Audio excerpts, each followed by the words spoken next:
Chapter 1853. Obtained a very sharp kitchen knife.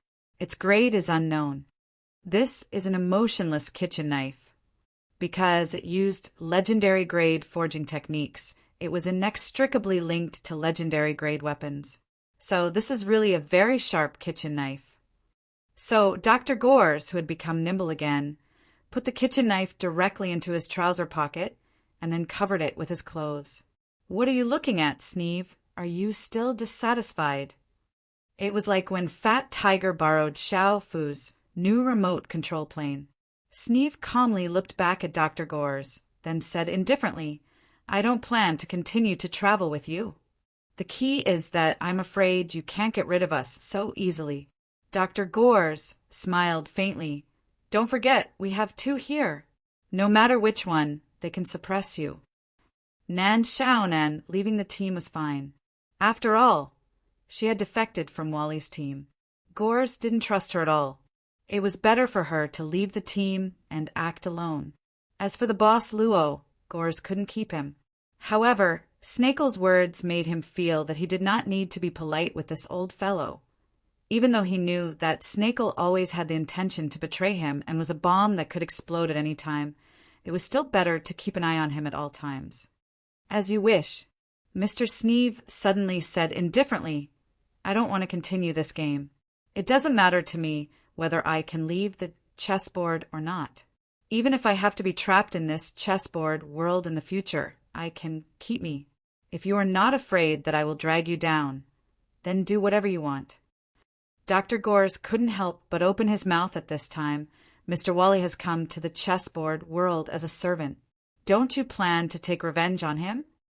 Sneeve sneered. "Following a fence-sitter like you, I think the possibility of revenge is already zero." Dr. Gores was not angry.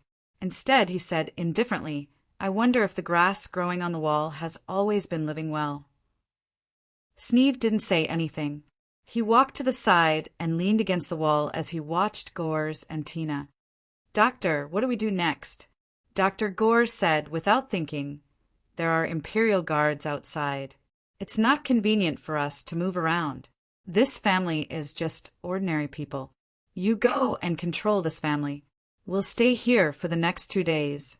We'll ask around and see what happens. I don't believe that Mr. Varley and our irresponsible captain will do nothing in the next few days." Tina suddenly smiled and said, "Won't it be troublesome if we just control them?" Dr. Gores frowned and said, "The origin of this kitchen knife is a bit strange. How can there be such a thing in the kitchen of an ordinary family? It's better not to complicate things. We've been unlucky enough recently. Just control it. Even if something happens, we still have room to deal with it." That's true. Sleeping under the bridge, they could encounter a murder case and then go to the guards' division prison. They were really hated by the goddess of luck. "Then I'll go." Tina nodded unhappily and turned to leave through the window. When only Gores and Sneeve were left, Dr. Gores suddenly said, "Sneeve, we don't have to be so unpleasant. What you've experienced before was only caused by Varley to satisfy his own desires. As for me, although I used to stand by and do nothing, I had no choice. After all, I was just a nobody who depended on Varley. I needed to protect myself. But it's different now. Even if I join him again, I can't change the outcome of my betrayal. So, the only chance we have to survive is to keep Varley in the chessboard world forever." Sneeve's eyes drooped as if he had fallen asleep. Dr. Gores suddenly said at this time, "I know a kind of surgery that can completely remove some bad memories. If you can leave the chessboard, maybe you can use it." Mr. Sneeve still didn't respond, but his eyelids seemed to twitch slightly. "Don't give me an answer immediately," Dr. Gores whispered. "You should face yourself more than ever. If you really want to regret something, you should have atoned for your sins as early as that night, but you survived. Perhaps revenge is a good reason, but I think it's not the only reason you survived. What do you want to say?" Sneeve suddenly opened his eyes. "You know it in your heart." Dr. Gores shrugged. "I said that if you want to do the surgery, I can do it for you after leaving here. Don't give me an answer in a hurry." With that, Dr. Gores looked outside the door of the kitchen and saw that Tina had come back. "You're quite fast." Dr. Gores smiled. "He's indeed just an ordinary person." Tina said indifferently, "I don't even need to use my skills." "Doctor, do you really think the owner of this house has a special background?" Dr. Gores said casually, "If there's nothing else or we won't come back here again, you can do whatever you want. You're the best." Tina showed a sweet smile and then threw something to Dr. Gores. He caught it subconsciously. "What's this?" "I found it under the owner's bed. Although according to the situation of this house, it won't be a very good thing. But as a long-lost taste, maybe it'll work?" Dr. Gores looked at the thing in his hand. No doubt it was a bottle of wine. He indeed hadn't tasted this kind of nerve-numbing substance for quite a long time. As a vampire, perhaps he could only experience it again in the world of chessboard. "It's too boring to drink it alone." Dr. Gores shook his head and then found 3 glasses. He opened the bottle, poured the wine, and picked up one of the glasses. "Let me think. Well, may we have an unlucky night? May we have such an unlucky night." Tina picked up one of the glasses and raised it. Then the two looked at Sneeve. Sneeve frowned, picked up the glass, and drank it without saying anything. He was originally an alcoholic, so he couldn't resist the taste of alcohol at all. Dr. Gores tasted the liquid in the glass, as if he was tasting blood. "Oh, this should be fruit wine. It's great, this taste. The vampire's body is completely free from the taste. It's really great, this feeling of drowsiness, this—" Dr. Girth suddenly felt that something was wrong. He suddenly felt lightheaded and had to hold onto the table with both hands to stabilize himself. But at this moment, Snake had already fallen head first onto the floor. "This wine. You." Dr. Gores was shocked, but now he was seeing stars and his brain was fainting. He looked at the smile on Tina's face, and then he lost consciousness and fell to the ground. Thump! The glass fell to the ground, and Dr. Gores was motionless. The smile on Tina's face disappeared. She indifferently kicked Sneeve and Gores on the ground with her leg, then walked to the door and opened it slowly. Outside the door, there was a young man with a short stature, dressed like a noble, standing. It was young Wally. "Well done. You deserve to be my favorite maid." "Tina." The maid laughed at this time. "Master should often say the same words to my sister, right?" "What's the difference?" Young Wally chuckled. "Tiff and you are one and the same. When will they wake up?"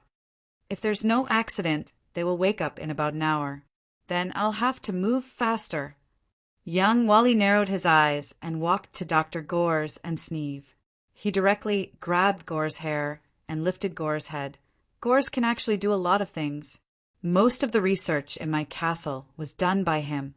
I really wanted to put him in an important position, but unfortunately, he was sent by my sister. Tina couldn't help but be stunned behind him. At this time, she couldn't help but think of the name of Dr. Gores on the chessboard. Treacherous traitor. Locke's weapon shop. It was completely bright, and the sun had just risen. Nan Xiaonan didn't get close to the small workshop in the courtyard. When Boss Luo came to the weapon shop with the big sword made by Araya, Nan Xiaonan was dozing off at the counter. Magically, Boss Luo saw something like a bubble on Nan Xiaonan's nose, the kind of bubble that made people want to burst. Bang! Suddenly, Nan Xiaonan knocked on the counter and immediately woke up. "Mr. Luo, you're awake.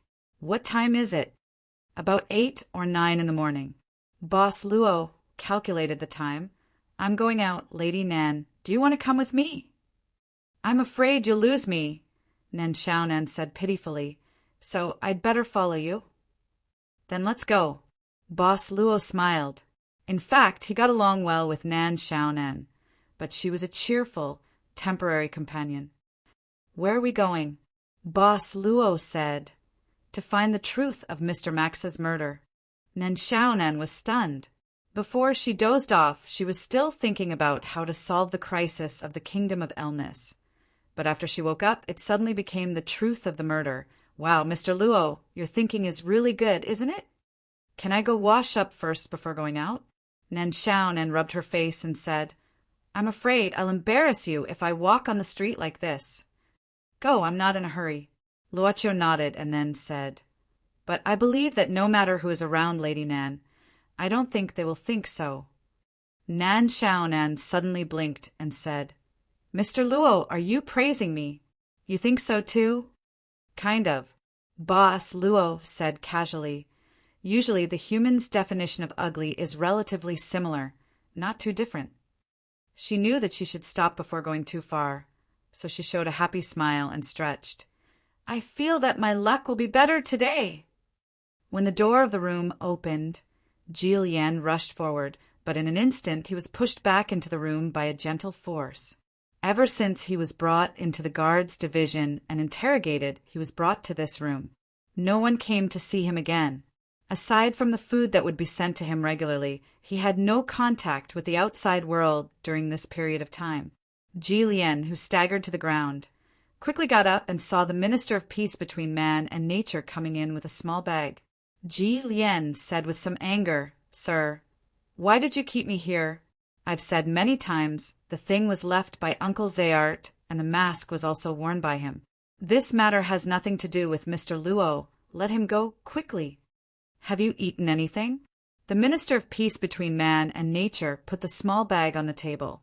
It's the best place to make steamed buns on the street outside the headquarters of the Guards Division. They sell 10 steamers a day, and you can't buy it even if you have the money. Eat it while it's hot. You're welcome. I'm not hungry, thank you. This place is of the highest standard in the Guards Division. The Minister of Peace between man and nature said at this time, Generally, only the nobles who are of great suspicion and have to be brought back to the Guards Division for interrogation will be arranged to live here. Did you sleep well last night? I'm poor, so I'm not used to living here. The Minister of Peace between man and nature did not mind. She sat down, opened the bag, took a steamed bun, and slowly ate it.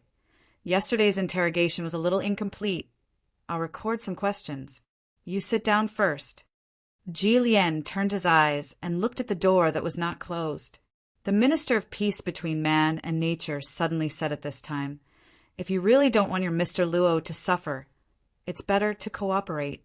This is the Guards Division. We have a lot of ways to deal with uncooperative suspects. Ji Lian frowned and could only sit down silently. The Minister of Peace between man and nature then asked indifferently, How old are you? 17. Less than 18. Ji Lian said reluctantly, I don't know the specifics. How old are you? You don't know yourself? I'm an orphan, adopted by my old man. How would I know when I was born? You've never seen your parents? The Minister of Peace between man and nature stared at Ji Lian and asked slowly, Any relatives? No. Ji Lian answered rather impatiently, Sir, do these questions have anything to do with my old man's death? Does it have anything to do with Uncle Zehart's matter? The Minister of Peace between man and nature shook his head at this time, but suddenly asked coldly, Do you feel that you and I are very similar? Ji Lian suddenly opened his mouth and subconsciously said, Sir, your brain is fine. When you're agitated, a blood-red mark will appear on your arm. Do you know that? The Minister of Peace between man and nature asked again, How do you know? Ji Lian could not help but frown. Because I can do it too. The Minister of Peace between man and nature directly pulled up his sleeve at this time. A blood-red mark, at this time, appeared on his arm little by little. Chapter 1854. The celestial being Mubiji Lian didn't look much older than him. About 6 or 7 years older, facing peace between man and nature, who had the same characteristic mark as him. Ji Lian was startled at first, then he frowned and said, What does this mean? Are you trying to say that you have something to do with my life? You're still calm. Peace between man and nature smiled and said, You didn't make a fuss or become agitated, that's good. So, Ji Lian frowned again. Peace between man and nature slowly rolled up his sleeves. This mark is a good imitation. It comes from a very special bloodline, and only the people of a special tribe living in the highlands will have it.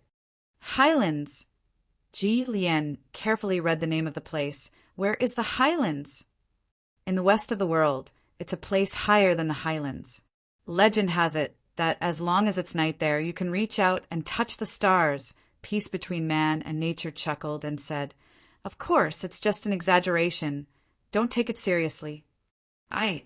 Ji Lian didn't want to joke. At his age, he had already tried his best to stay calm at this moment. From the highlands? Are you sure? It's just a mark. You doubt it? Peace between man and nature looked at him. Ji Lian's reaction was a bit cold, which was the most negative of all his predictions.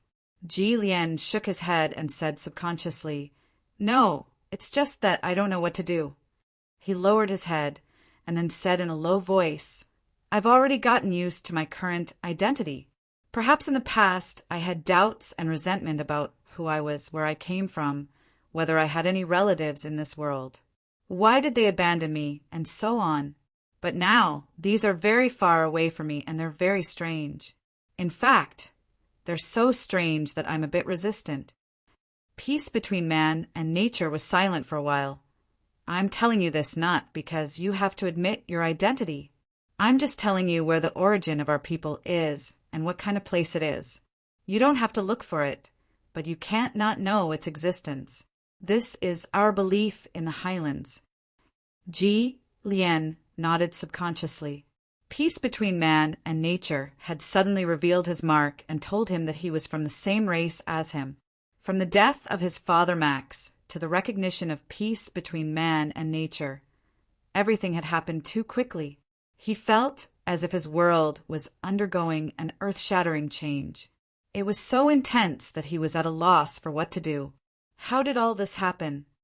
"You should stay here for the next few days," the director of Peace Between Man and Nature said. "This is the safest place for you. Even the palace's imperial guards can't break through the gates of the guards division. When Max's case is over, I'll take you to the highlands. You don't have to call yourself a descendant of the highlands, but you have to go to the highlands at least once in your life." It seemed that Ji Lian could not find any other way to deal with it other than to accept it. He did not answer, and could only silently accept the arrangement of peace between man and nature. But the young man still wanted to do something, perhaps to fight against his violently shaking world. What else do I have to do? Dad's case, Uncle Zahid's matter, and myself? You don't have to do anything." The director of Peace Between Man and Nature said indifferently, "Eat well here, sleep well. In the future, if you have the chance, maybe you can have a few more children." Why? Ji Lian opened his mouth. This director of Peace Between Man and Nature was actually quite difficult to grasp. "Because the descendants of the highlands, perhaps only you and I are left." The director of Peace Between Man and Nature smiled and said, "I probably won't be able to leave behind any descendants in this lifetime, so the responsibility of not letting the bloodline of the highlands fall on you." Ji Lian did not have time to ask any more questions, such as whether Peace Between Man and Nature knew about his birth parents, before the director of Peace Between Man and Nature had already left the room. Ji Lian sat there in a daze. He didn't know how long he had been sitting there. He suddenly rubbed his cheeks. He suddenly missed the old days. He remembered that Locke's Arms shop hadn't been open for business for a few days. My lord. My lord. Along the way, the guards greeted the director of Peace Between Man and Nature. In fact, other than the second in command, the director of Peace Between Man and Nature had another identity in the guards division. Junior Commander. The Guards Division was founded by the Blade Master of the Kingdom, Euro. From the beginning, it was completely independent of all the systems in the kingdom, and directly reported to King Amos. As the Blade Master's only student and successor, Peace Between Man and Nature had long been regarded as the next chief of guards. Therefore, it was not an exaggeration to say that the Guards Division was peace between man and nature's back garden. However, This student of the Blade Master still liked to be called the second in command. He also liked to walk alone on the streets of the royal capital, strolling around when he had nothing to do, and catching small thieves when he was bored. Peace between man and nature returned to his office. Just as he was about to push the door open and enter, he suddenly paused. Then he slowly exhaled, pushed the door open, and walked in. The first thing he saw was a familiar figure. The Blade Master. Euro, teacher, you have time to come back to the guards division? Peace between man and nature gently closed the office door. At this time, the Blade Master was standing in front of the window, and from here he could see most of the guards division. I have resigned from His Majesty. From now on, I will take over the guards division again. This is a good thing. Peace between man and nature said without batting an eyelid. I have a bad temper, and I am not a talent for management. If the guards division is handed over to me, it will become a concentration camp for hooligans. Sword Saint Yolo was clearly not the type to joke around, but he especially liked this student of his. He waved his hand and said, I heard that you caught a few people for Max's case, but they ran away in the end. Peace between man and nature shrugged. Teacher, there is a secret passage in the guards division prison that has been open for more than 10 years. Just like how you can't imagine that the Hammer King Max would be killed and left on the streets of the royal capital, there is still one who is locked up. Blade Master Euro suddenly asked. Peace between man and nature said, this person is Max's adopted son. I was worried that the murderer might harm him, so I protected him.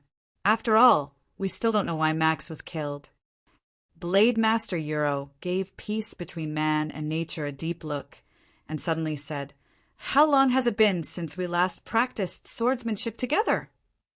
Peace between man and nature said seriously, It has been more than a year since teacher was summoned to the palace by His Majesty.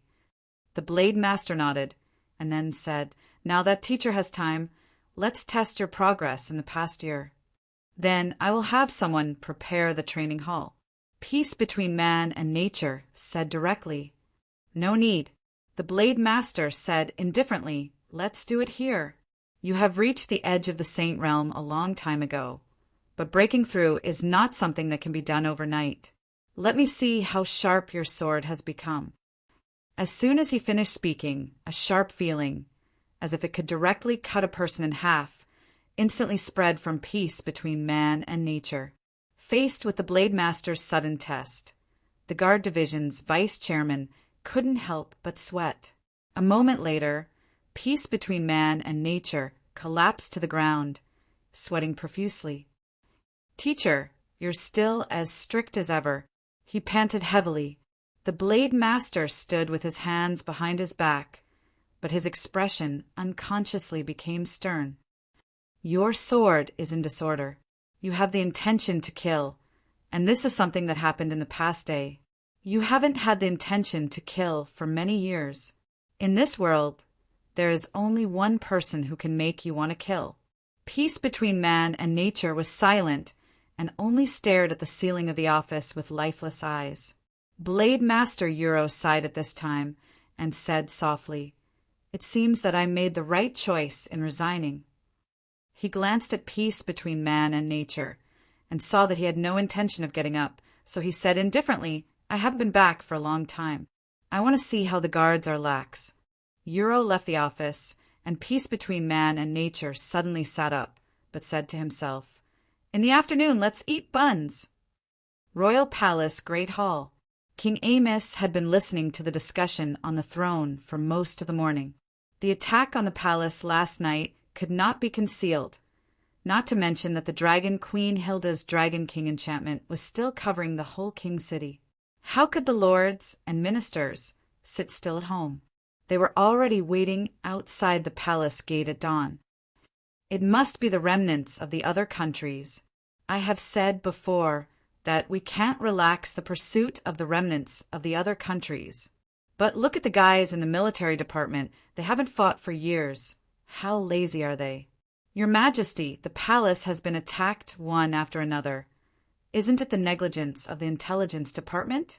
These guys only know how to use the intelligence in their hands to secretly control the kingdom's economy. I have said before that this national competition should not be held. Now that professionals from all over the world have gathered in the King City, we don't know how many remnants of the other countries are hiding among them. If we don't expel these professionals, I'm afraid the assassinations will not stop. Your Majesty, are you going to let Her Highness do whatever she wants? Your Majesty. This impassioned voice finally made King Amos move on the throne. He knocked his head a little and yawned lazily. What did you just say? I didn't hear you clearly. I really didn't sleep well last night. Your Majesty, you were attacked by an assassin and should have been resting. Instead, we came to the palace to seek an audience we really shouldn't have. But now that the situation in the King City is changing, we really have no choice but to do so, Your Majesty. Please forgive us. The one who spoke was a fair-minded old minister. I'm asking what you just said. I just didn't hear you clearly. King Amos rubbed between his eyebrows and yawned again.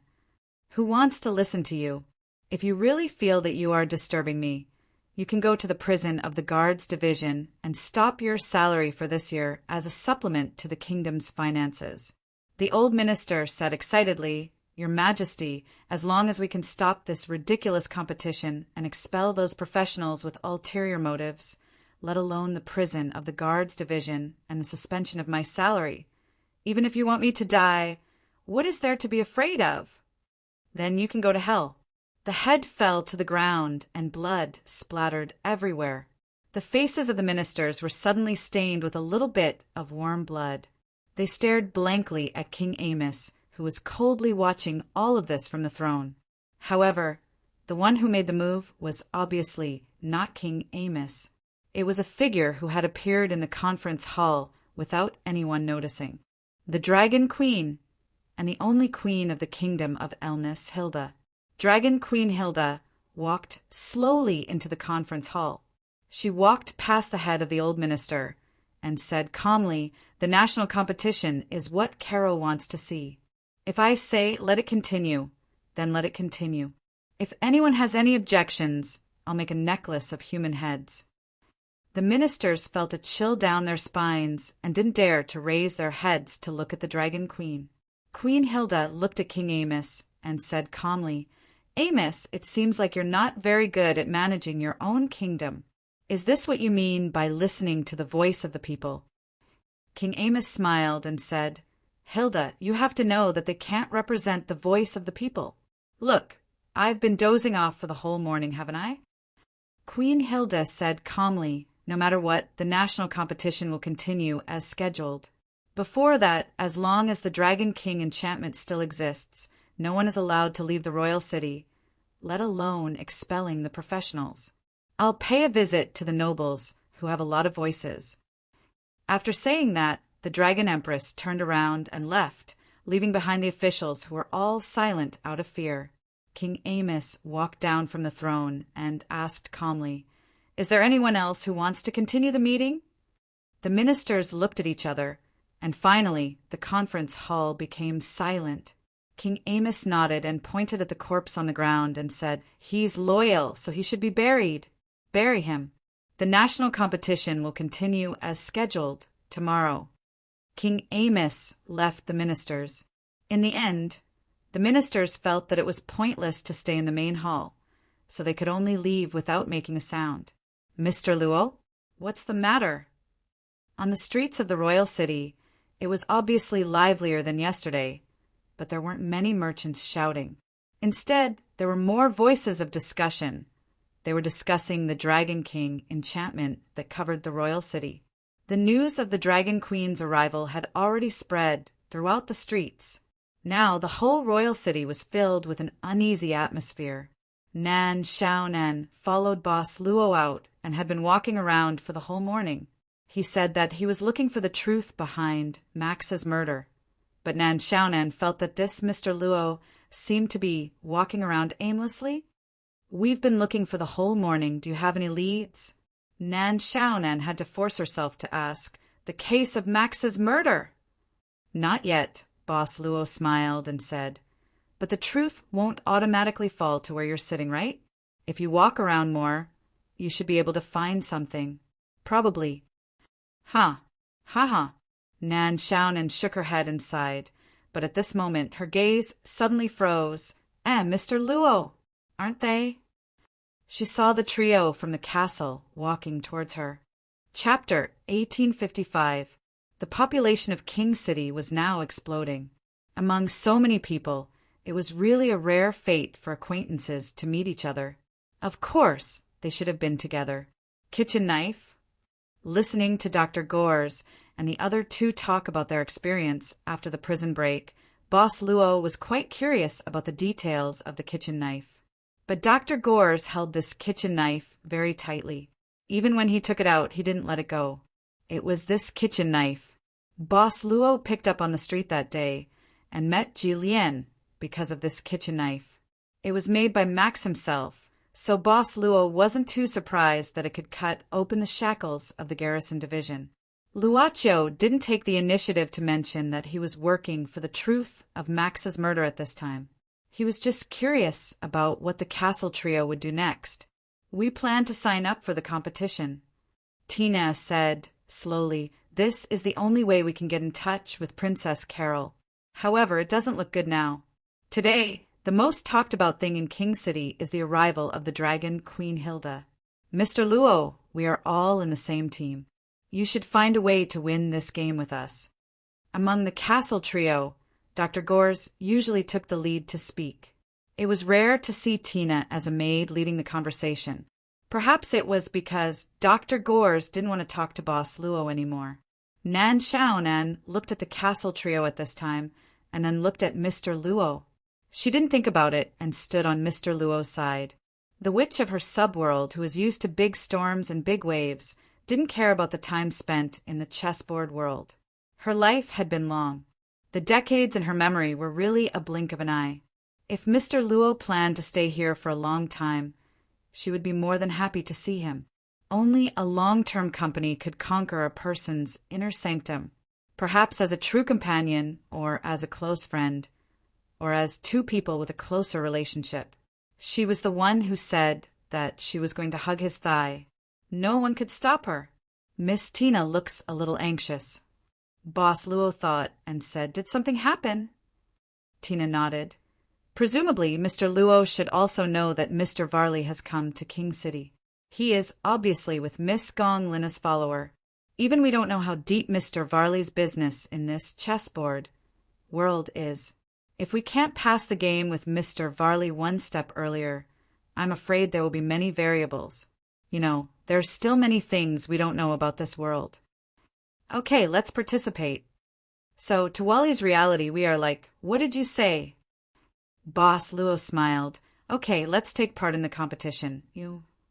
Tina's rhythm seemed to have been disrupted. For a moment, she actually forgot what she was supposed to say. Shouldn't I? Boss Luo asked curiously. No. Tina had to shake her head and said subconsciously, if so, then it seems that tomorrow's competition will be held as scheduled. Boss Luo immediately interrupted again. Since we will participate in the competition under our own names, let's meet on the stage after the audition. Lady Nan and I have something to do, so we won't disturb you. Okay. The maid felt that she couldn't say no. She just nodded silently until Boss Luo and Nan Xiaonan disappeared in the vast crowd. Dr. Gores gently patted Tina's face at this time with an expression that said, now you know the scary part of this guy. Tina was silent and Mr. Snee frowned. What's so scary about him? Dr. Girls said calmly, you'll find that it's actually hard for you to refuse any of his requests. If he makes a request, it's as if there's a mysterious force controlling your feelings. So, it's not because I like to be in the limelight that I take the initiative to negotiate with him every time. It's just that I know that I can do a better job than all of you when facing such a terrifying situation. Stop pretending to be mysterious, Sneeve said indifferently, but no one knew whether he was talking about Gores or their temporary team leader. Gores ignored him. Since he agreed to participate in the competition, the next thing will be easy. With the ability he obtained in the chessboard world, it should be easy for him to enter the finals. No matter what, as long as one of our team can come into contact with Princess Carol, our plan can be carried out. Dr. Gore's plan was actually very simple. That was to find a way to get close to Princess Carol and poison the princess. Only he, Gores, had the ability to detoxify the poison. At that time, he would appear as the mysterious healer and announce that he had cured Princess Carol. That way, he would be able to walk around the palace openly. As for how to summon the kingdom's guardian, he would have many more options to choose from. Gores suddenly thought of this plan after he woke up from his drunken stupor last night. He almost didn't receive any objections and directly made the decision. As for the drunken stupor, although he was puzzled, Gores checked the information after he got drunk and didn't find anything wrong. Although he still had a lot of doubts in his heart, he could only temporarily attribute it to the bottle of old wine hidden under the bed. It was really old wine, it was strong enough. Let's not talk about it anymore. Since there's still some time, I have to quickly search for the necessary ingredients to make the poison. The capital is so big, I should be able to find them. Dr. Gore smiled and said, I'll let you know how lucky it is to have a doctor in our team. You're so reliable, Doctor. Tina looked at him with a face full of admiration. Dr. Gore said, we shouldn't stay on this street. Perhaps Varley is hiding somewhere, spying on us. He's already been here. Tina thought to herself, you've obtained undead Norma's Heart of Sanctum and all her skills. You've opened the door to the Sanctum. The Death Walker profession has been completed and you've become the Saint of Death. Norma used her soul as the price to activate the curse on you. The conditions to remove the curse are kill Princess Carol, kill King Amos, and bury the entire royal family of the Kingdom of Elnis. The time limit is 1 year. If you fail after 1 year, the curse will activate and you will become an undead like Norma. Undead Norma still has something to say to you before she dies. Do you want to hear it?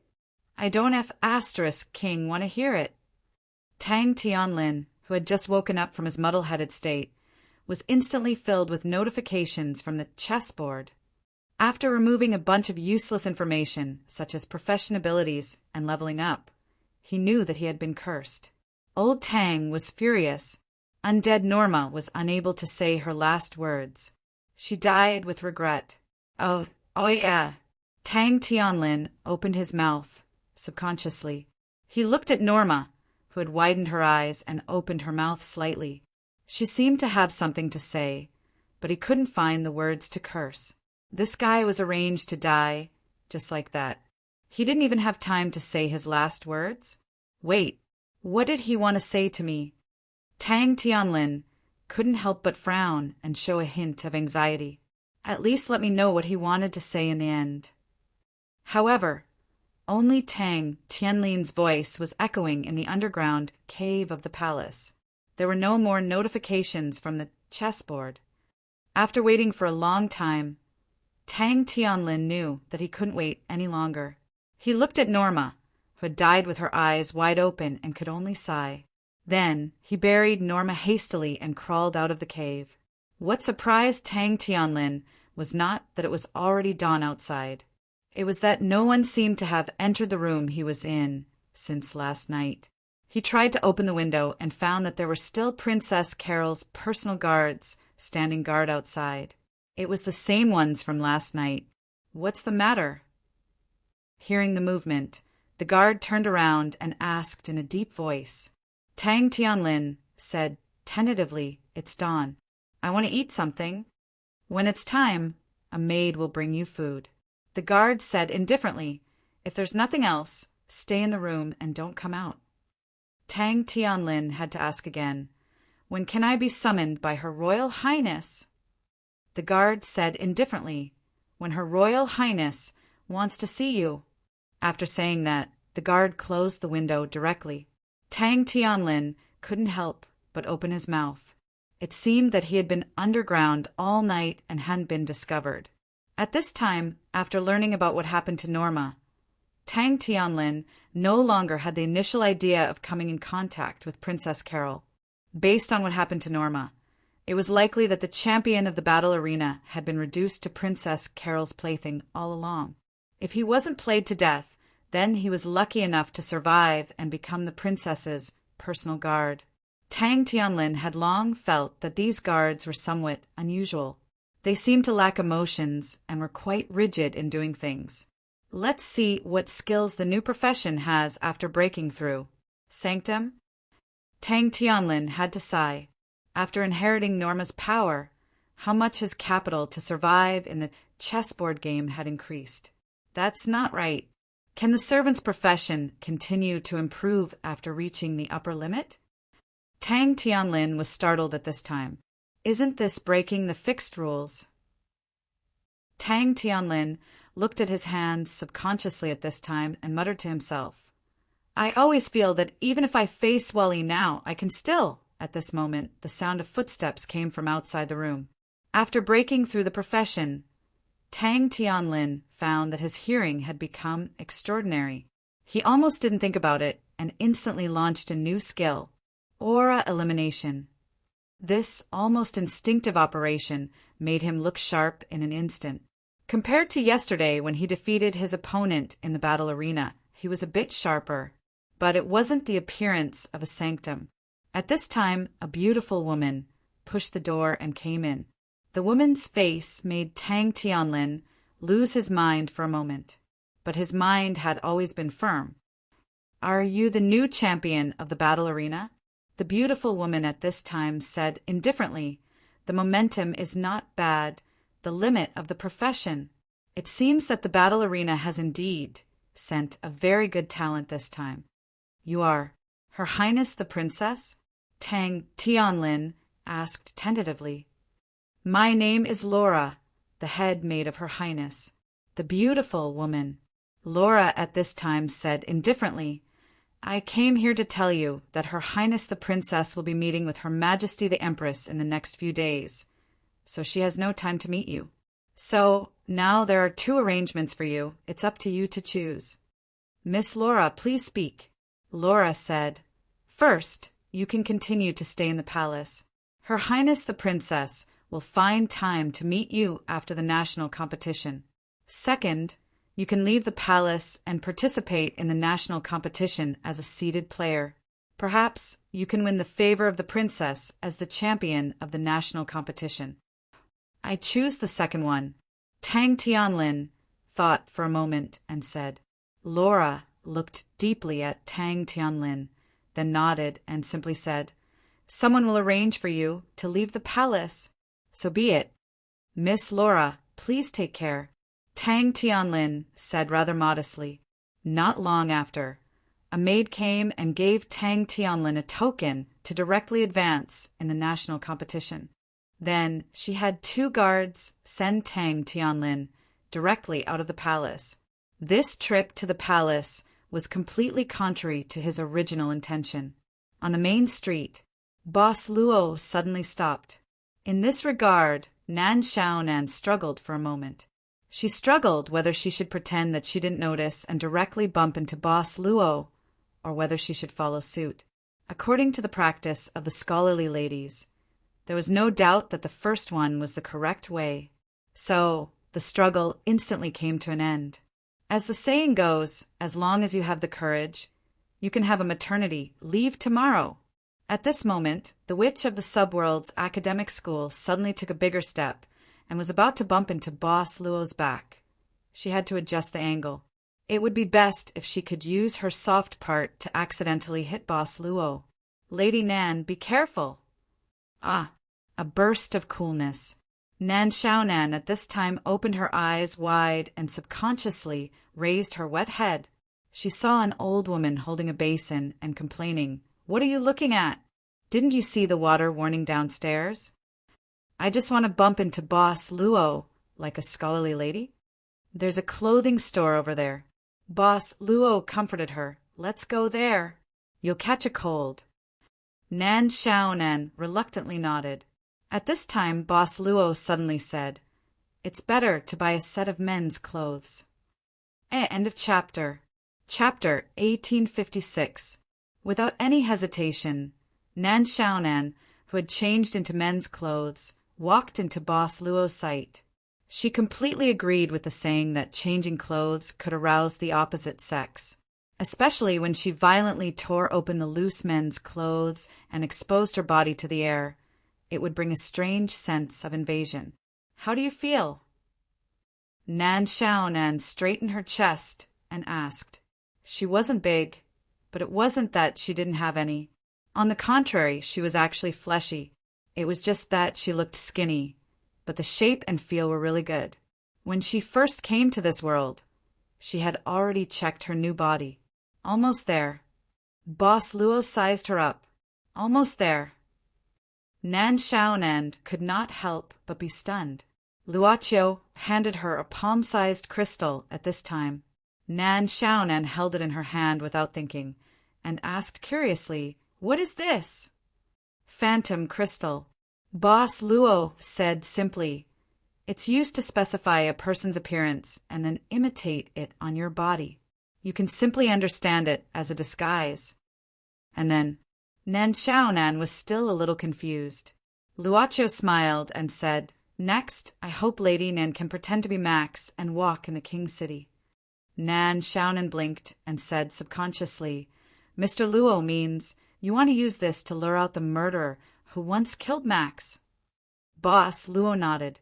Nan Xiaonan rubbed the short bangs on her forehead and said, "It's not impossible. But Mr. Luo, you will be by my side to protect me, right?" Boss Luo expressed generously. Since this was his proposal, he naturally would not put her in danger as the executor. "Then there's no problem."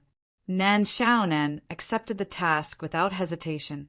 She wouldn't ask if this method could really lead to the murderer. Regardless of whether the murderer knew that this was a fishing operation targeting him or not, when Max, who had already been killed, appeared on the streets of the capital city, it would always bring a bit of shock to this highly suspicious murder case. Even if the murderer knew that this was a fishing operation, it would probably be very curious about who was targeting it behind the scenes, right? "Don't worry, I won't let you work for free," Boss Luo added. As for the reward, let's talk about it after we catch the murderer." Nan Xiaonan chuckled. "I believe Mr. Luo won't treat me badly. Besides, I'm quite interested in who killed Max. I feel like a lot of things have happened in the capital these past few days, and all of them were caused by Max's death. We've actually been sucked into this whirlpool long ago." "Then I'll leave it to you." Boss Luo smiled faintly, then turned invisible and disappeared. Nan Xiaonan played with the phantom crystal in her hand. She wasn't curious about the origin of the phantom crystal, but about another thing. How many invisibility scrolls did Mr. Luo have in his hands? After Tang Tianlin successfully left the palace, he walked alone on the streets of the capital city for quite a long time. There was someone behind him. From the moment he left the palace, someone had been quietly following him. If it was yesterday, with the ability of the Death Walker, he might not be able to detect it, but it was different now. He didn't even need to deliberately activate the skill, let alone look back. He could roughly lock the position of the stalker just by feeling. This person should be sent by Princess Carol, but he didn't know whether it was Princess Carol's idea or the idea of the head maid, Laura. But no matter who ordered it, Tang Tianlin wouldn't let the stalker follow him all the way. He was planning to get rid of the stalker, which he could easily do at this time. However, right at this moment, the aura of the stalker suddenly disappeared. Tang Tianlin frowned slightly as he felt an extremely evil aura approaching him. This evil breath. It's Varley. In an instant, his brain made two reactions. Attack Varley, who was secretly approaching him, or stay still. He chose the latter. At this time, Varley should not know that his professional ability had made a major breakthrough. "Someone is following you." At this moment, the voice of the young Varley sounded beside Tang Tianlin. "I got rid of it." "I know," Tang Tianlin said indifferently. "I was going to see how long this guy was going to follow me." "You disrupted my plan." The young Varley shrugged at this time. "Then I'm sorry." but you were missing for a day and a night. Where did you go? Why did someone follow you?" Tang Tianlin said with a blank expression, "I went to the arena and became the new chief. Then I was sent to the palace." "You plan to contact Princess Carol directly?" The young Varley instantly saw through Tang Tianlin's idea and said calmly, "So you stayed in the palace last night?" Tang Tianlin nodded and said, "But I didn't see Princess Carol. I was arranged to stay in a room last night. There were guards outside, so it was difficult for me to bypass them. Also, a lot of things happened in the palace last night, so it was even more difficult for me to move. In the end, I didn't get anything." The young Varley looked at Tang Tianlin casually. He didn't express his belief or disbelief. He just nodded and said, "I'm very familiar with the palace here. If you want to know anything, just ask me. There's no need to act on your own." Old Tang sneered and said, "Speaking of acting on my own?" The young Varley said indifferently, "The people who followed you should be on Princess Carol's side. They wouldn't send people to follow you for no reason. You should have encountered something else in the palace. Otherwise, they wouldn't have let you leave so easily." Tang Tianlin shrugged and said, "Nothing. They just suggested that I participate in the national competition starting tomorrow and directly enter the final circle as a seeded player." "Is that so?" The young Varley nodded thoughtfully. He immediately smiled and said, "That's good. I also plan to participate in this competition. No, I originally planned to participate in this competition." Tang Tianlin curiously asked, "Since you know the palace like the back of your hand, maybe you have even sneaked into the palace when you acted on your own. Then what's the point of participating in this competition for you?" "Of course, I have my own plans." The young Varley smiled indifferently and said, "This competition gathers high-grade professionals from all over the world. It's quite useful for me to hone my skills. Maybe it's a good opportunity for you to participate in this competition. Maybe you can dig deeper into your profession's abilities." Tang Tianlin disagreed. "These skills can be used with just a thought. What's there to dig deeper into? Is there a hidden proficiency?" "It's always good to use more skills," the young Varley said with a smile. "Maybe there is a hidden proficiency." Tang Tianlin couldn't help but frown. He wasn't sure if there was a hidden proficiency, but the servant could indeed break the limit of the profession defined by the world of chessboard. He had done it. Except for being cursed, it could be said that he didn't have to pay any price in the early stage. "Well, that's all for now." The young Varley waved his hand at this moment. "Good luck." The voice still lingered in Tang Tianlin's mind, but the young Varley had disappeared. But at this time, Tang Tianlin found that he seemed to have the ability to stop the young Varley's sudden departure. "No, be more confident. Maybe I can cross out seams." Tang Tianlin frowned at this time. He found that he had not adapted to this kind of sudden power. It seems that whether there's a possibility of digging deeper or not, I should really practice my current ability first. There was a well-equipped commercial martial arts field in the King City that could be used as long as one paid for it. Tang Tianlin found what he needed to do today. It was just that the entire King City was covered by the Dragon Emperor enchantment at this time, so it was unknown whether the shops were open or not. Boss Luo did not tell Nen Shaonan the route after transforming into Max's appearance. She had to make her own decision. Perhaps this was Mr. Luo's test of her ability? After Nan Shaonan made some calculations in her heart, she resolutely and quietly came to the location of the Royal City Guards Division. She hid here for a while, and then took advantage of the time when no one was paying attention to her. She quickly lowered her head and rushed to the entrance of the Guards Division. Then she pretended that she had just walked out of the Guards Division. With the guards as a starting point, Nen Shaonan hired a car on the way, and then visited some important government facilities in the King's City, one by one. Finally, she visited the headquarters of the major guilds in the King's City. Of course, she did not know the people in the government institutions and the headquarters of the guilds. She could simply blend in with them. But until 10 o'clock in the evening, she still did not find anything. In the end, Nan Xiaonan could only return. Because she was now in Max's appearance, there was only one place left on her itinerary: Locke's weapon shop. It was already late at night. In front of Locke's weapon shop, Nan Xiaonan subconsciously looked around and whispered, "It seems that there is nothing today. Do I need to continue?" She did not get a response. Nan Xiaonan was not even sure if Mr. Luo was still around.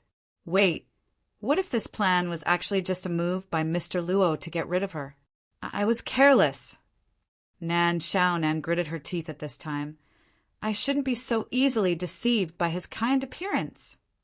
In a state of anger, the academic which violently pushed open the door of the weapon shop and walked in. But at this moment, a low voice sounded in the weapon shop. "Who are you?" Nan Xiaonan paused at this time, and her eyes instantly became sharp. "Who are you?" It seemed that the people who came to this weapon shop always didn't like to light up and always liked to stay here and wait for people. Nan Xiaonan gently closed the door of the weapon shop. It was not Zayart, but she was not sure whether it was him or not. Nan Xiaonan could feel the strong soul power of the other party, and instantly determined that she had encountered this kind of soul power fluctuation before. Even soon, she had already identified who the other party was. The oil lamp in the hall suddenly lit up. What appeared in front of Nan Xiaonan was a middle-aged man with a calm expression and a simple and unpretentious temperament. The middle-aged man had some gray hair on his temples. "You are not Max," the middle-aged man shook his head at this time. "Why do you pretend to be him and show off in the king's city? Do you have any purpose? Why do you say that I am not Max?" Nan Xiaonan walked to the counter in the lobby and said indifferently, "Customer, it doesn't seem very good to break into the shop without permission, right? But since you are already here, tell me what you want, and I will give you a reasonable price. Mr. Sword Saint." That's right, the stranger who appeared in the weapon shop was the kingdom's sword saint, Liu Luo. The reason why I recognized him was because the burning serpent that Nan Xiaonan summoned had recorded Sword Saint Liu Luo's aura and transmitted it back to me. Of course, the burning snake had died a long time ago and could not be retrieved. At this time, Sword Saint Liu Luo was standing with his hands behind his back. Hearing this, he raised his sword eyebrows, and his eyes were like sword lights, shooting straight at Nan Xiaonan. How could professionals fight against the holy domain of the chessboard world? At this time, Nan Xiaonan cursed in her heart. Without thinking, she summoned a high-level demon beast to block in front of her. This high-level demon beast shape was rather strange. It was actually in the shape of a bone shield. But on the big shield, there were 3 different colored eyes, and it seemed to contain other abilities. The appearance of the big shield attracted the sword saint's sharp gaze. Nan Xiaonan still had some confidence in her heart, so she said casually, "Sir Sword Saint, this shop is a small business. You are a dignified sword saint, and you are not planning to rob here, right?" Three-eyed demon shield caboose. Sword Saint Liu Luo frowned at this time. This is one of the 72 high-level king-level monsters sealed in the demonic diagram. You have the demonic diagram in your hand. Nan Xiaonan couldn't help but have a slight expression on her face, but she said calmly, "Sir Sword Saint, did you forget where I am? As a weapon shop. I occasionally buy treasures from adventurers who don't know the value of the goods. Isn't this a very normal thing?" "Of course it's normal." Sword Saint Liu Luo snorted and said, "It's just that the demonic diagram was destroyed by me, so it's not normal for it to appear again." "What did you say?" Nan Xiaonan opened her mouth. Sword Saint Liu Luo said indifferently, "Didn't anyone tell you that the commander of the Elnis army that destroyed the Kadia's kingdom 20 years ago was me? Last night, the one who summoned monsters to cause trouble in the palace was also you." Why did he mention the Kadia's kingdom again? Zayart was like this, and this sword saint was also like this. Why don't you go and argue with each other? Nan Xiaonan shrugged at this time, but she suddenly charged towards the door. "If I can destroy the demonic diagram, Once I can naturally destroy it a second time. Sword Saintly Yuluo waved his hand. Just based on the crime of disturbing the palace yesterday, you can't be forgiven. A sword light shot towards Nan Xiaonan's back. When she heard the sound of something breaking through the air behind her, she hurriedly activated the demonic diagram to block it. But at this moment, a flash of light suddenly shot in from outside the street and directly collided with the sword light that the Sword Saint had casually waved. At the moment when the two forces collided, the hull of the weapon shop instantly exploded. After everything calmed down, Sword Saintly Yuluo slowly walked out. His sharp eyes looked at the night sky outside the street. That direction blocked his sword light attack. Who did it? Sword Saintly Yuluo couldn't help but lower his head and muttered. And who killed Max? But the person who pretended to be Max had already disappeared. Nan Xiaonan rode on a huge wolf-shaped monster, taking advantage of the night to quickly shuttle through the roofs of the streets of the king's city. After a while, she stopped. This place was the roof of a rich family.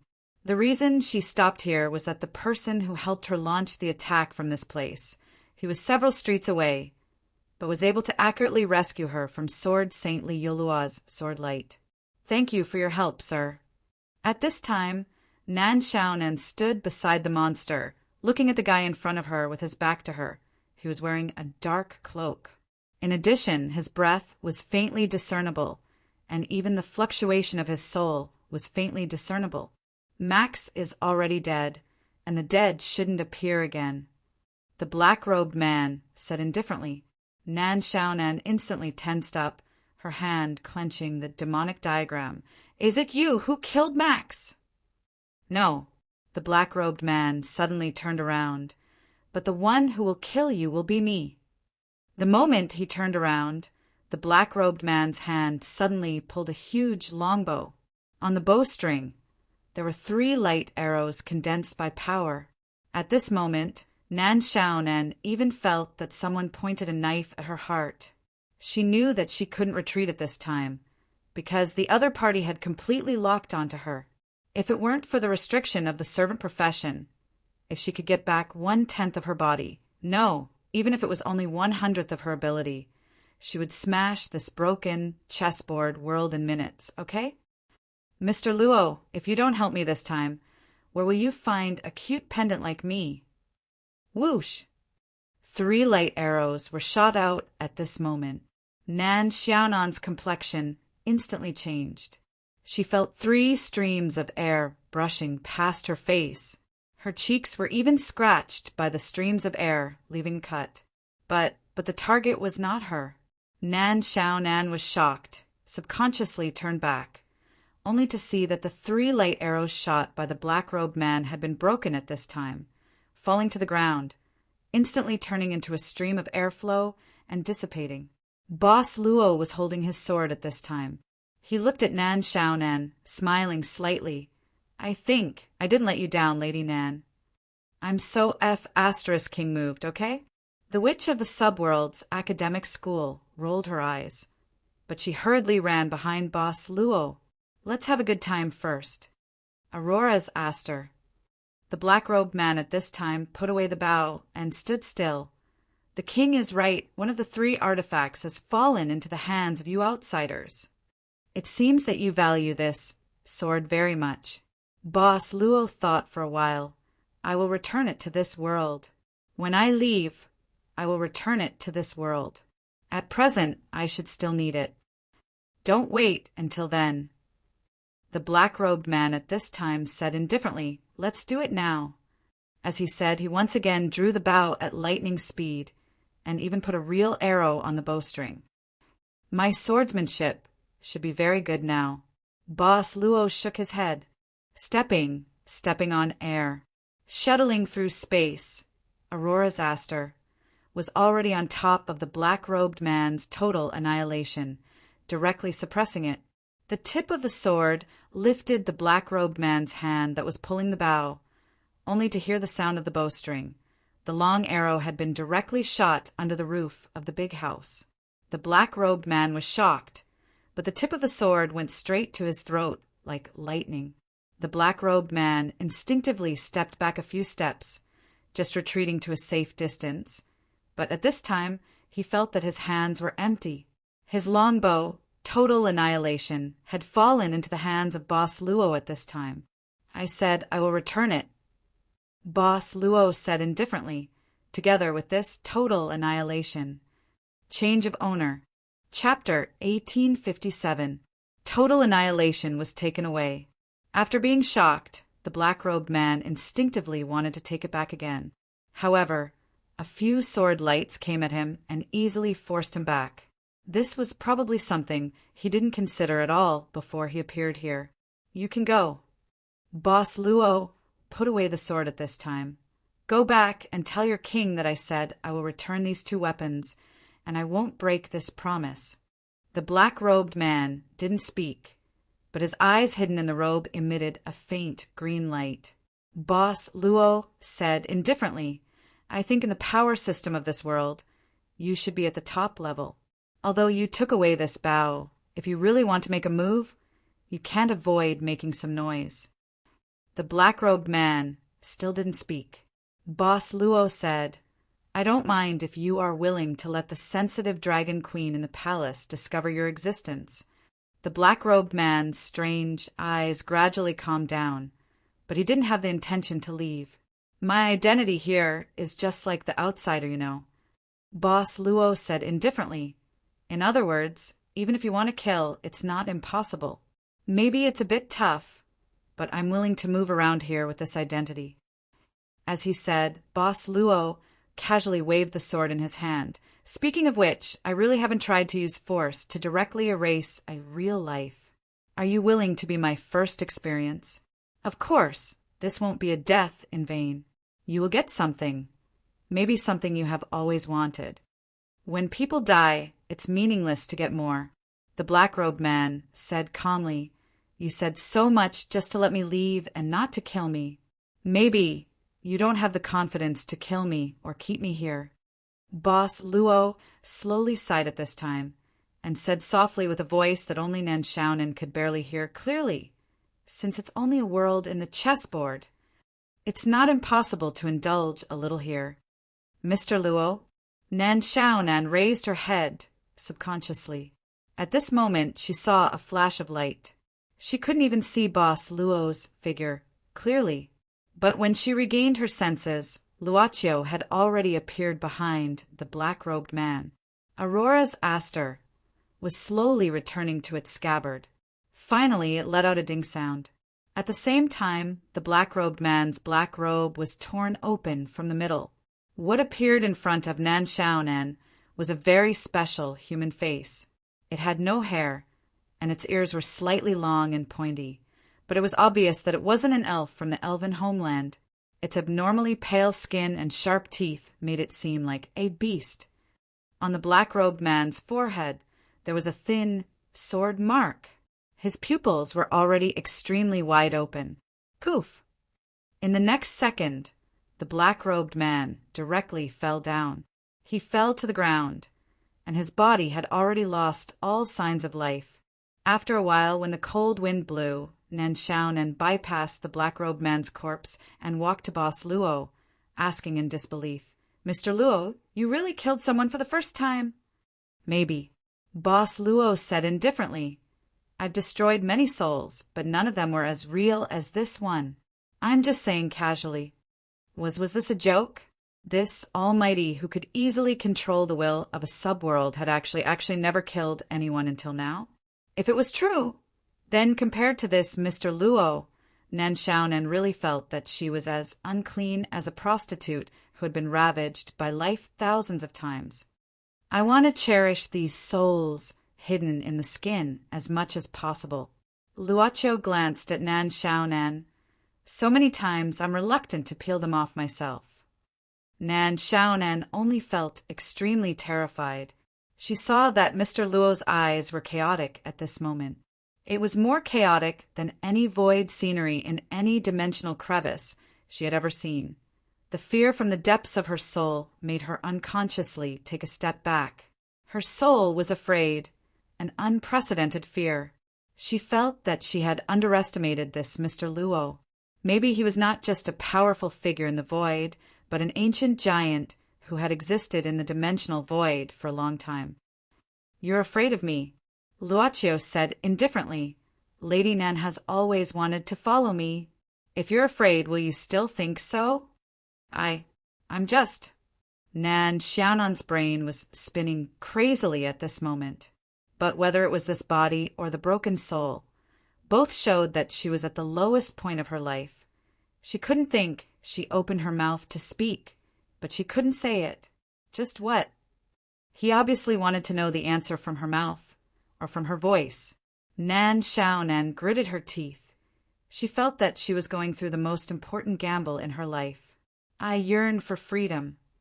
Nan Xiaonan took a deep breath and said, "I like to be free and unrestrained, exploring the void without any restraints.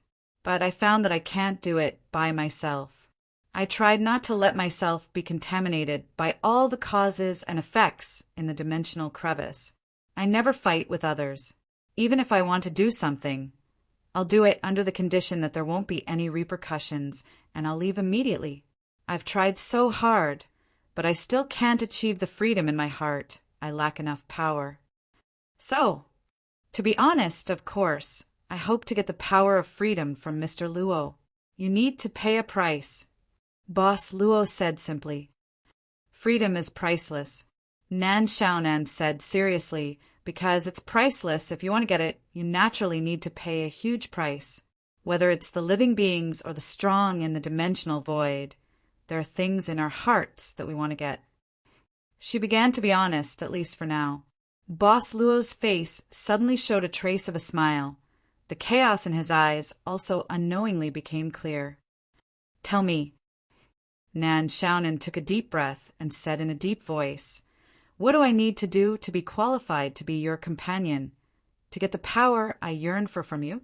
I think the reason why Mr. Luo killed people, maybe it's not as simple as just to experience the so-called feeling of killing, but also to convey something to me. You're temperamental, or you do whatever you want." "I can't be temperamental." Boss Luo shook his head. "Do whatever you want. I'm not ready yet. But this is not the answer I want to hear. Tell me, what should I do?" Nan Xiaonan said with a serious face, "Become your loyal servant. I can also do it." "Becoming my servant is equivalent to losing your freedom." Boss Luo shook his head. Nan Xiaonan said, "I'm now trapped in the outside subworld in this chessboard world. I've already lost greater freedom." Boss Luo smiled and said, "In fact, I quite enjoy the time with Lady Nan because for you, I'm just a very powerful person in your imagination. It has nothing to do with my original identity." Nan Xiaonan subconsciously said, "Mr. Luo, what other identity does he have?" She really wanted to know. If he was really a powerful being in the dimensional void, he definitely wouldn't be unknown. No matter what, she would always be able to deduce from some clues. "If you know, Lady Nan, maybe you won't treat me like you do now." Boss Luo shook his head. "So this point may be unfair to you, but if you really want to know, you can only rely on yourself to find the answer. You won't get the answer from me or the people around me." Nan Xiaonan was startled. Then her heart moved, and she blinked. "This is what I need to do." "It's late." Boss Luo smiled and said, "Lady Nan, you've been tired today. Let's go back to the weapon shop to rest. Tomorrow, we still have to participate in the Kingdom tournament." With that, Boss Luo gently jumped down from the roof of this big house. Nan Xiaonan looked back at the black-robed man's corpse behind her. Then she hurriedly chased up and asked, "Is it? This is a test, right?" The academic, which in her subworld immediately started to chatter and ask questions. The corpse laid on the ground and gradually became cold. The foraging reptile began to approach the corpse. It had already climbed onto the corpse, but at this moment, the cold corpse instantly regained its original temperature. Feeling the terrifying aura released by the corpse that came back to life, the foraging reptile immediately fled in horror. It had only crawled out a little before it died and shattered into ashes. I've already died once. The black-robed man sat on the ground in a daze, subconsciously reaching out to touch the wound on his forehead. Except for a shallow scar, he couldn't even feel a drop of blood. So this is the world after death. He was silent, silent, and silent. The experience of life and death was so strange. The black-robed man was silent at this moment. He silently stood up and quickly fled towards the direction of the palace. Not long after, he bypassed all the palace guards and even the senses of the Dragon Queen, who was staying in the palace at this moment, quietly appeared in King Amos's study room. "You're late." King Amos, who was reading in the study room at night, didn't raise his head, but the black-robed man who came here didn't respond either. The king couldn't help but frown and looked up. What happened? Total annihilation was taken away by the holder of the holy sword. The black-robed man, Gu said expressionlessly. His Majesty subconsciously flicked his finger slightly, and the page of the book was broken. He didn't say anything, just closed the book and pressed his palm on the cover of the book. After a while, King Amos asked in a deep voice, "What did he say?" He said, "Together with the holy sword, when it's time to return it, he will return it." Return. He really said that he will return it. King Amos opened his mouth. His expression was rich. Gu was curious. "You believe him?" "There's nothing to not believe." King Amos shook his head. "I just saw with my own eyes that he took off the sacred armor and gave it to Hilda. But to be able to take away total annihilation from your hands, it seems that our world has really welcomed a terrifying outsider this time. Total annihilation has been taken away. You can kill me now." Gu suddenly said, "Why would I kill you?" King Amos asked curiously, "If I kill you when I'm about to die, who will block the sword for me?" "Me next," Gu said indifferently. "I don't have time to wait for the next you to appear." King Amos waved his hand. "It's just one of the 3 divine weapons. It was made by a craftsman at least 1,000 years ago, and it still has great power even now. However, the descendants... Can't the descendants surpass their predecessors? Make it simple." Gu shook his head. King Amos said, "What's really powerful is a person, not a cold weapon. Besides, didn't he say that he will return it? What's there to worry about? Speaking of tonight's incident, have you found out the identity of the person who appeared as Max?" Gu thought for a while and said, "It should be the companion of that holy sword wielder in disguise. I think his purpose should be to lure out the culprit. Also, Liolo appeared in the weapon shop tonight. He should be here for this matter as well." King Amos said indifferently, "Liolo personally ended the Kadia's kingdom, killed their king, and destroyed the most precious treasure of the Kadia's royal family, the demonic diagram. Now that the demonic diagram has reappeared, he naturally wouldn't be indifferent. But in fact, he personally went to Locke's weapon shop because of the demonic diagram. He shouldn't have known beforehand. Then why did he go there? It should be because of his student." King Amos said slowly, "Peace between man and nature. Peace between man and nature is a descendant of the Kadia's royal family, and so is the child adopted by Max. Liolo wants to find out the truth about the child's background." Gu frowned. Logically speaking, he should be the biggest enemy of the Kadia's royal family. King Amos shook his head. "He's not. I am. Destroying Kadia's was my order, and Liolo was just an executor." Gu shook his head and said, "You shouldn't have allowed peace between man and nature to remain in the capital. Liolo shouldn't have hidden the identity of peace between man and nature. I don't understand why you did this. If I say..." King Amos suddenly looked at Gu, who was like a shadow, and said slowly, "Liolo didn't really kill the king of Kadias. He's still alive. What do you think, Zayart?" Gu couldn't help but blurt out, "I didn't say anything." King Amos chuckled, then waved his hand and said, "You've been here for a long time. Even if you're the last member of the Dark Shadow clan on the continent, with Hilda's strength, she'll find out sooner or later." In the next few days, help me keep an eye on someone. Who? Laura. Okay. Gu didn't ask why. After a simple nod, his figure gradually melted into the darkness, but he didn't completely disappear. King Amos didn't even raise his eyes and said, "Is there anything else?" Gu was silent for a moment, then said, "Tonight I died once and then came back to life. He has the holy sword in his hand and can even take Apocalypse from you. He can also face Hilda without batting an eyelid. Indeed, it's very dangerous even for you to face such a powerful outsider." King Amos nodded. "I know. If I meet him again, I'll be careful." I said, "I really did die once," Gu said in a deep voice. "He killed me, then brought me back to life again. He can control life and death with just a thought." King Amos suddenly raised his head. Chapter 1858. Pink smoke bombs exploded in the sky above the king's city. Jillian could vaguely hear some noises coming from outside. Counting the days, today should be the first day of the national competition in Cairo. It was just that living in the most luxurious house in the guards division was like living in a palace. Except for the servants who brought food, the only person Jillian could contact was the peace between man and nature. However, the peace between man and nature had not appeared since the last time he came. It looked so lively. I also want to join in the fun. After all, he was still a teenager, and the time he had to really be quiet was quite little. The prosperity of the human world was actually reaching out to this teenager who was actually under house arrest. "You are Jillian."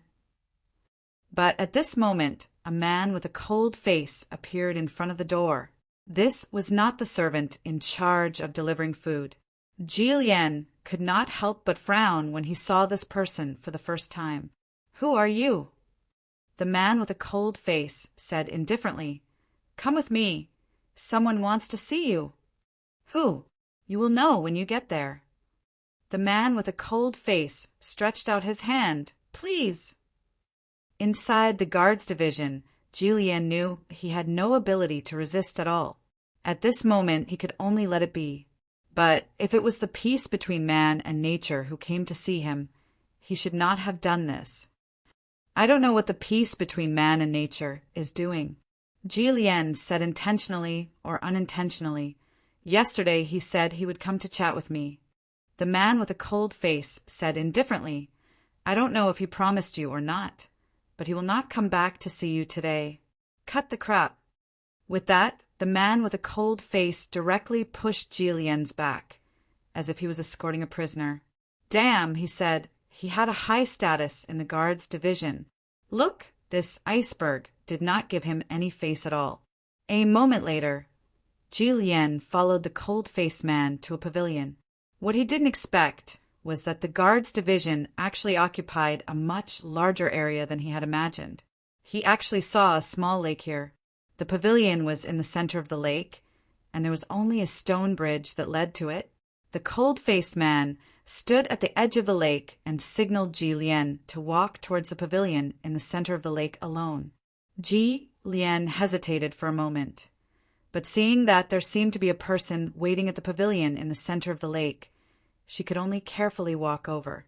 When he arrived at the pavilion, he saw a man with white hair on his temples but a rosy complexion. He was wiping his sword with the lake water. The man wiping the sword did not speak, nor did he look up at him.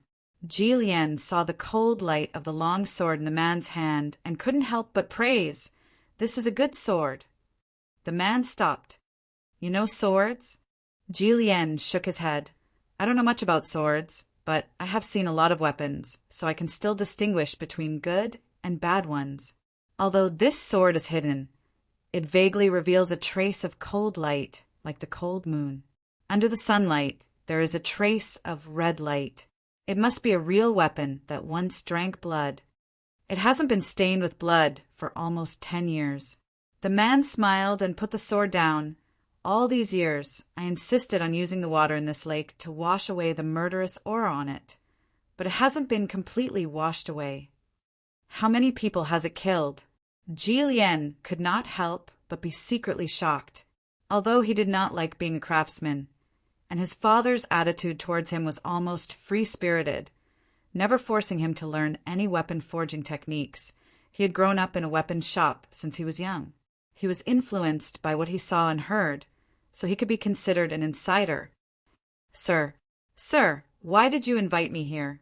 Ji Lian could only ask tentatively. I just want to see you. The man smiled. Don't be nervous. We won't be chatting for long. Quark will send you back later.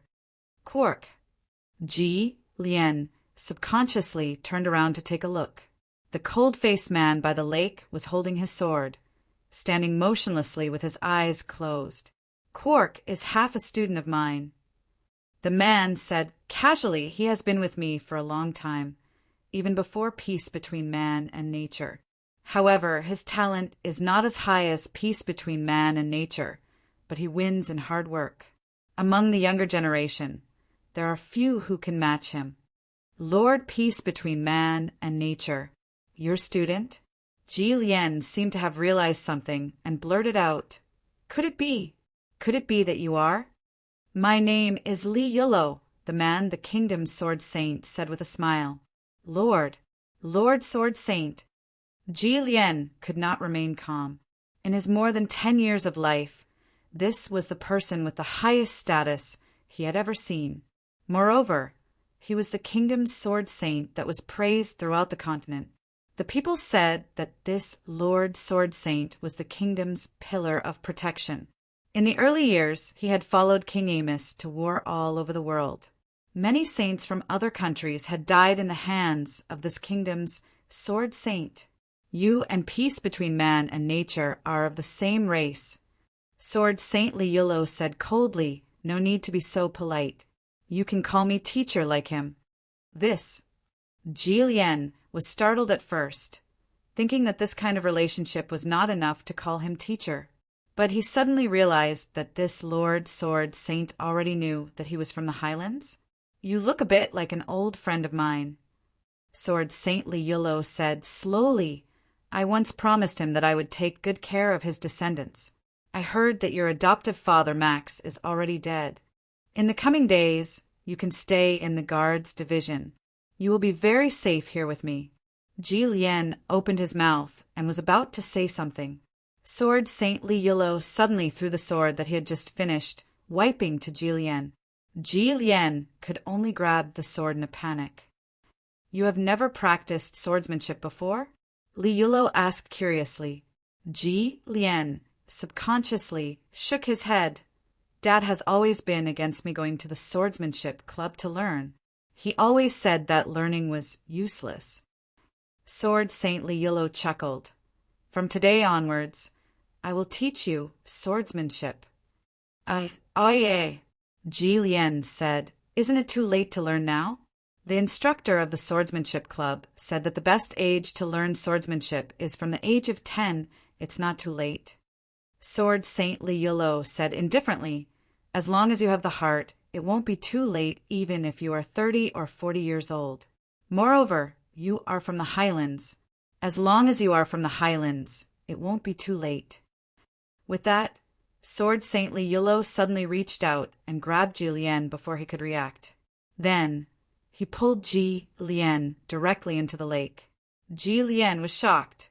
He thought that he would be swallowed by the lake water, but he found that after falling into the water, the lake water could not get close to him at all. He saw that there was a layer of strange light protecting him and Sword Saint. They sank all the way until they landed at the bottom of the lake. Ji Lian actually saw a dense array of swords at the bottom of the lake. These swords were of different styles. Some were mottled, some were broken, and some were still glowing. The bottom of the lake was like a tomb for swords. Here, I call it the sword tomb at the bottom of the lake.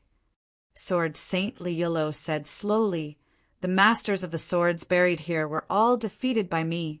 Every time I kill a swordsman, I will throw his sword into the lake. To commemorate those people? On one hand, Li Yulou said casually, on the other hand, it is to feed something. With that, Sword Saint Li Yulou waved his hand instantly and a sword light slashed out. The sword tomb at the bottom of the lake directly split open at this moment. A dark red blood light shot out from the crack, and in this blood light a green long sword could be vaguely seen.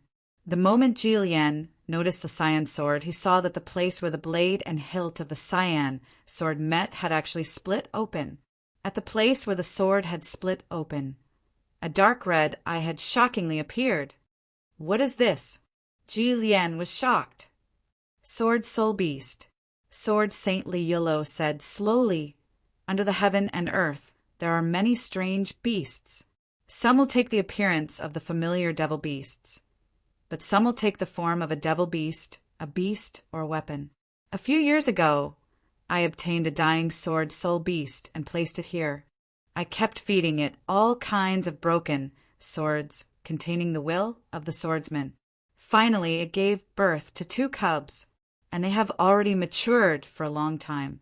With that, without waiting for Julien's reaction, Sword Saintly Yellow stretched out his hand and grabbed the green sword soul beast in the crack. At the same time, he used his finger to cut open the sleeve on Julien's arm. "You are a Highlander. You have the purest Highland bloodline in your body. You can control all the beasts in the world." Sword Saintly Yellow said solemnly, "This sword soul beast will fuse into your body and become the foundation of your sword Tao. You will have unparalleled sword Tao knowledge." Wait. At this moment, Sword Saintly Yellow had already stabbed the sword soul beast into Julien's arm. A blood mark instantly appeared on his arm. Rather than saying that the sword soul beast had stabbed into his arm, it would be more accurate to say that the sword soul beast was being devoured by the blood mark. A huge impact was surging in his mind. His consciousness was instantly drowned by this huge impact. At the bottom of the lake, Julien had already escaped from the protective shield released by the Sword Saint. But his body continued to release waves of sword light, completely isolating the lake water. Looking at Julien, Sword Saintly Yellow muttered, "This progress is even faster than the peace between man and nature." Apart from the Imperial Guards, all the guards were mobilized to maintain order at the opening of the tournament. But even so, there were still endless fights and trampling happening in the boiling scene. This was simply a hellish challenge for the entire defense system of the royal capital. "Sir, so you were here. I've been looking for you for a long time."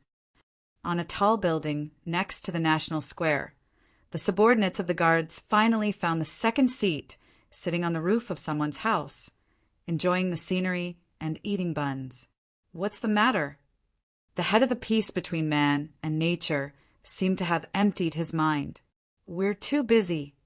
The subordinate anxiously said, "The tournament hasn't officially started yet. His Majesty's troops are about to enter, but the chaos still hasn't calmed down. Those Imperial Guards are now arresting anyone they see. Many innocent civilians have been implicated." The head of the peace between man and nature yawned and said, "This is a free country. What good method do we have to drive them away? Depriving the people of their freedom will only bring trouble to ourselves. If you don't let the people participate in the tournament, they will go crazy. At that time, I'm afraid even the garrison troops will have to enter. Of course, the premise is that they can cross the Dragon Emperor barrier. Haha. When enough people are injured or killed, they will be obedient." "Sir, now is not the time for jokes." The head of the peace between man and nature brushed his ears and stood up. "Now is not the time for jokes. I should enter the tournament." "Enter? What do you mean?" the subordinate subconsciously asked. "Enter the tournament, of course." The head of the peace between man and nature said matter-of-factly, "This is a tournament that gathers young masters from all over the country. Without me, what's there to see?" Sir, the head of the peace between man and nature had already leaped into the air and landed in the center of the venue like an eagle spreading its wings. Soon, King Amos was escorted to the venue of the tournament. However, the king just said a few words and left directly. He didn't intend to watch the rest of the tournament. This was only the first day of the elimination tournament.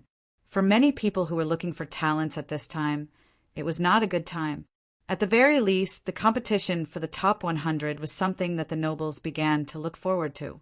But for the general public, even if it was just an elimination tournament, it was still a grand event worth watching, because this tournament did not forbid killing.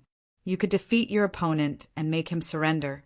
At the same time, you could not accept the surrender and directly kill your opponent on the field. Got it. The number certificate for the tournament. This is your Mr. Luo. Nan Xiaonan squeezed through the crowd at this time. If we keep winning, it will take at least a dozen rounds to enter the elimination tournament tomorrow. After all, there are so many participants. Boss Luo didn't care.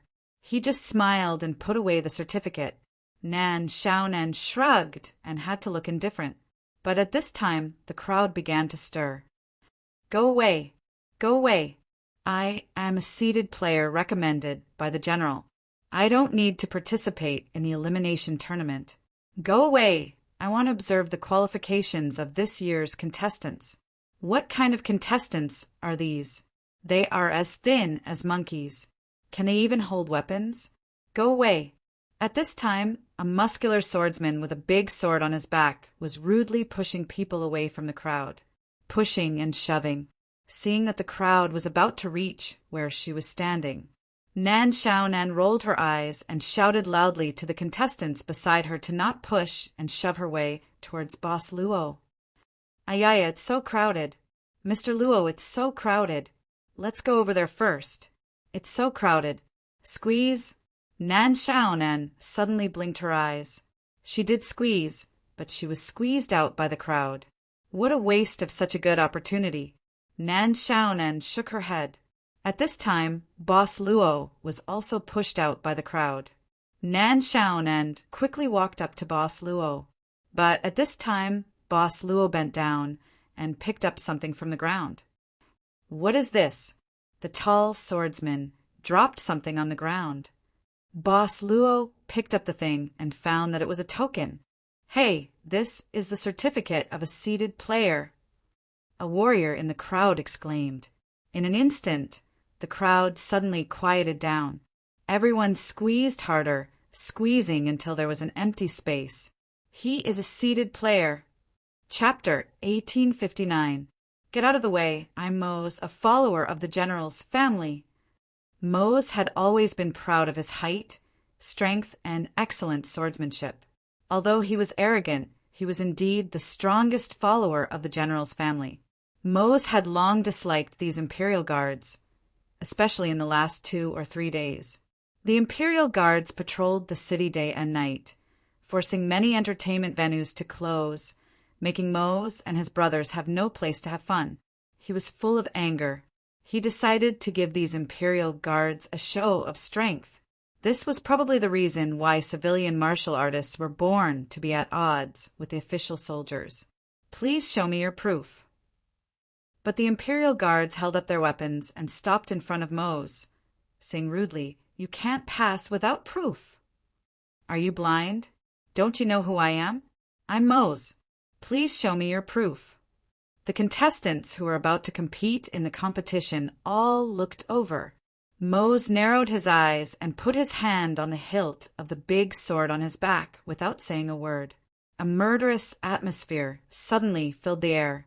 However, the imperial guards who were guarding the passageway did not move. They did not even look away. Mose glared at them for a while, and finally snorted coldly.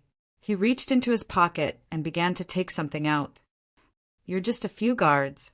I'm too lazy to argue with you. After I become the champion of this competition, I'll make you wait a moment. Mose's eyes widened at this moment. He found that the proof in his pocket was gone. Mosen seemed to have lost his soul. His expression changed slightly. Before he left this time, he had made a bet with many of the general's family's hangers-on that he would definitely get a good ranking in the competition. If he couldn't even enter the arena because he lost his certification, please show me your proof. The imperial guards said for the 3rd time. Cold sweat appeared on Moses' forehead unknowingly. Just as he was thinking about how to get through this difficult situation, he suddenly heard a commotion behind him. He's actually a seated contestant. Looking at this gentleman, I'm afraid he's the young master of that noble family. To be qualified as a seated contestant at such a young age, it doesn't mean that his family is powerful. I also want to have the mark of a seated contestant. Gasps of surprise rang out one after another. Nan Xiaonan had no choice but to brace herself and stand in front of Boss Luo. She quietly asked, "Mr. Luo, what should we do now?" Boss Luo didn't seem to have any good ideas to deal with the current situation. He just held the verification in his hand. In Nan Xiaonan's eyes, he looked like a complete fool. Everyone has misunderstood. Boss Luo suddenly said, "This piece of identification isn't mine. I just happened to pick it up on the road." As soon as he said this, the surroundings became much quieter. The surrounding contestants all looked at the item in Boss Luo's hand. Their gazes became a lot richer. At the same time, there was less respect in their eyes, but more greed. "That's right. I did leave this proof behind by accident." A fierce-looking professionist with a scar on his face and a huge axe in his hand pushed his way out of the crowd. "I was worried about what to do, but I didn't expect you to pick it up. Give it back to me. This bag of money is your reward." The big guy with the axe threw out the bag of money, and then, without saying anything, he tried to grab the verification in Boss Luo's hand. However, before this large man with the axe could do anything, he was already grabbed by another hand. The person who came was expressionless, but he did not seem to be a person to be trifled with. The murderous aura around his body was thick. "Wait a moment, I also accidentally dropped my proof just now. I'm afraid that proof is mine. Your piece may still be on the ground, so you should pick it up yourself." Obviously, the two of them didn't really have the verification. They all knew that, therefore, the surrounding contestants all rushed forward at this time. Because there were so many of them, they even started to fight. "How dare you!" Suddenly a loud shout was heard. At the same time, a huge figure descended from the sky, and then a huge sword struck the floor. Rumble! Not only did the floor shatter, but the shockwave even pushed away the surrounding crowd. Everyone was shocked. At this time, Mose, who was holding the huge sword, slowly stood up, put the sword on his shoulder, and shouted, "Go away! This piece of verification belongs to me. I'm Mose, the first right-hand man of the general's family." Many of them didn't know who the general was. In the early years of the Kingdom of Elnis, many people in the military department in the king's city were given the title of general because of their military achievements. Although there were many generals, and some of them weren't very famous, but any general with the word general must be very powerful. Thus, under everyone's fearful gaze, Mose slowly walked to Boss Luo with the huge sword. He looked down and said in a low voice, "You're the skinny monkey who picked up my verification. Here you are." Boss Luo smiled and threw the verification to Mose. Mose was about to say something, but when he saw the lost proof being tossed back to him, he subconsciously caught it.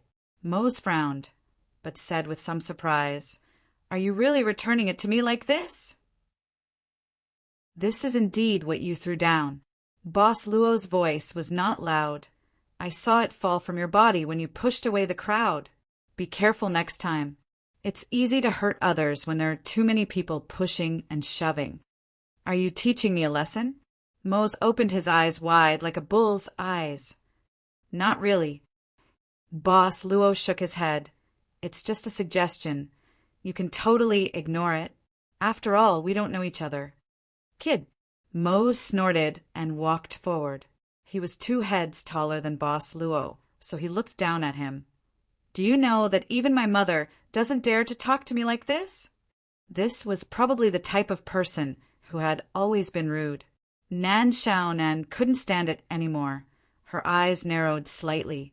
She kept saying that she wanted to follow Mr. Luo, so there was no reason for Mr. Luo to solve such a small matter. Boss Luo frowned slightly. Nan Xiaonan saw this signal and copied the demonic diagram without hesitation. She had already chosen which monster to summon. Unexpectedly, Mose said in a deep voice, "My mother said that if I meet someone who dares to scold me in front of me, He must be a good person. My mother also said that if I meet a good person, I must treat him with respect.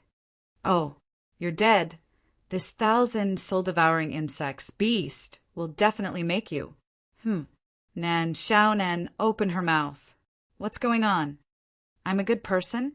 Boss Luo said in surprise. Mose nodded heavily. While nodding, his chest muscles were actually trembling. Proofs are anonymous. Anyone who has a proof can become a seated player. That's why these people want to steal your proof when they see it in your hand. Originally, if you admit that the verification is yours, these people might be a little scared, because only those who have the ability will be given the verification. But in order to prevent the seated players from being arrogant because they have the verification, this anonymous rule is used to warn the seated players that whoever has the ability can replace the verification. So, Nan Xiaonan couldn't help but ask, "This little brother is really a good person." Mose patted his chest. Not only is he not greedy for the verification, he even dared to scold me. He's a very good person. I'll make you my friend. Come, follow me. I'll bring you to the arena. The seeded players who had the verification could directly participate in the final round, and at the same time, the seeded players could recommend up to 3 people to skip the audition. In order to repay the good person described by his mother, Mose used the verification authority in his hands to register Boss Luo and Nan Xiaonan to skip the audition. Nan Xiaonan was now following Boss Luo and Mose.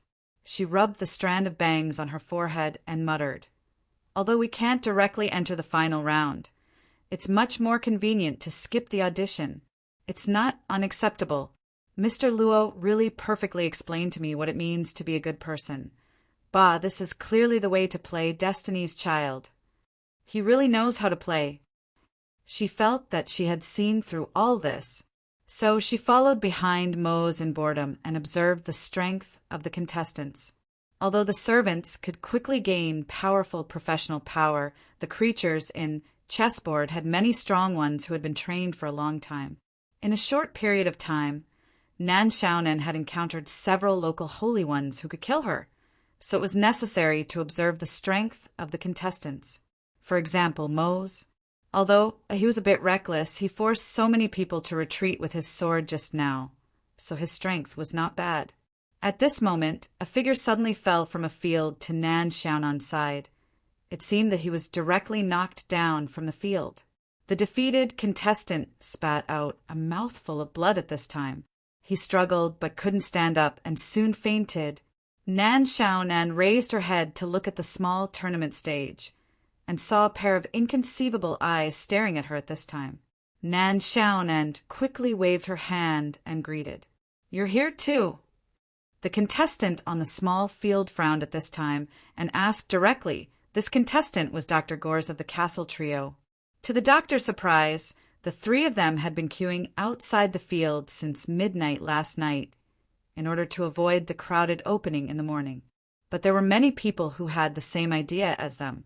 Even if it was 10 o'clock in the middle of the night, the line of people who came early was still a few streets away.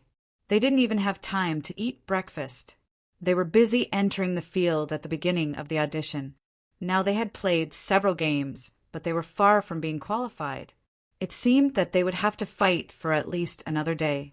"Yes, didn't Mr. Luo tell you before that he would come to participate in the competition?"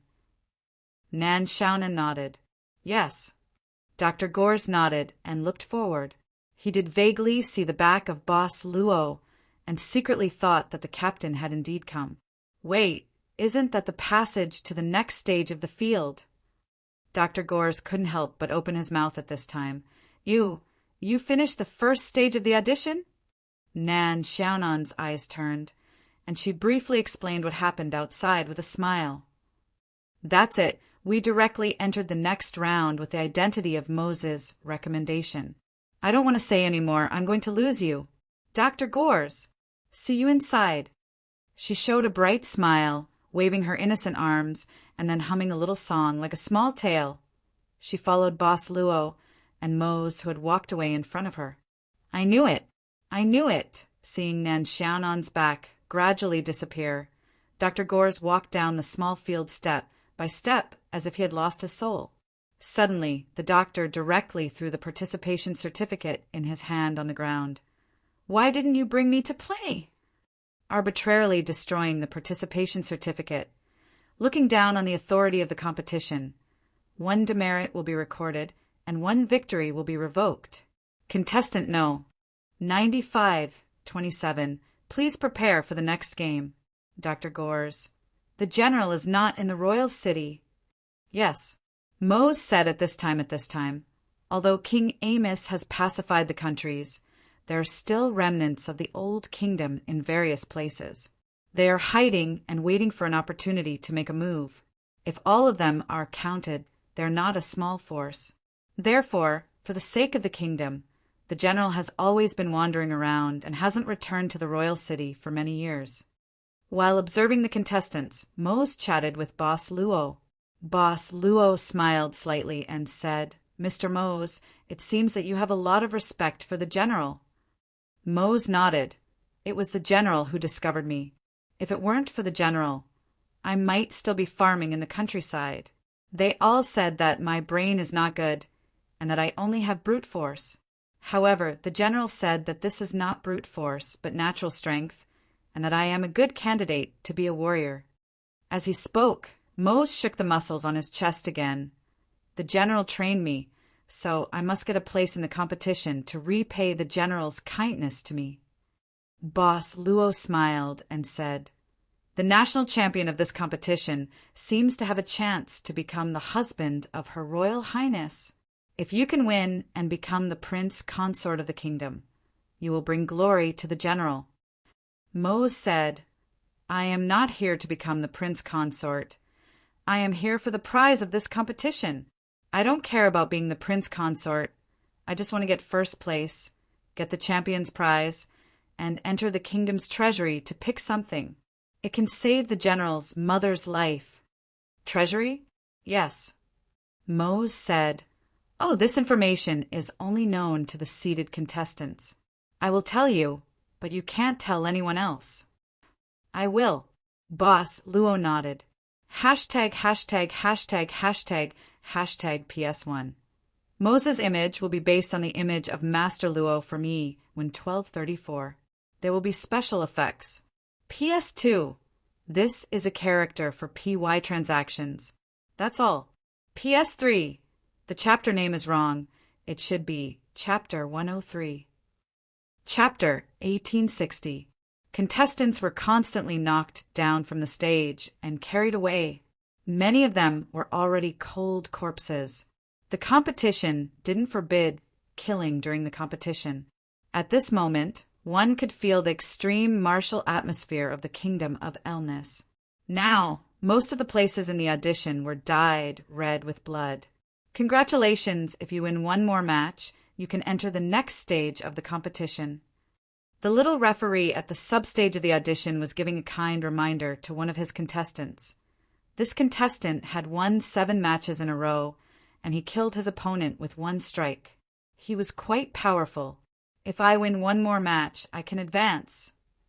"That's right, congratulations. Then I'll forfeit this match." What did you say?" "I plan to fight a few more matches here." The contestant said with a laugh that made the little referee's heart tremble, "If it's possible, please arrange for me to go to the Resurrection Battle Royale. I heard that it's a battle royale with at least 100 people. Truly, truly a bloodthirsty madman." The little referee subconsciously looked at this contestant who had won 7 matches in a row. His face was very ordinary, but his whole body exuded a terrifying bloody aura. He couldn't help but look at this contestant's name, Liwa. In the next stage of the competition, contestants who were selected from the audition kept walking in through the passage.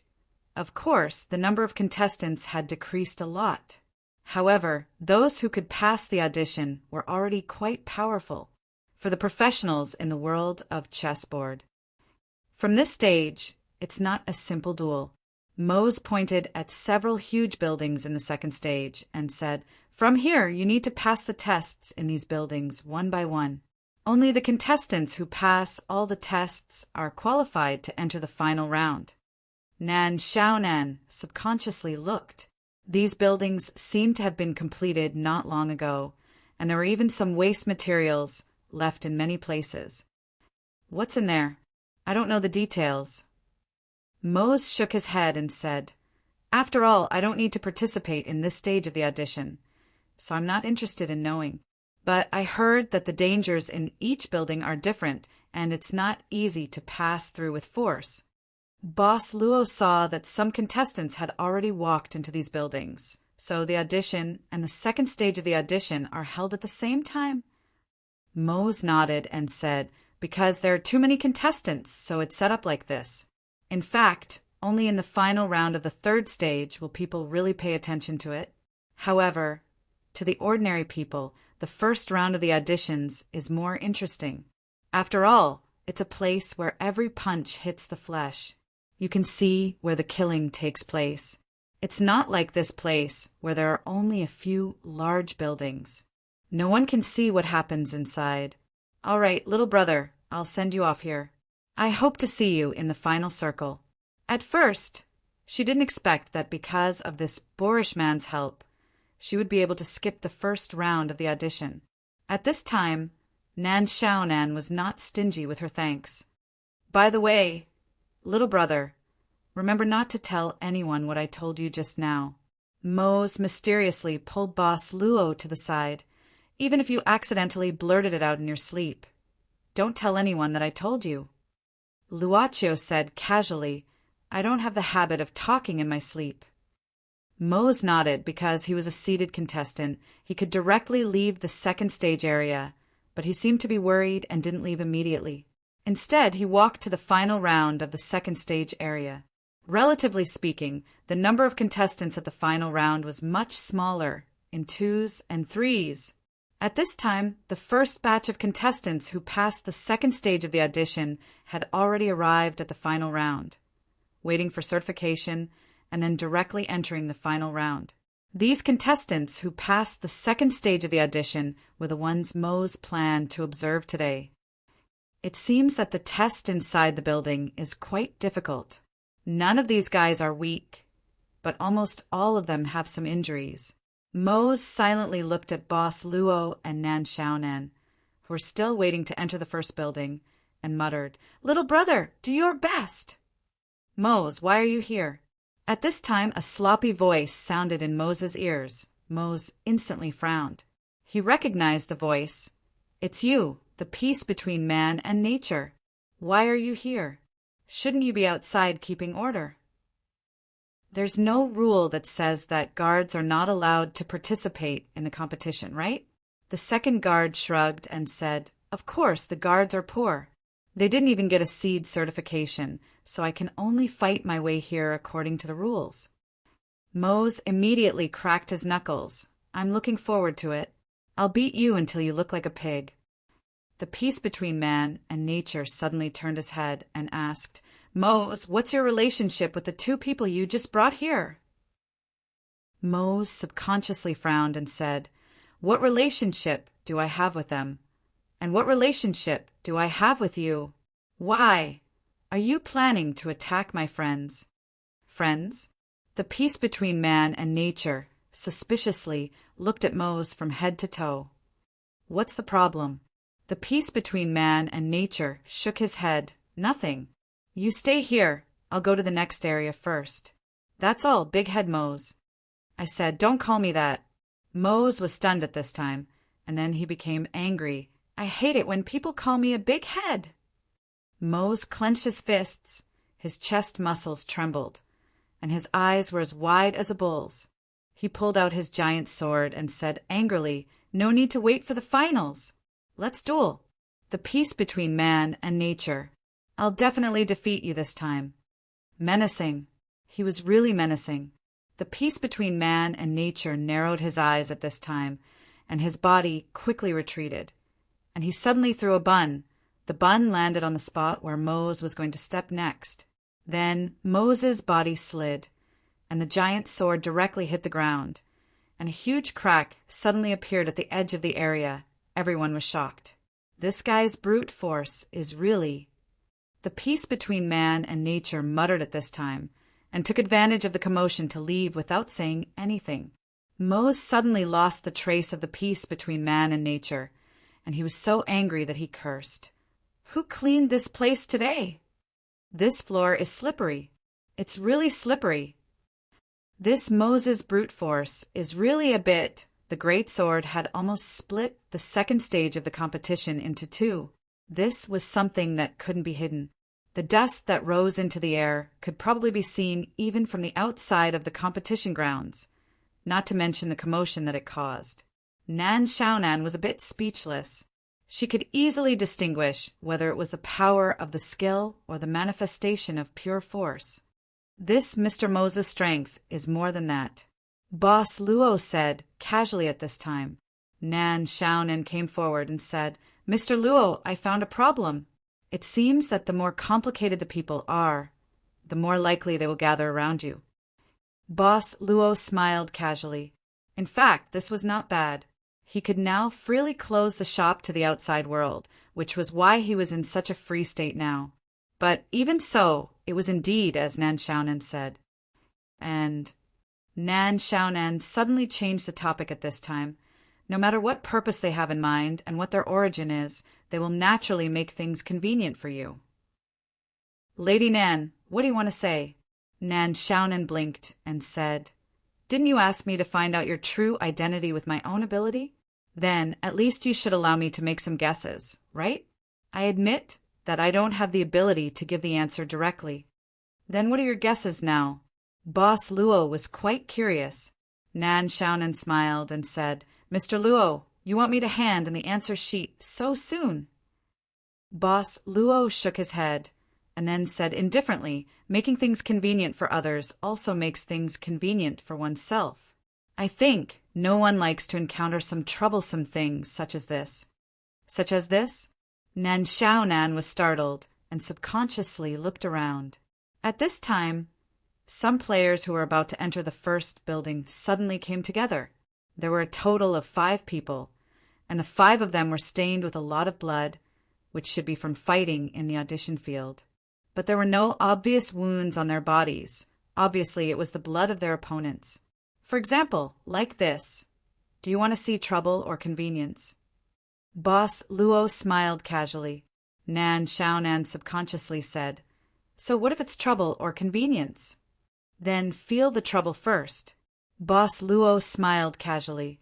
Just as he finished speaking, the faces of the 5 contestants revealed a trace of arrogance.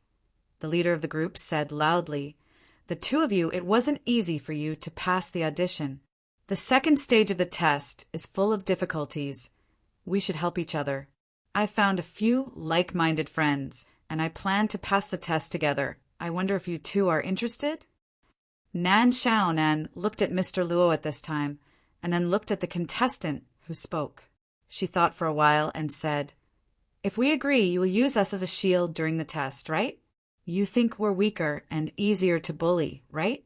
If we don't agree, you don't mind using the black water here to make us unable to participate in the next test? It's good to talk to smart people. The leader sneered. But don't worry, we'll take good care of you for the sake of your beauty. As for your companions... They all laughed maliciously at the same time. Nan Xiaonan frowned. This was obviously a kind of trouble. Of course, she didn't care about this kind of trouble at all. But it was still a kind of trouble.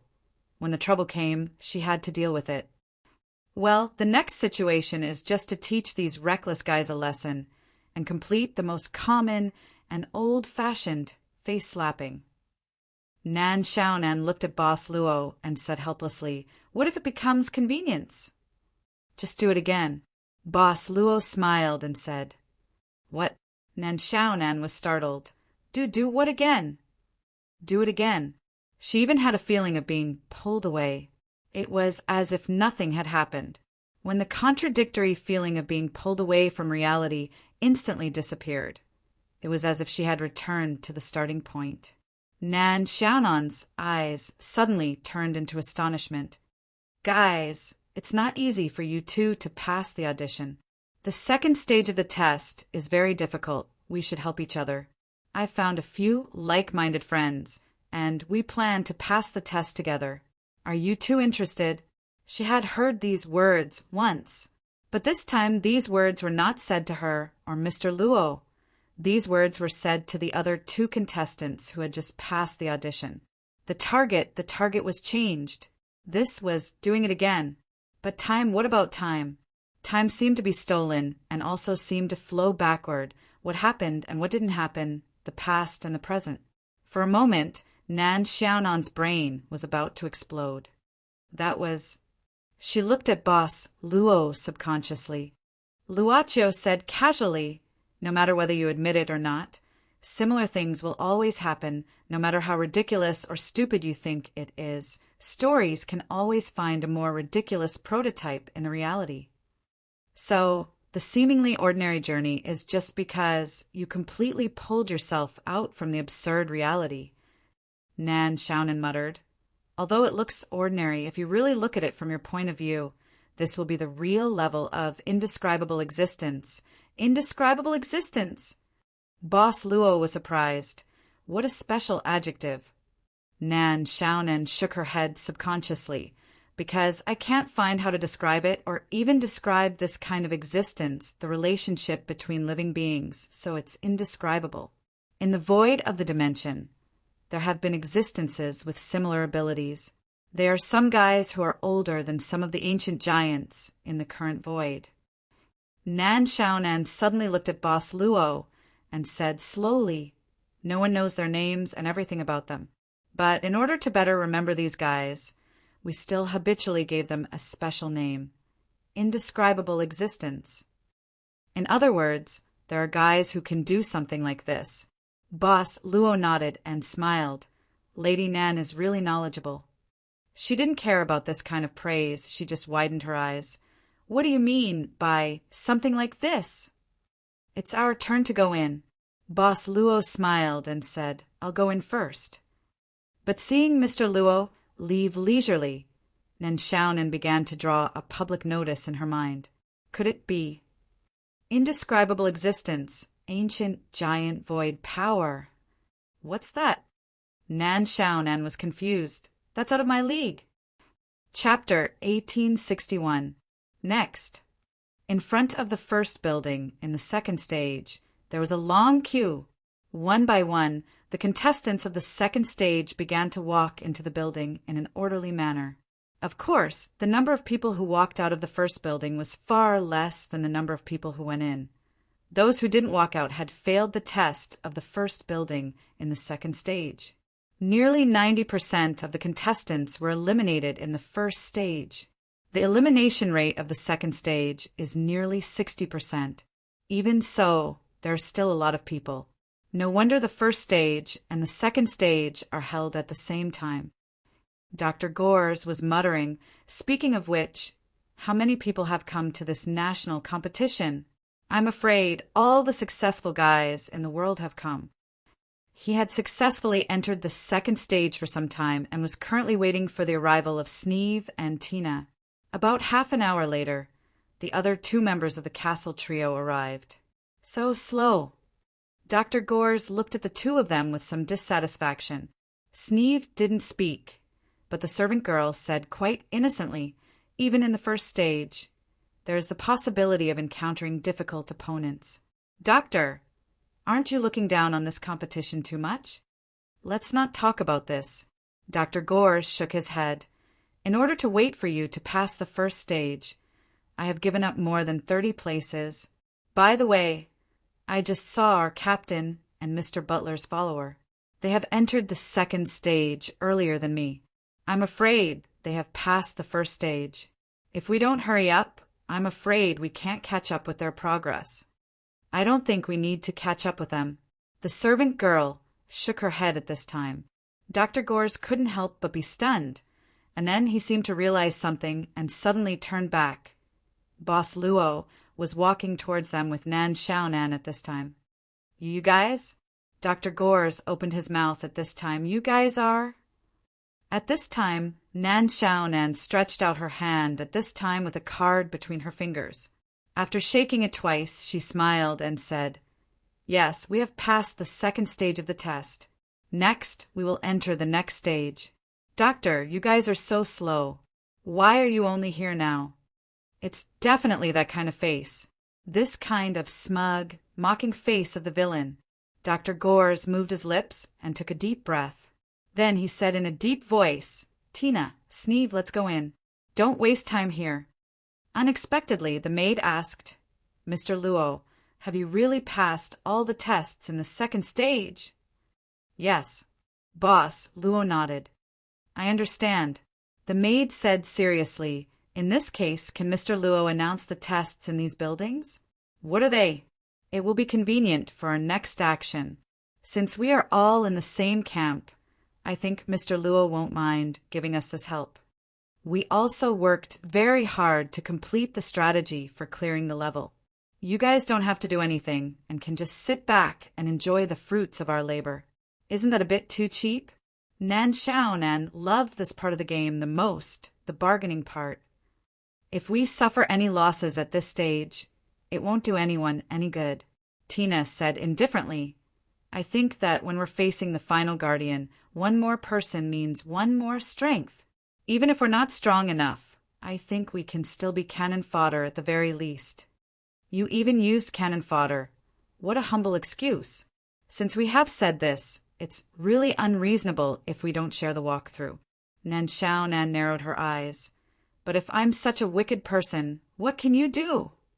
"I believe Mr. Luo is not that kind of selfish type," the maid said indifferently. "As for whether this lady is wicked or not, it has nothing to do with me." "Oh, interesting."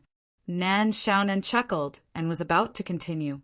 But Boss Luo interrupted at this time. "As Tina said, we are in the same team, so we do have the obligation to share information. The information of the second stage of the test will not be hidden from you. Lady Nan just likes to joke." Since Mr. Luo had said so, Nan Xiaonan naturally could not continue to make trouble. She had to say before Boss Luo, "Well, listen carefully, I will only say it once. If you forget it, forget it. I don't intend to let you remember." "Thank you very much," the maid said with a slight smile, as if the previous unpleasantness had not happened at all. The first building tests the ability of willpower. In fact, it is just some simple and crude illusion attacks. As long as you understand this, you don't have to fight in the first building. The last building is a test of killing intent. You can walk through it easily, Nan Xiaonan said at this time. The second building tests the individual's reaction and coordination ability. You have to pass a section of the stone pillar area. You can only move on the stone pillar while dodging attacks from all sides. But I've tried it. As long as you wear armor above level 10, you can basically withstand the attacks from all sides. The next level is after a moment. That's about it. It's very simple. Nan Xiaonan shrugged at this time and said, "The rest is just the harassment of some miscellaneous monsters that will appear in the process of clearing the level. Basically, it's not a threat. Of course, if you don't prepare in advance, you will be somewhat flustered." "That's a great help." Tina smiled slightly and said, "With this detailed information, I think we will soon catch up with the two of you. So, without further ado, we should start the test now." After that, the maid was very polite and gave a ladylike salute to Boss Luo and Nan Xiaonan before leaving. "Come on." Nan Xiaonan waved enthusiastically at this time, and then quietly stuck out her tongue. "Lady Nan, why didn't you tell Miss Tina that the last test of killing intent in the first level comes from the killing intent of a sanctuary professional? Isn't it interesting?"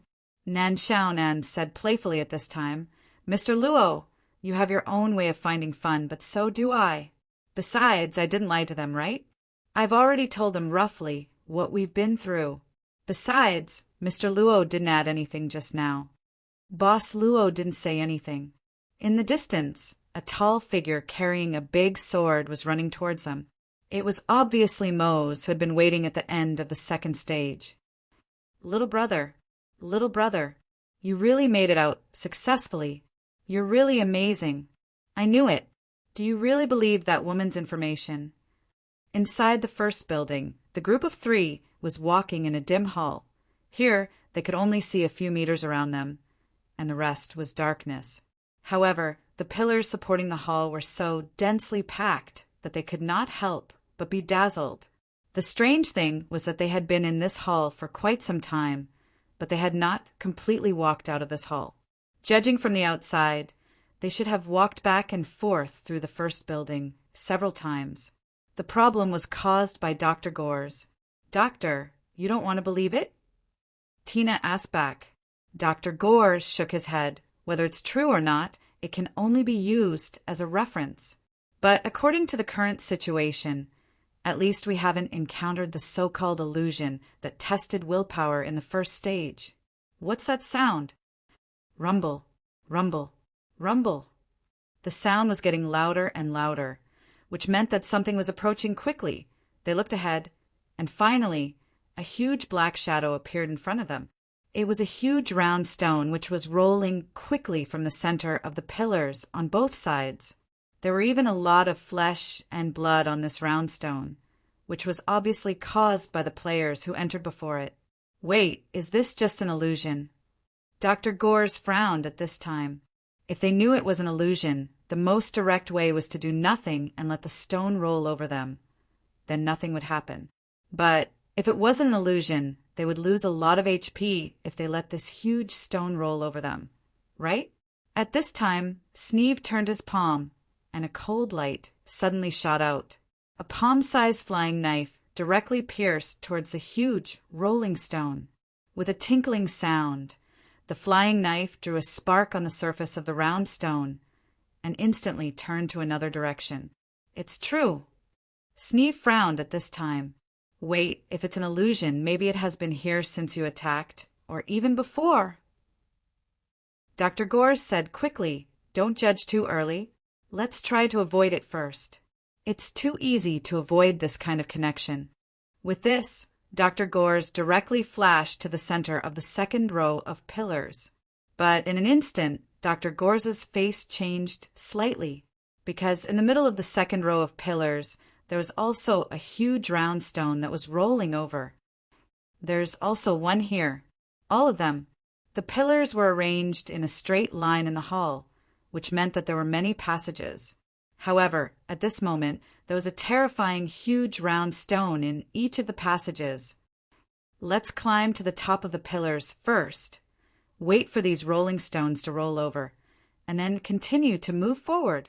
Dr. Gores reacted quickly and climbed up one of the pillars in an instant. But just as he climbed up the pillar, his face turned ugly again, because these round stones were not just one wave, but one after another. There was no end to them at all. Until now, Dr. Gores realized that it was not that he didn't see any contestants on the way, but that those contestants had already climbed up the pillars. At this time, they were moving forward with difficulty through these pillars. However, the pillars in the hall were unusually smooth.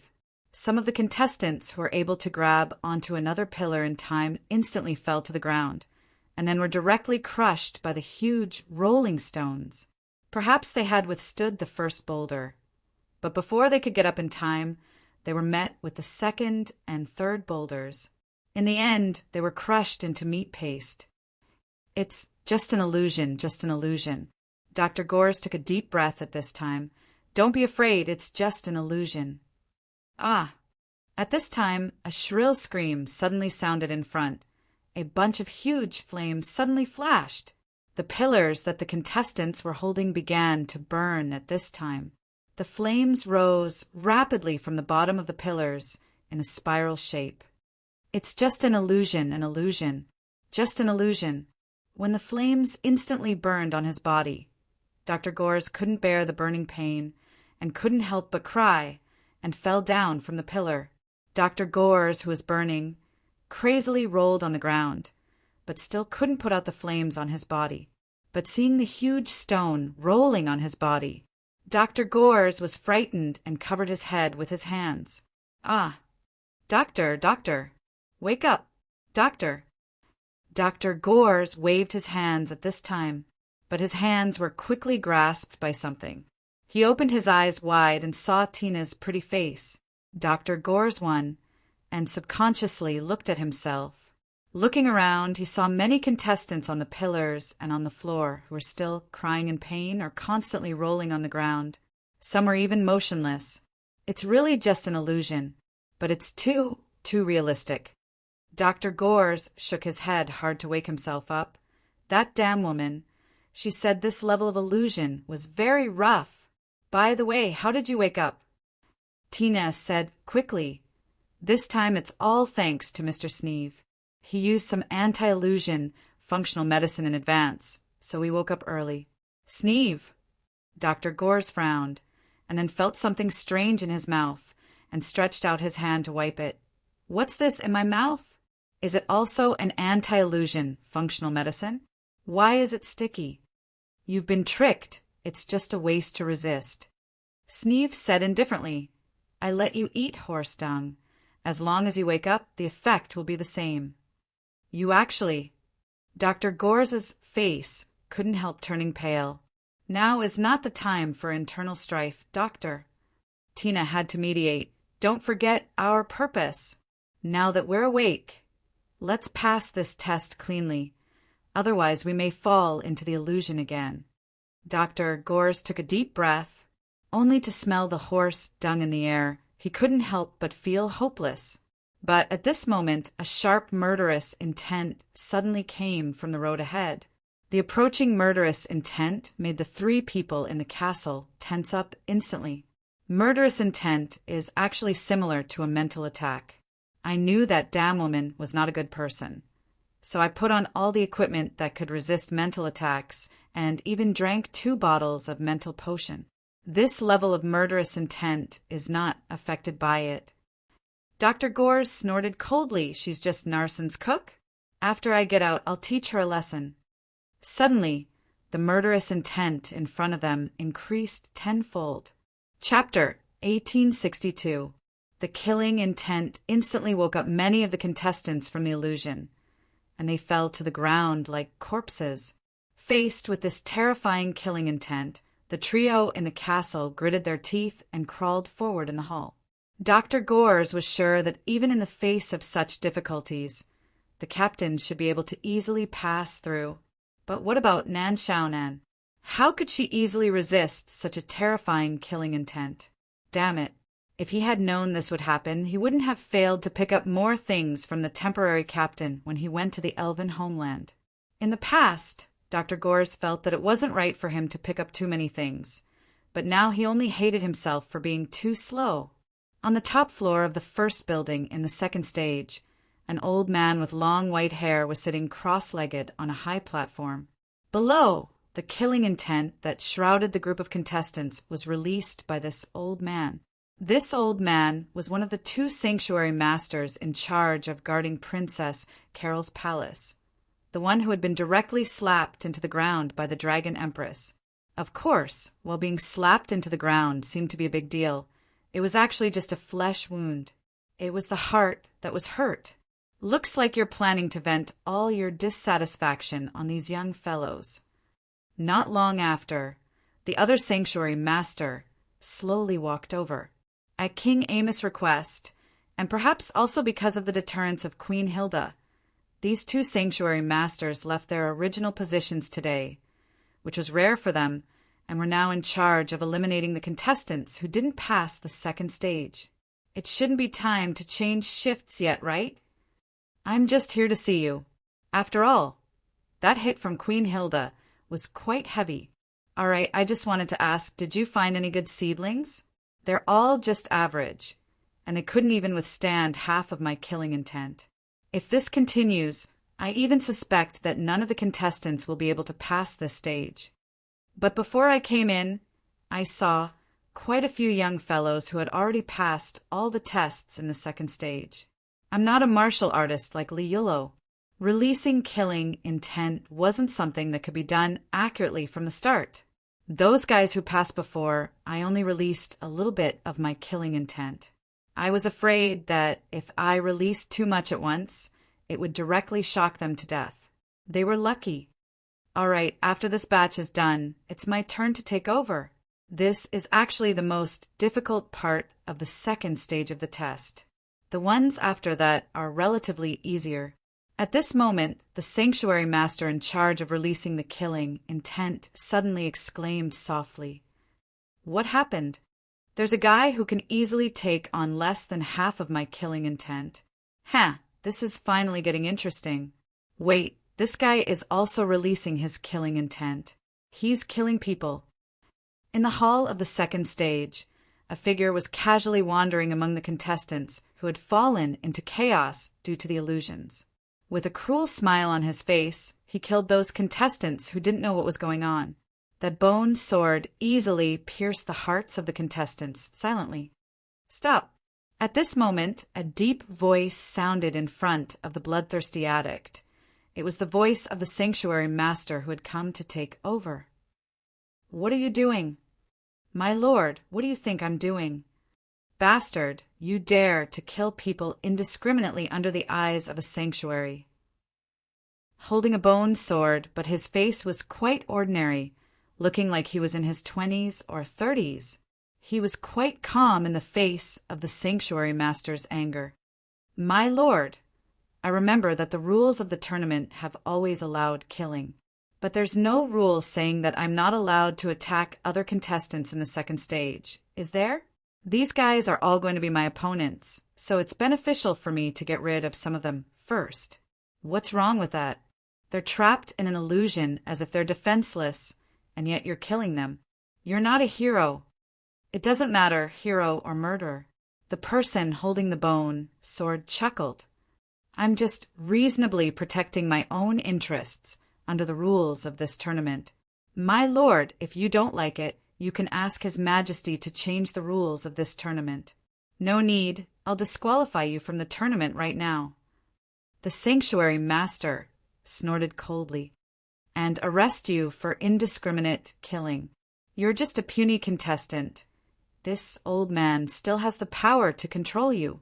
In other words, my lord, you intend to abuse your authority." The person holding the bone sword laughed coldly. "Does that mean I can protect myself?" The sanctuary master snorted coldly and was about to teach this arrogant fellow a lesson. But in that instant, the arrogant fellow before him suddenly disappeared. Just as the sanctum master was about to explain, he felt a chill on his neck. "My lord, if I kill you here, I wonder if I'll be violating the rules of the tournament?" "You!" The sanctuary master's eyes widened. "So you're just a good-for-nothing with enough power but no heart of the sanctuary. Forget it. I won't kill you to save myself the trouble." The person holding the bone sword gave him a gentle push. The sanctuary master actually fell to the ground in an instant, powerless. Inwardly, he breathed a sigh of relief. "I was just kidding." A cold light flashed, and the bone sword easily pierced through the sanctuary master's chest. It was only when the bone sword pierced through his body that the sanctuary master suddenly realized. His powerful magic had all fallen silent the moment he met the person holding the bone sword. Without that powerful mana, even a sanctuary master would only be a slightly stronger person. The serpent that devours all spells. One of the 3 godly weapons left in the world. To be able to die under it, it's not a disgrace to your so-called sanctuary master, is it? The sanctuary master could no longer hear what was said after that. After that, the person holding the bone sword suddenly jumped up and climbed all the way to the highest point of the building, to the platform.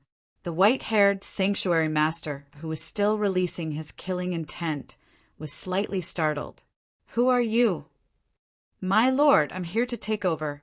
Please go down." A cold light pierced towards him. "Take over you? How dare you?" The white-haired sanctuary master snorted coldly, and the terrifying magic on his body instantly vibrated, causing the huge building to tremble in an instant. However, in just an instant, the powerful magic suddenly fell silent. In the midst of his shock, the bone sword had already pierced through the white-haired sanctuary master's chest. After that, the person holding the bone sword kicked the corpse of the white-haired sanctuary master to one side and sat down, chuckling. "Now, it's up to me to decide who should be allowed to pass. The current pace is not bad. A creature that resembled a dolphin was swimming in a huge pool, the pool in the garden of the princess palace. At the same time, Her Highness was also in the pool, having fun teasing these strange creatures. At the edge of the pool, the Dragon Empress Hilda was smiling as she watched Her Highness play with the water. It was just that the entire pool was now suffused with a thin layer of blood red. At that moment, the corpse of a sea monster that had been torn apart slowly floated to Queen Hilda's side. Before it even got close, the corpse of the sea monster was directly annihilated by the Empress' power. "Your Majesty, King Amos is here." Laura, the head maid, slowly walked over. She was leading King Amos here. His Majesty should have just finished his speech at the opening of the national tournament and immediately returned to the palace. Calculating the time, he did not even stop on the way. "Yamos, huh?" Just in time. Queen Hilda did not look back. She looked at Princess Carol, who was playing in the pool, and said in a doting tone, "Come and see Carol, such a lively child." "Indeed," King Amos smiled and said, "I haven't seen Carol this happy in a long time. He really does look like a monster." Queen Hilda stared at the Yamos King and said expressionlessly, "That's what you think, isn't it?" The Yamos King said indifferently, "I gave Carol everything I could, just so that she could live a happy life. How could my child be a monster? Why is he here? Mother, I don't want to see this guy. Mother." In the pool, Princess Carol suddenly exerted force with both hands and tore apart the dolphin-like water monster that was hugging her. She shouted angrily, "Get lost!" "Carol, be quiet." The Dragon Queen looked at Princess Carol with a cold glint in her eyes. Her Royal Highness instantly shuddered and shut her mouth tightly. Queen Hilda then looked at King Amos and said, "It seems that even if you give her everything you can't gain Carol's favor. Yamos, I've kept Carol in your palace, but she has never changed her attitude toward you. I'm really disappointed about this. As long as half of the royal blood of Elnis remains in her body, I won't let her return to the Dragon clan on the continent." "No one can take my child away from me," the Yamos King said unyieldingly. "No one can take my child from me." "Yamos, do you know who you're talking to?" "I know," King Amos said slowly. "As I said, I'll give her everything I can, even if it's you, Hilda." "The last bit of dignity as a father?" Queen Hilda suddenly smiled faintly and caressed King Amos's face. "This is one of the few things I like about you. Don't let me down in the future." With that, Queen Hilda waved at Princess Carol and said, "Carol, stop playing. Let me think. You haven't had dinner with your father for a long time. Tonight is a rare opportunity. Let's have dinner together." She knew that she couldn't disobey the Dragon Queen's order, even if she was her daughter. Princess Carol walked out of the pool unwillingly, but her eyes were fixed on King Amos. Suddenly, Princess Carol said, "Mother, I want to watch the national competition." The Dragon Queen smiled and said, "Today is the first day and we're still in the elimination stage. There's nothing to see. Let's wait until the finals. Don't worry, since they're young talents from all over the world. They'll probably meet your requirements." "I can't wait." Princess Carol sat down on the ground. "It's too slow. I don't want to wait anymore. Even if you say so, there are still too many people participating in the competition." Queen Hilda shook her head. "But it'll only be a few days at most. I'll be with you during these days." "I don't care. I don't care. I want it now. I don't care." "I really don't know what to do with you, child." Queen Hilda shook her head and looked coldly at King Amos.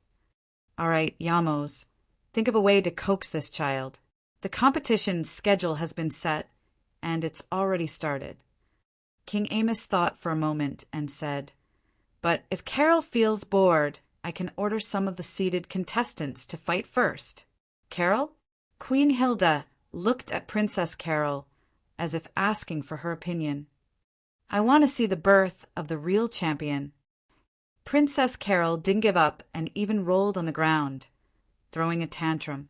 A maid who was waiting for orders even had her head smashed and fell into the pool because of Princess Carol's beating. It doesn't seem like a good idea. This child won't stop.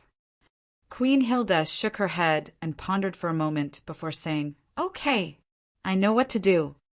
King Amos looked at Queen Hilda subconsciously. The Empress of the Dragon Clan opened her palm, and a pearl appeared in her palm. Then the pearl began to rush into the sky and burst out with a brilliant light. Even though it was broad daylight, the pearl's light was very clear. In the next moment, the pearl shot toward the venue of the competition. The Dragon Queen's voice began to resound throughout the entire capital city. Especially in the competition venue, it was even louder. "In the name of the Dragon Queen of the continent, Hilda, I give the following orders. From now on, the rules of the national competition will be changed. All selection battles will be cancelled, and it will be a competition for all contestants. Before dawn, no matter who it is, as long as they can come to me with the pearl, they will be the champion of the competition. I will give the winner a chance to be baptized in the Dragon Clan's holy pond." The Dragon Queen's voice still echoed in the streets of the capital. Everyone was silent at this moment in the palace. After giving the order, Queen Hilda looked at Princess Carol with a smile. "How is it, little darling? You will soon see the birth of the champion." "Great! This is fun." Princess Carol's eyes blazed. "Finally, I don't have to be so bored. Hilda, are you planning to turn the entire capital into a battlefield?" King Amos suddenly asked. "What? Didn't you say you would give everything you could? You can't bear to?" Queen Hilda asked with a cold smile. King Amos said indifferently, "I just want to know if you can start preparing for tonight's dinner." Chapter 1863. The Imperial City, the Guards Division, the Pavilion in the middle of the lake. The voice of the dragon, Queen Hilda, gradually faded away. At this moment, a figure stepped on the lake water and landed in the pavilion in the middle of the lake. He came in front of the sacred swordsman, Leolo. Teacher, Quark, who had just come to the sacred swordsman's side, had a solemn expression. "Do we need to do anything?" The sacred swordsman was silent. "Teacher." Sacred swordsman, Leolo, slowly exhaled. "As long as the Dragon Emperor's barrier remains, the army outside the Imperial City will not be able to enter. With the current strength of the Guards Division, the Forbidden Army, and the City Defense Force, it is simply unrealistic to want to control so many professionals." Teacher, the Dragon Queen has added the champion's reward. The dragon race's holy pool is equivalent to directly leading to the holy domain, reaching the heavens in a single bound. These professionals participating will go crazy. In this case, the Imperial City will probably... Quark frowned. Why would Queen Hilda give such an absurd order? Absurd? The sacred swordsman shook his head. "In my opinion, it is not absurd." "Teacher, what do you mean?" The sacred swordsman said faintly, "King Amos has already conquered all the countries. Although the world is now in a mess and the kingdom of Elness is already exhausted, it should be time to rebuild the world. However, we have no choice but to let a reality appear earlier." Quark was stunned and seemed to be deep in thought. "You mean the dragons of the continent? The reality before His Majesty is, apart from the dragons of the continent, he no longer has any enemies." The sacred swordsman sighed and said, "Perhaps to the Dragon Queen, who is the strongest, this current bit of power is not enough to enter her eyes. However, if the kingdom is allowed to continue to develop, I believe that one day, with the combined power of all the humans in the world, there will be a day when the Dragon Queen will fear them. Quark, now that the power of the entire new generation has gathered in the Imperial City, now, do you still think that this national tournament is just Her Highness the Princess Willfulness? Does His Majesty not know?" Quark frowned. With His Majesty's ability, he should have thought of this, but why does he still? Who knows? Sword, Saintly Iolo shook his head. "No one has ever understood the thoughts of our Emperor. Perhaps He has never thought of dealing with the dragon race. Perhaps he is now satisfied with having the entire world under his control. Perhaps he truly dotes on the princess. Are we just going to watch? The Sword Saint was silent for a moment before he quickly said, "Take my order and order all the guards in the city to open up all the defense points in the city. Do your best to protect the civilians. We can't mobilize the guards and the city defense forces. The only thing we can do now is to do what we can. Teacher, you? I'm going to stay here for a while." The Sword Saint looked at the calm surface of the lake. Jillian has fused with the Sword Soul Beast for a longer time than I thought. The power hidden in his body is probably even stronger than the peace between man and nature. Quark subconsciously looked at the lake where countless broken swords of powerhouses were buried. A trace of envy flashed across his eyes. The Sword Saint suddenly said, "The third Sword Soul Beast in the Sword Barrow should be born soon. But when it matures, I'll find a way to graft the bloodline of the Highlands onto you from Jillian, or the peace between man and nature, so that you can have your own Sword Soul Beast. Quark, you've been following me for so many years. It's time for me to give you something in return." "Thank you, teacher." Quark knelt down to express his gratitude in surprise. "Go." The Sword Saint waved his hand and said, "Remember, do what you can." Looking at Quark's figure that was already far away, the Sword Saint sat on the stool in the lake pavilion and stared at the calm surface of the lake silently. "This storm came much faster than I thought. Yamos, are you caught off guard, or are you already prepared?" "We're not prepared at all."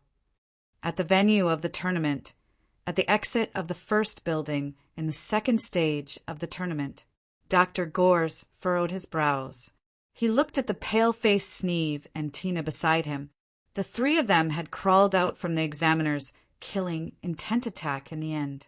Even so, after crawling through the long path of killing intent, the trio's various resources had been greatly reduced, let alone their individual SN points, which were practically ravaged to the bottom.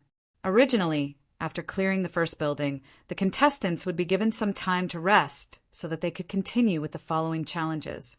Of course, they could also choose not to rest.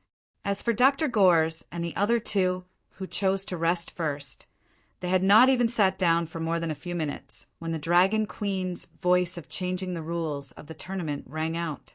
Damn it, if I knew this would happen, we wouldn't have rushed to the first stage of the challenge so quickly. Dr. Gores was quite confused at the moment. Not only him, the contestants who walked out of the first stage of the challenge were also confused. What do we do? Tina looked up at him.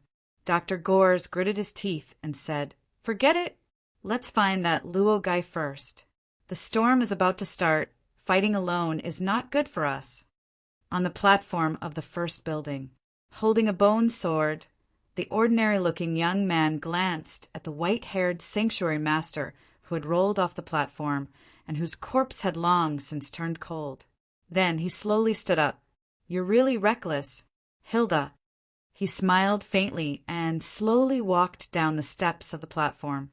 "All right, I've collected most of the materials, anyway." Just as he walked down the platform, he jumped down into the hall below. At the same time, the motionless corpse of the white-haired sanctuary master under the platform suddenly trembled. Then the white-haired sanctuary master's arm suddenly shot up. Almost all the contestants, whether they were in the second stage or the first stage of the elimination round, even those who had been seeded early on and were the favorites to win the tournament, were at a loss. This isn't a joke. This really isn't a joke. I saw the orb. The orb that fell from the sky fell directly into the first stage of the elimination round. Then, under countless gazes, it fell in front of a child who came with his family to join in the fun. The orb did not fall directly into the ground. Instead, it suddenly stopped and finally floated in front of the child. The orb emitted a brilliant light. The child in front of him subconsciously reached out to grab the orb. "No, don't touch it." The child's father screamed in horror at this moment. However, the orb had already fallen into the hands of the curious child. He was very young, only a few years old. It was the age when he was full of curiosity about the unknown. When the orb fell into his hands, the child raised it up and said happily, "Dad, look! Dad!" Suddenly it darkened. The orb suddenly fell to the ground, together with the child's palm. No! The child's father let out a mournful scream. The child whose hand had been chopped off fell to the ground, twitching in pain as if he couldn't breathe. The orb! It's mine! The child's father subconsciously hugged the child who had fallen to the ground tightly. He raised his head and saw countless gazes from all directions. They were like the gazes of hungry wolves. Together, they built a wall of darkness in front of him, blocking him. Soon, the child and the child's father were drowned by the dark wall. In his despair, he let out a final, mournful and hateful roar. In the end, even his voice had already disappeared. "You evil ghosts! I won't let you go even if I die." He abruptly opened his eyes, only to find that the terrifying gazes around him had disappeared. He was already in an alley behind a house. At this moment, the child's father saw a handsome young man, who was holding his child with one hand. "It's you who saved me. I seem to have seen you somewhere." The child's father was stunned, and then hurriedly got up. "My child! How is my child? Is he? He's not dead, just fainted." The young man handed the child back to the father, but I didn't get his palm back. Maybe it was trampled and can't be connected. "It's good to be alive," the child's father murmured, but he was so sad that he couldn't help but kneel down and cry. "Hurry up and find a safe place to hide." The young man looked into the distance. "I'm afraid this chaos won't stop until dawn." With this, the young man walked out. "Sir, may I ask who you are? I don't even know your name. I don't belong here." The young man didn't turn his head. "I don't belong here. It doesn't matter to you whether you know my name or not." Looking at the back of the young man, the child's father was stunned. Suddenly, he remembered where he had seen this young man. Yesterday, on the street of the king's city. This young man was the new champion of the fighting arena under the princess before the national competition started. Hugging his child, he subconsciously chased out of the alley. Then his footsteps stopped here. He didn't see any trace of this young man. What he saw was the burning venue of the competition. The sparks were rising slowly, and the heat could be felt clearly even here. Countless residents of the king's city were running away, and screams could be heard everywhere. High-intensity battles between professionals could be seen everywhere. To the child's father, that was a demonic power. Just a simple attack from them was enough to shatter rocks. He was still holding his child, but he suddenly sat down on the ground. How could this be? How could this be? The place where the flames engulfed was his home with his child. He swung his sword in a circle, and several professionals who surrounded him were instantly sent flying. Mo Sang stabbed his sword into the ground and roared, "I am the #1 follower of the General Mo Sang. If you're not afraid of death, come and let me kill you." "I'm so angry," I said. "I don't have the orb. Which son of a bitch is framing me?" "Kill him. The orb must be in his hands. You're not afraid of death. I want to fight 20 of you. Come on." A few moments later, Mo Sang was indeed born with great strength. The professionals who fainted in front of him had piled up into a small human mountain, but he was still not out of breath and his face was not red. Perhaps it was because the deterrence was enough. No one dared to step forward anymore. Mose finally found the time to talk to his little brother. "Little brother, it's very dangerous all around. Don't leave my side," Mo Sang said in a rough voice. "I'm very strong, but I can't run fast. If you go too far, I won't be able to catch up." "Thank you, Mr. Mo Sang." In fact, since the beginning of the battle, Mo Sang had been protecting them very well.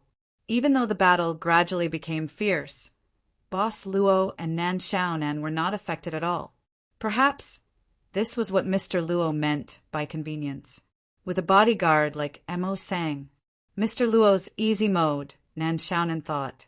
Regarding Mo Sang's protection, Boss Luo asked curiously, Mr. Mo Sang, you've been protecting us.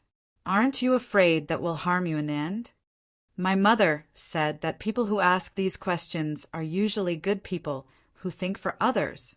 Mo Sang said in a low voice, Little brother, you're afraid that I'll waste my strength, right? Don't worry. My endurance is very good. When I was plowing the fields in the countryside, I was the one who plowed everyone's fields. The villagers in your hometown must be very sad when you leave the village. Nan Xiaonan could not help but say, Hey, how do you know? If it were me, I'd be sad too. Nan Xiaonan shrugged, then waved her hand and said, Mr. Mo Sang, let's not talk about this. Do you know how many roads there are to the palace from here? What's the easiest road and what's the hardest road? Why are we going to the palace? Mo Sang asked in surprise. I haven't found the orb yet. Nan Xiaonan rubbed her bangs and said, We don't even know who has the orb now. How are you going to find it? Do you still remember what the Dragon Queen said? Only the person who brings the orb to her will be the winner. In other words, no matter who gets the orb, they'll have to go to the Dragon Queen. I understand. Mo Sang suddenly nodded. Good plan. Why didn't I think of it? We just have to wait for the person with the orb to appear at the end, and then we can snatch it. Nan Xiaonan opened her mouth and said with a bitter smile, I don't feel the thrill of being praised by you at all. If you can think of this, others can certainly think of it as well. Maybe there are many people who are hiding near the entrance of the royal palace, waiting to hunt us down. Even if we go there now, we'll at most be one of these hunters and won't have much of an advantage. Then why did you ask me the way to the palace? Mo Sang did not understand. If everyone can think of it, the person who gets the orb will also think of it. Nan Xiaonan shook her head and said, The palace will definitely be there. The key is which route the person who gets the orb will choose. Generally speaking, the longer the orb is in the hands of the person, the more dangerous it will be. Generally speaking, the person will choose the shortest route and hand the orb to the Dragon Queen as soon as possible to win. But at the same time, the route is also the most dangerous. If the person who gets the orb is smart enough, he may choose the route that seems to be the most difficult and the longest. Now, do you understand what I mean? Mo Sang thought for a while, then shook his head and said confidently, I don't understand. If it weren't for the fact that you still have some use. Nan Xiaonan gritted her teeth and muttered, then said in a deep voice, We have to choose the most difficult and time-consuming route to ambush. Understand? Understood. Mo Sang nodded heavily, then said, But if the person who gets the orb is not smart enough, he will not take the longest route, but the shortest one. Won't we miss the opportunity? Nan Xiaonan opened her mouth, subconsciously. This was AF asterisk king. Soul interrogation. In that case, let's go directly to the real end and wait, Boss Luo said softly at this time. Go to Queen Hilda's side and wait for the orb to appear. A moment ago, the battle had not yet begun, but the orb had already rushed from Queen Hilda's palm to the sky. Outside the competition venue, the soldiers were busy transporting the corpses of the contestants who died during the competition to a temporary resting place, a temporary wooden house. There were dozens of such wooden houses in the vicinity. Now they were all filled with fresh corpses. It seems that these houses will not be enough before sunset. The wooden cart stopped, and the soldier dragged out a corpse that had just stopped breathing, then threw it into the house. Then he turned his head and sighed, I'm tired. At this time, I really want to go to Old Carl's pub for a drink. What happened to you? Just now, did the corpse move? Corpse. The soldier looked at his colleague in surprise. Then he was startled and said subconsciously, Maybe it's not completely dead. Whatever, it's injured like this. Even if it's saved, it will be disabled. Okay, maybe I saw it wrong. They closed the door, then continued to push the wooden cart back to the competition venue. At this time, the Queen's voice had just sounded. Chapter 1864. As a female knight, Lily Ann had long reached the marriageable age. In her hometown, Lily Ann's family had always been worried about her marriage. Unfortunately, Lily Ann had a strong personality and refused to admit defeat, so she had always been unmoved. She firmly believed that even if she didn't rely on a man, she could still become a great knight. In order to prove this point, since the disappearance of the national tournament was announced, Lily Ann had already started preparing a few months ago.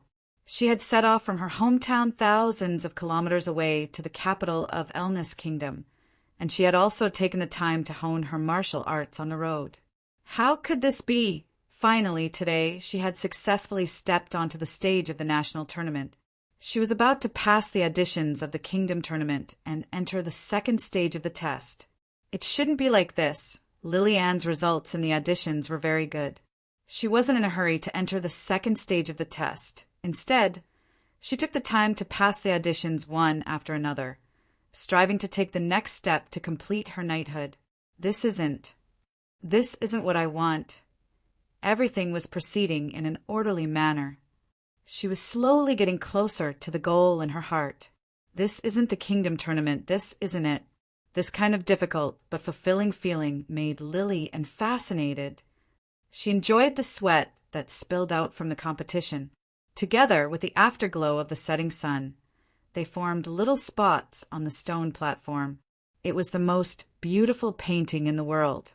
What exactly happened? Woman die. Bastard. Amidst a furious roar, Lily Ann finally broke through her own limits and successfully completed the knight's ultimate skill that she had painstakingly trained for an entire year. She had successfully slain a professionist who had gone berserk from killing with her own knight's sword.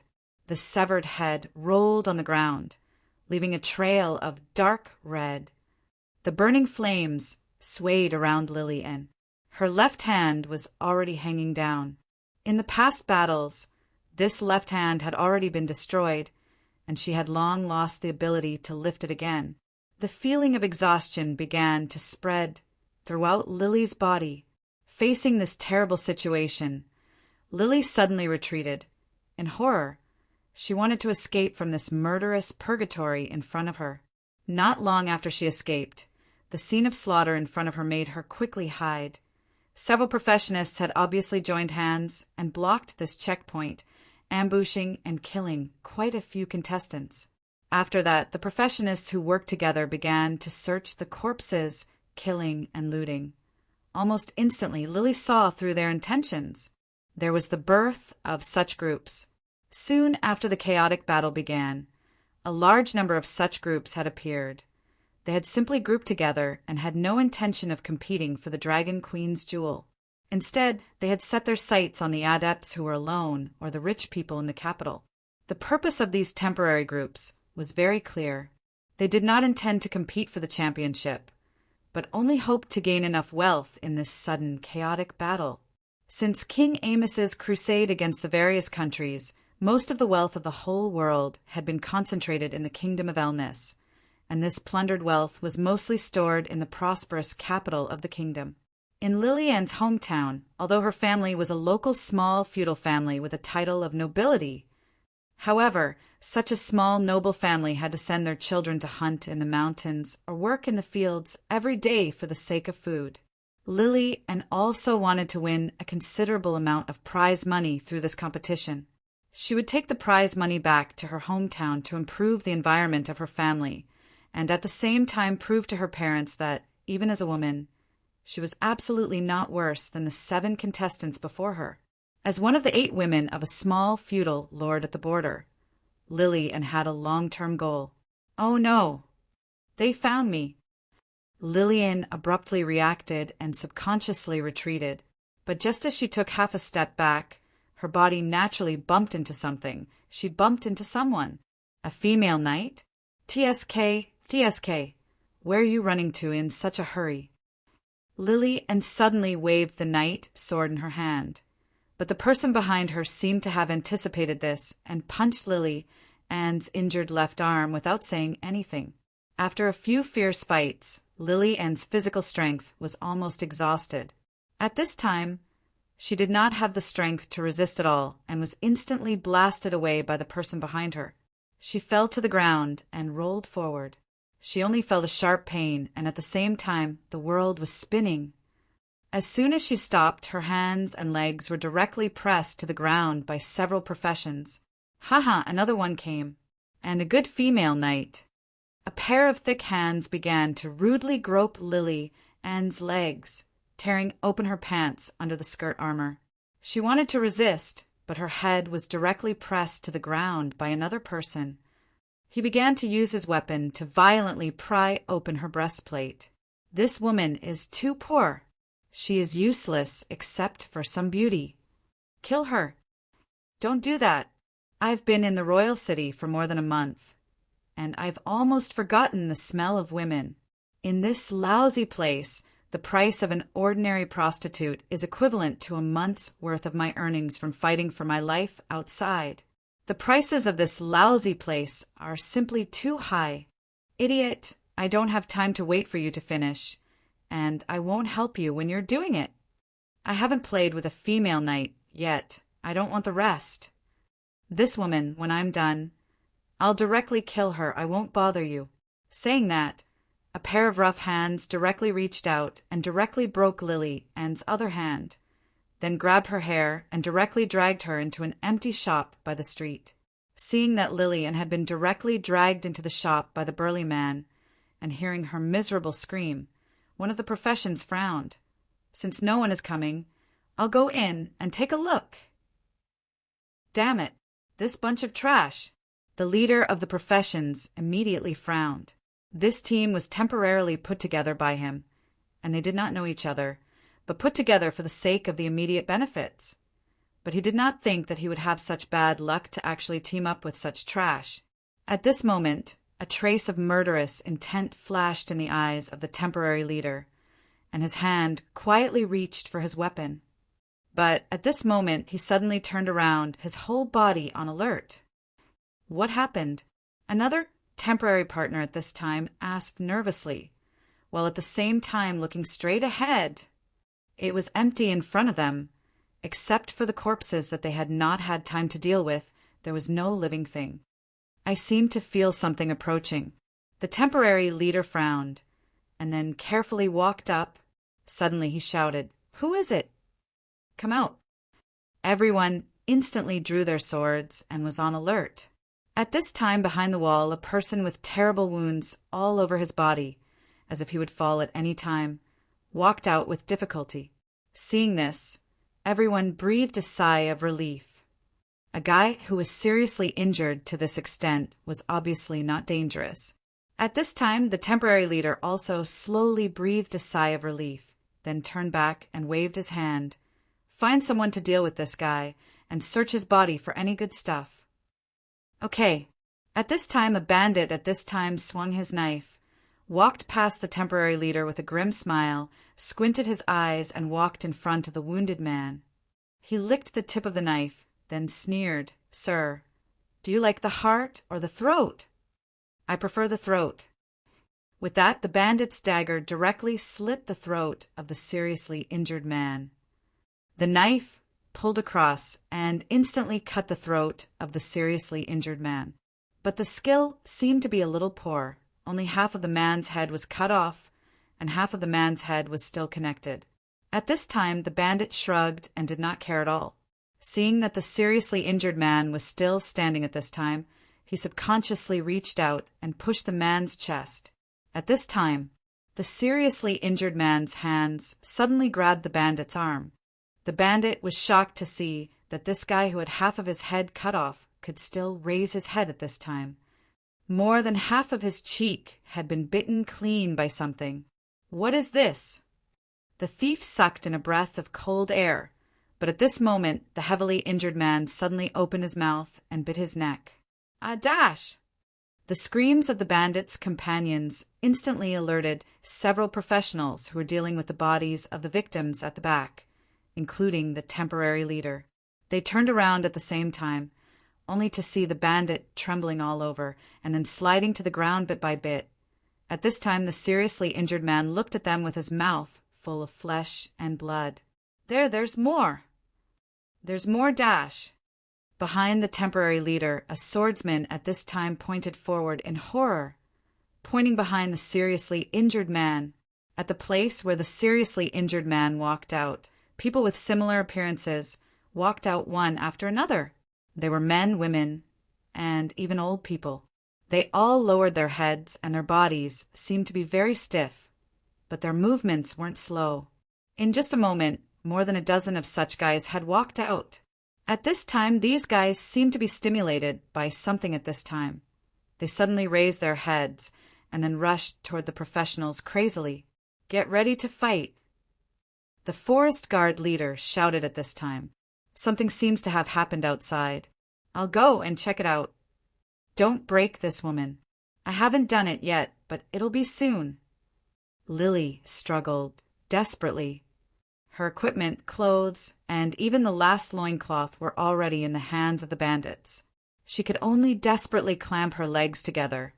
This was her last and most desperate defense. I won't let you go. After I die, my soul will become a vengeful spirit. I'll follow you until death. I'll always curse you dash. We, from the beginning, knew that we would die a horrible death. But so what? Even if you really curse me, you can't erase what I'm about to do to you. Ha ha ha. Other than despair, you haven't given me any happiness. However, a scream came from outside. The bandit, who was about to attack at this time, frowned. He coldly snorted, picked up a short sword without saying anything, and directly pierced Lily's hand, nailing her hand to the ground. Then he walked out while cursing. At this time, Lily was in so much pain that she almost lost consciousness. She almost fainted. It shouldn't be like this. She closed her eyes in grief and despair. After losing consciousness, a short time later, Lily woke up again. She gritted her teeth, endured the pain, and put the short sword away. Then she almost forgot that she was naked at this moment. She just wanted to escape from this hellish place. Bang! Lily struggled to break open the door of the shop. Her whole body was unstable and fell to the street. She rolled on the ground. The moment she opened her eyes, what she saw was a very twisted face, the face of the bandit who was about to rape her. She didn't know what terrible things he had experienced to make his face appear so twisted. Lily was frightened and moved her legs away. She looked up. She saw that the whole street at this time, countless eyes were looking at her. Those people, those men, those women, those old people, and even those children. That was extremely bloodthirsty eyes. Lily even saw the temporary leader of this group of bandits. At this time, he had become the same, no longer looked like a human. Lily found that she couldn't move.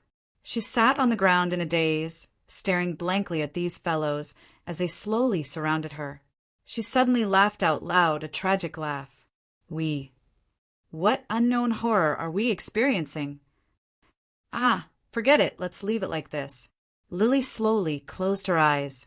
Perhaps I should listen to the arrangement of my family, stay in my hometown, and find a marriage. I haven't experienced. This is really not reconciled. Lady, don't give up. Suddenly, a rough voice exploded in Lily's ears like thunder. Lily opened her eyes subconsciously, only to see a huge figure descending from the sky at this time. He held a huge sword in his hand, and when he waved it, the wind whistled. It was as easy as cutting melons and vegetables to kill the weird guys on the street. In just a blink of an eye, the guys around Lily had been wiped out, although more guys were beginning to fill the gap at this time. But Lily suddenly felt safe. Looking at the tall figure from the back, she suddenly felt safe. I'm Mr. M.O. Sang, the first hanger-on of the general. You monsters, quickly back off. The strong man waving the huge sword at this time roared, Don't force me to kill! You've already killed a circle, okay? Outside the group of weird humans, a strange woman's voice instantly came. It was the voice of the demon girl of the subworld's academic school. Don't come over. Especially you, little brother. Don't come over. However, M.O. Sang shouted again at this time with a rough voice at this time. Outside, Nan Xiaonan, who was watching the weird humans besieging Imo Sang, was startled at this time, and couldn't help but ask curiously, why? Imo Sang's voice came from inside. My mother said, seeing a girl's innocence, I have to be responsible for her. I've seen this lady's innocence. I have to be responsible for her. If little brother comes in at this time, it's not appropriate. Do you want this lady to marry me and little brother? Then wouldn't we be brothers? It seems to be reasonable. But what's wrong? Nan Xiaonan suddenly widened her eyes, looking at Boss Luo in disbelief, and said subconsciously, Mr. Luo, can you always attract these magical creatures? Probably. Boss Luo was silent for a moment, and finally shook his head. Lady Nan, can you please catch a person for me to see these people who have turned into zombies? Right away. Nan Xiaonan nodded and opened the demonic diagram. A dark shadow rushed out instantly, but in an instant, it directly brought back a crazy and bloodthirsty guy. What a perfect day! The young man holding the bone was standing on a tall building in King City, overlooking the city that was in flames, slaughter, and despair, as if he was looking at a masterpiece created by himself. What did you do? Suddenly, a deep and cold woman's voice came from behind the young man. As you can see, the young man slowly turned around at this time, looking at the woman who quietly appeared behind him, and smiled. In order to win this game, and also to fulfill my promise to take you away from this world, Laura. The woman, the head maid of the palace, was expressionless at this time, and even a strong murderous intent burst out from her body. Her Majesty said, If I see you again, I'll kill you without mercy. Die. Suddenly, pieces of armor appeared on her body. In the blink of an eye, she was fully armed, holding a long spear. Chapter 1865. However, there were too many mutated humans on the streets. Even Mose, who had the stamina to plow the entire village's fields once, could not help but feel his wrists ache. No more fighting, no more fighting. There's no end to this. The moment she heard Mose's muffled voice, Lily felt her body suddenly become light. She was directly grabbed by Mose and carried on his shoulder. Then Mose's legs exerted force and his whole body soared into the sky, finally landing on the roof of a nearby house. Here, Lily saw a man and a woman, as well as a mutated human lying on the ground. Lady, don't worry, I, Mose, said that I will be responsible for you. Mose patted his chest and said, I have already been responsible for 3 women. You are the 4th. Don't worry about me breaking my promise. Lily could not help but raise her head blankly. Nan Xiaonan suddenly raised her head. This boss Mose, was he really stupid or just a scheming muscle boy? Lady Nan, give the clothes in this house to this lady. Boss Luo was currently examining the mutated human on the ground that Nan Xiaonan had caught. When Mose came back, he did not look at him.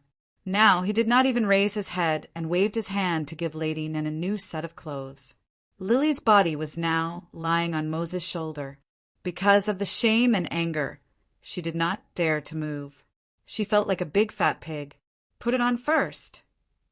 Nan Xiaonan walked to Lily's side. My arms are broken.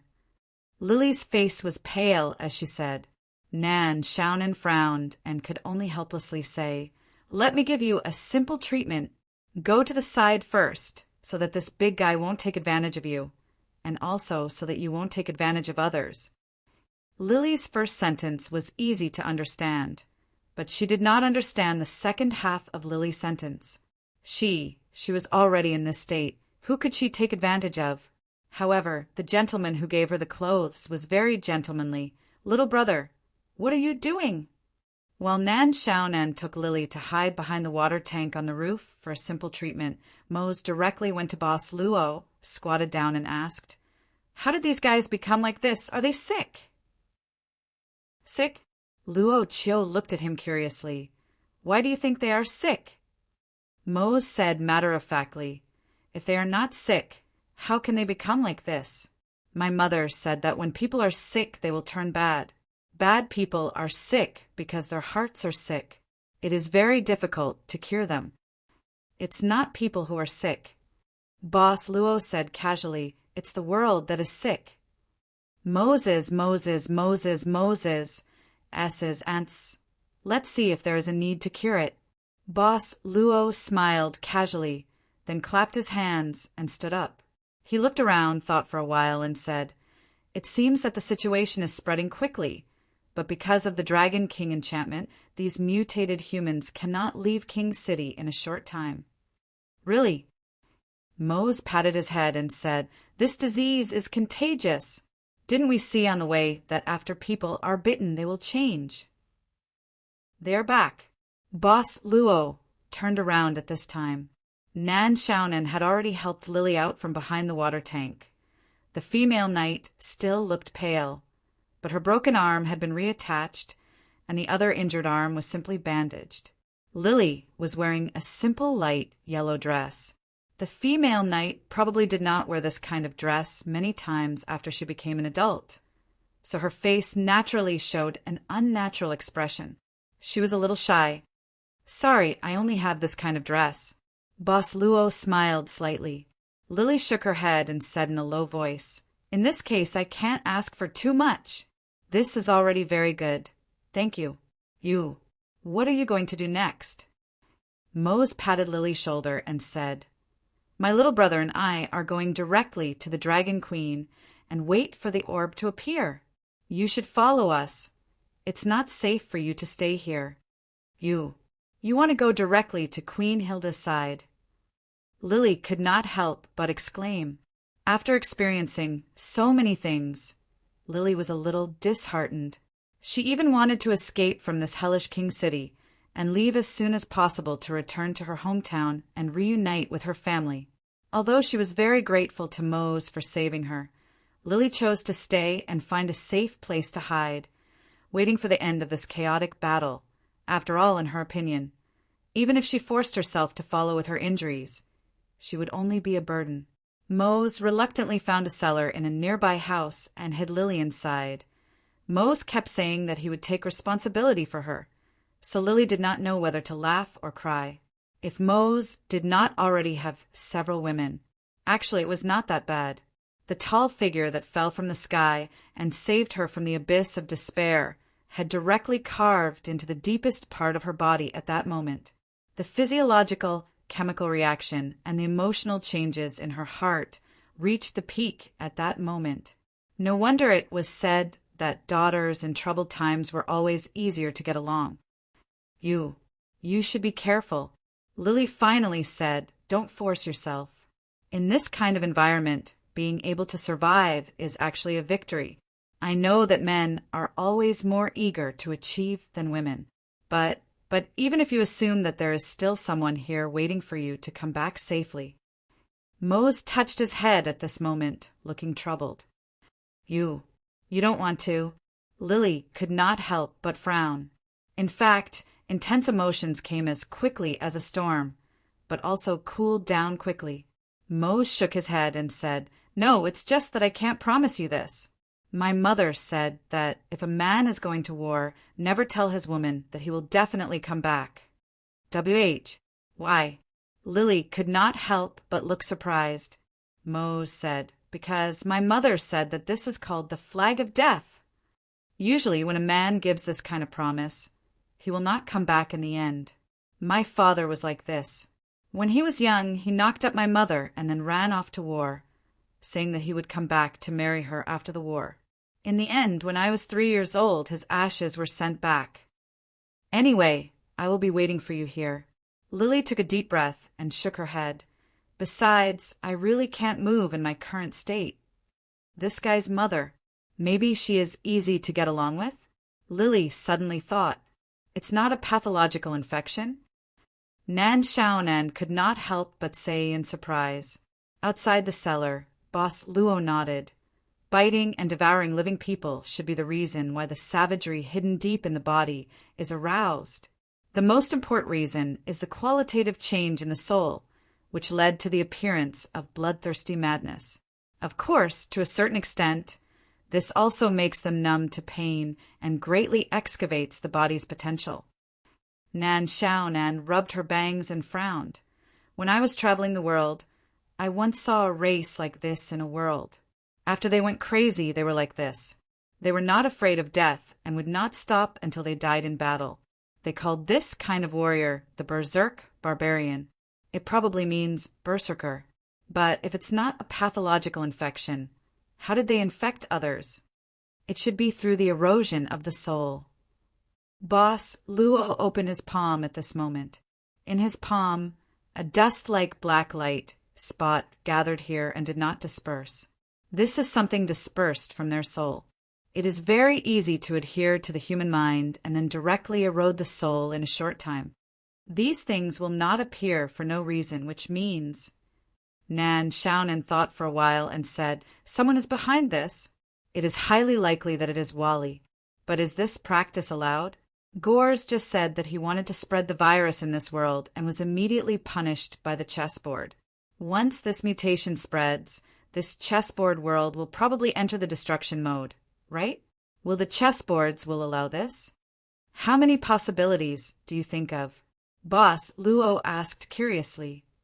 Is there an exam again? Nan Xiaonan couldn't help but roll her eyes. Then she opened a candy and put it in her mouth. While thinking, she said, "The chessboard may judge that this behavior will not really cause the world to be doomed. There are many reasons. For example, the existence of the Dragon King enchantment can effectively prevent the spread of this disaster. With the power of the Dragon Queen, as long as she wants to, it won't be very difficult, even if she kills all the people in the king's city. At most, it will just take some time. Also, the mutation of these people has a time limit. When the time is up, their madness will stop, so it doesn't have the ability to spread on a large scale. Or the person who caused this disaster has the ability to stop it at any time." And Nan Xiaonan frowned deeply. There is also a stone fragment in Wally's hand. As long as the fragment exists, he can to a certain extent violate the rules set by the chaotic will of the chessboard to act. This is the most likely possibility. He has gone deep into the world of the chessboard many times and knows more secrets than anyone else. It seems that he wants to use this method to force King Amos to summon the kingdom's guardian? Is there anything else? Boss Luo suddenly asked. Nan Xiaonan said in surprise, "Anything is possible. After seeing so many things, you know that no matter how incredible it is, it will happen. But in the current situation, of course, we should choose the most likely one. Otherwise, if we really want to talk about it, should we start from the beginning? However, there is still another possibility." "Oh, this is allowed by the will of the chessboard itself," Nan Xiaonan said with a serious face. "This is the masterpiece of the will of the chessboard itself. It doesn't allow outsiders to destroy the ecology of this world, but it doesn't mean that it won't allow itself to do this. But what is the benefit of this to the will of the chessboard?" Boss Luo suddenly said, "The orb seems to have appeared." Nan Xiaonan was startled and subconsciously looked ahead. She saw that somewhere in front of her, there was an incomparably desperate battle taking place at this moment. The scale of this battle was no longer the small skirmish from before. Instead, it was abnormally desperate. If these powerful professionals are infected, I'm afraid that the entire King City will be destroyed. Nan Xiaonan shook her head and said, "Even if a champion is born in the end, the damage to the King City will last for a new generation. That King Amos is really patient. Little brother, I'm fine now." Moses' voice came. Nan Xiaonan instinctively reacted to the sentence and said, "So fast? You don't have much endurance." "Oh, it's okay." Mose frowned in confusion, but he felt that something was wrong, so he gave up thinking. "There is no time to lose, let's hurry up. I'll lead the way, you guys follow me closely." As he spoke, Emo Sang pulled out his sword and rushed out of the door. Awe-inspiring. Nan Xiaonan shook her head. When she was about to say something, she saw Boss Luo suddenly open his palm. Nan Xiaonan was shocked because she knew that Mr. Luo's palm contained the terrible substance that could infect human souls. What did he want to do? While he was still in shock, the black dust in the owner's palm was blown away by a gust of wind, and then quickly flew behind Mo Sang. In the end, the black dust directly attached to Mo Sang's back and instantly merged into his body. "Mr. Luo, what are you doing?" "Look." Mo's had stopped at this time. The big sword was directly placed on the ground, and he stood motionless with his head lowered. However, after a few breaths, Mose shook his head and turned back as if nothing had happened. "Little brother, sister, don't just stand there. Hurry up." He's fine." Nan Xiaonan couldn't help but ask in surprise, "He's not infected." Boss Luo said indifferently at this time, "Among the countless possibilities, is there a possibility that some people are born immune to this kind of infection? Even if the whole world is in a disaster, they can still survive as the tinder of hope. Destroy, repair, destroy again, repair again." Nan Xiaonan's heart moved. The will of the chessboard is transforming this subworld according to its own ideas. Boss Luo smiled slightly. "I'm quite interested in Mr. Mose's mother." Nan Xiaonan was surprised. It turned out that he had such a strong taste. No wonder what she did before didn't work at all. "Mr. Luo, I'm actually quite old," Nan Xiaonan suddenly said solemnly. "I mean, don't you think that Mose's mother's education for Mose is out of place compared with the mainstream of this world?" Boss Luo directly skipped the question of age. "What does this mean?" Nan Xiaonan shook her head and said, "In every era, there will always be ideas outside the mainstream, but they are not recognized by the public. In history, there are minorities. I don't think there is such a thing as the so-called flag of death in this world." Boss Luo shook his head and then said seriously, "Since anything is possible, why can't there be a game participant in the past who got the fragment to avoid the punishment and death situation of the game failure and stay in this world to live?" Mo Sang's mother might be someone from outside the chessboard? Nan Xiaonan suddenly snorted at this time. "I knew that the sealed guy in the roaring forest was full of lies." In the roaring forest. At this time, a figure appeared in the dark and terrifying forest. Stepping in the darkness, the figure slowly went deep into the forest. It seemed to be a female figure. "You're here at the same time." In the depths of the forest, there was a low and hoarse voice of the sealed one. Chapter 1866. Fighting broke out everywhere, and the destruction began at the competition venue, spreading through the entire city at a terrifying speed. All of the guards had already seen the signal to gather. They used a special channel to give out orders, and also threw themselves into the rescue work at an extremely fast speed. The peace between man and nature was no longer there. Quark, who held sacred swordsman Li Yulo's handwriting, now controlled the power of the entire capital's guards. However, bad news kept coming. This did not make Quark feel happy at all. "Teacher asked me to carry out the rescue. Perhaps he wants to see my performance in this operation." He silently watched the busy figures of his guards below, but his thoughts gradually became complicated. "I followed teacher for so many years, and in the end, I still have to go through such a test before I can barely obtain the Sword Soul Beast. The peace between man and nature, and that Ji Lian, with just the words of an old friend, can erase all my years of hard work and walk in front of me." He sneered as he sized up the chaotic capital and said mockingly, "Perhaps this is the so-called life."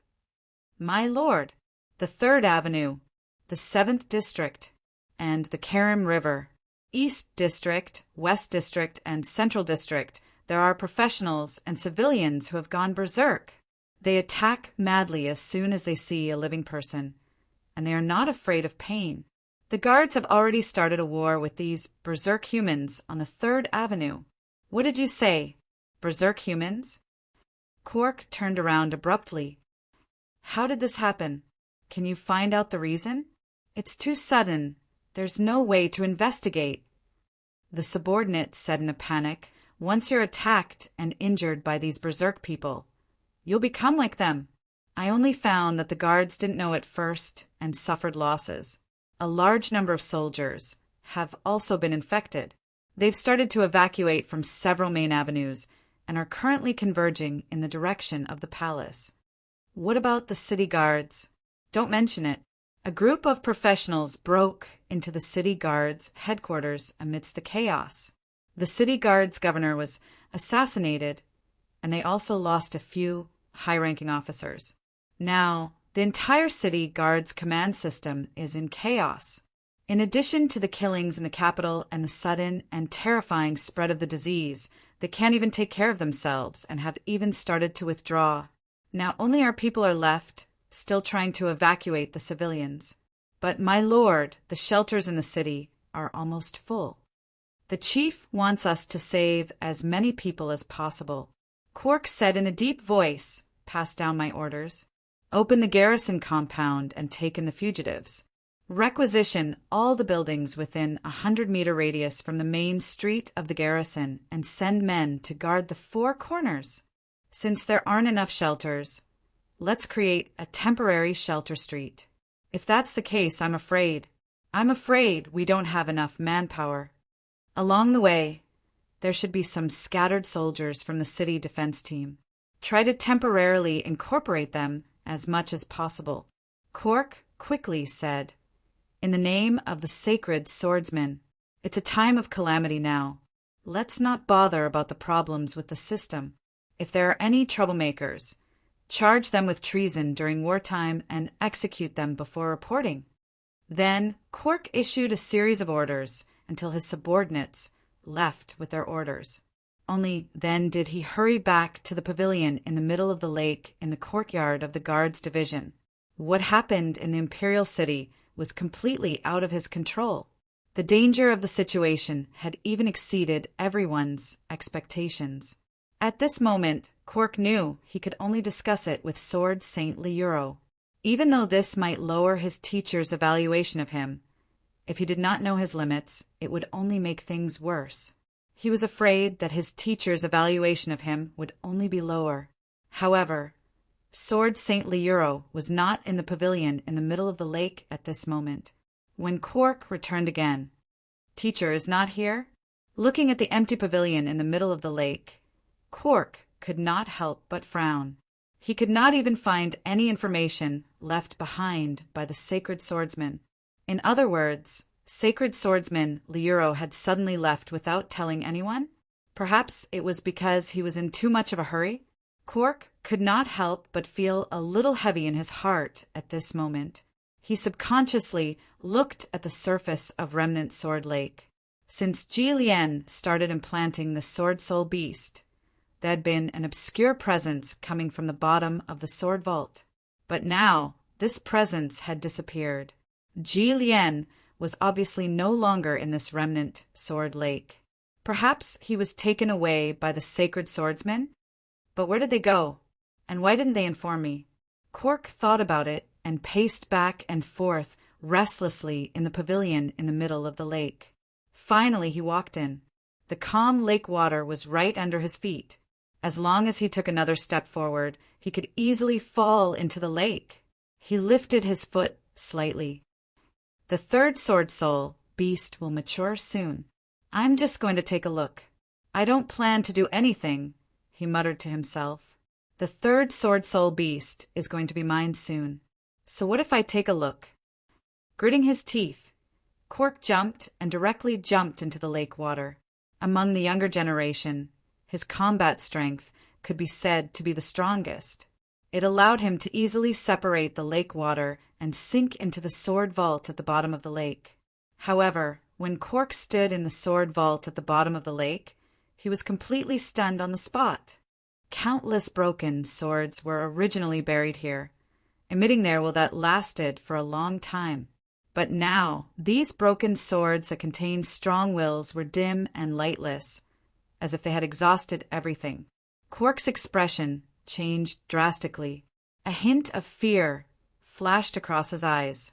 Without saying anything, he jumped into the crack in the sword vault. How could this be? Why did the Sword Soul Beast Mother die? Why did it die? The sword soul beast mother is gone. My sword soul beast is gone too. Gone. Gone, teacher. You lied to me. All these years. You lied to me. There is no third sword soul beast. You would rather give them to the so-called descendants of your old friends than give them to me, your student who serves you like a servant. Li Yuluo. Bang! A loud noise suddenly came from the depths of the guards' division's courtyard. That was the place where the sword saint lived in seclusion. Even the guards' division's people could not easily step into that place. However, the moment the loud noise came, the guards had no choice but to go and investigate. The crowd came to the side of Remnant Sword Lake and saw that the air was currently filled with a thick mist. Quark was currently walking out of the mist expressionlessly. He had always been like this. His expression was cold, and the crowd was used to it. Lord Quark, what happened? Where's the chief?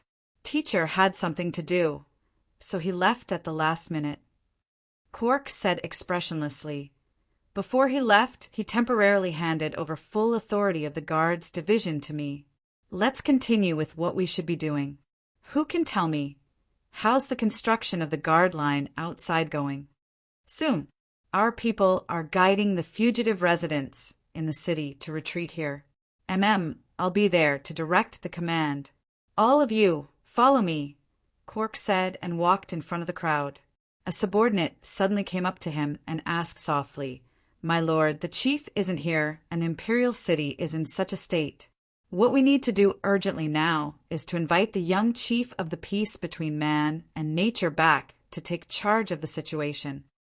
Quark stopped abruptly and nodded. Yes, we should bring him back. Bring a few brothers and bring back the peace between man and nature. At this time, he's still wandering around outside. He's being suspected of neglecting his duty. Go! Bring the peace between man and nature back to me. Lord Quark. The subordinate could not help but be shocked as he looked on in horror. Behind him, the crowd who heard Quark's words were all shocked. Quark suddenly chuckled.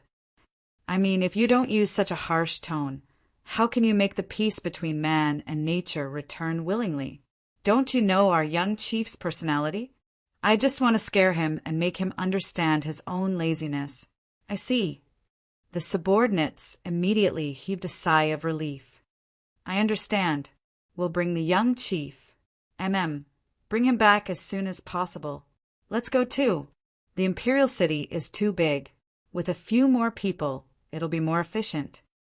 The remaining few people said one after another, then quickly turned around and left. Right at this moment, a cold gleam suddenly appeared behind the crowd.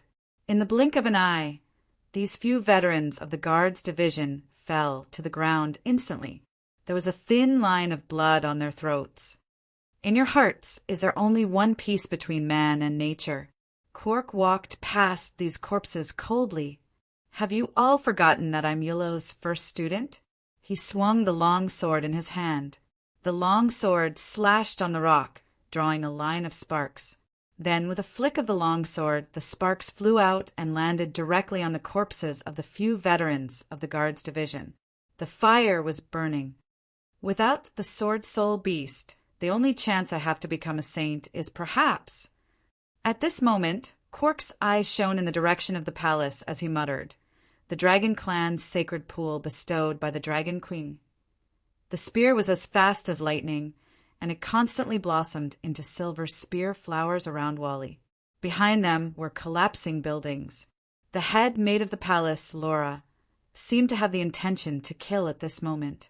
Each of her attacks contained endless killing intent. Why aren't you fighting back? After a round of rapid attacks without any results, Laura stopped. As an outsider, not only could they use the fastest speed to obtain power that far surpassed this world's professionals, they could also become even more powerful step by step. Once, this outsider man before her had single-handedly destroyed more than half of the continent's dragons, inflicting heavy losses on the continent's dragons. At that time, she was still an immature dragon. Why should I fight back? Mr. Varley shook his head. If I wanted to deal with you, I could have done it last night in the palace. Laura, you should know that I've never been willing to hurt you. Back then, when you slaughtered more than half of the dragons, why didn't you think that you wouldn't hurt me?" Laura raised her long spear. "How many of my loved ones have been buried by your hands? I really regret leading you to the Dragon Clan's territory. Die!" She used all her speed and waved her spear, but she saw that Mr. Varley didn't move at this time. He even opened his hands and let her weapon pierce his chest. The moment the shocking killing intent was about to kill, it suddenly became chaotic. Laura stiffly twisted her wrist, and the long spear instantly avoided Mr. Varley's heart, but it had directly pierced his chest. "Why didn't you dodge?" At this time, Mr. Varley showed a complicated and painful smile. His palm gently stroked Laura's beautiful face. "I'm sorry that I did that to your race. I'm powerless to defend myself. For me, this world is strange. I don't belong here. I don't have any sense of approval for anyone or anything here. Therefore, I didn't hesitate to hurt your clan and even your loved ones in order to complete my mission. But only you are different. Don't say it. Even after I completed my mission and left this world, I still couldn't forget my encounter with you." Mr. Varley's face gradually turned pale. "Only you can make me have such a real attachment to this world. Only you are different for me. Laura, I want to call you my one and only. I really want to take you away from this world. Don't say it. I'm sorry." Mr. Varley coughed out blood and slowly fell to the ground. "I left for so long before I came back. Varley, don't die." Seeing Varley fall into her arms, Laura suddenly threw away the long spear in her hand in horror. She grabbed her hair and screamed several times. Suddenly, she hugged Mr. Varley's body, and her eyes were blank. "I won't let you die. I will never let you die. I will save you. I will save you," she soared into the sky. When Laura took Varley away, a shadow suddenly appeared in the air. His eyes followed the direction where Laura took Mr. Varley. "Is this the reason why you let me observe Laura, my king?" He slowly exhaled, and immediately after that he once again turned into a shadow, and very quickly he disappeared. "Let me in. I have something important to report to His Majesty." In the Princess Palace, the commander of the Imperial Guards stood outside the door with an anxious expression, but he was blocked by the Princess Guards. "Her Highness is having a meal with His Majesty. No one is allowed to disturb her.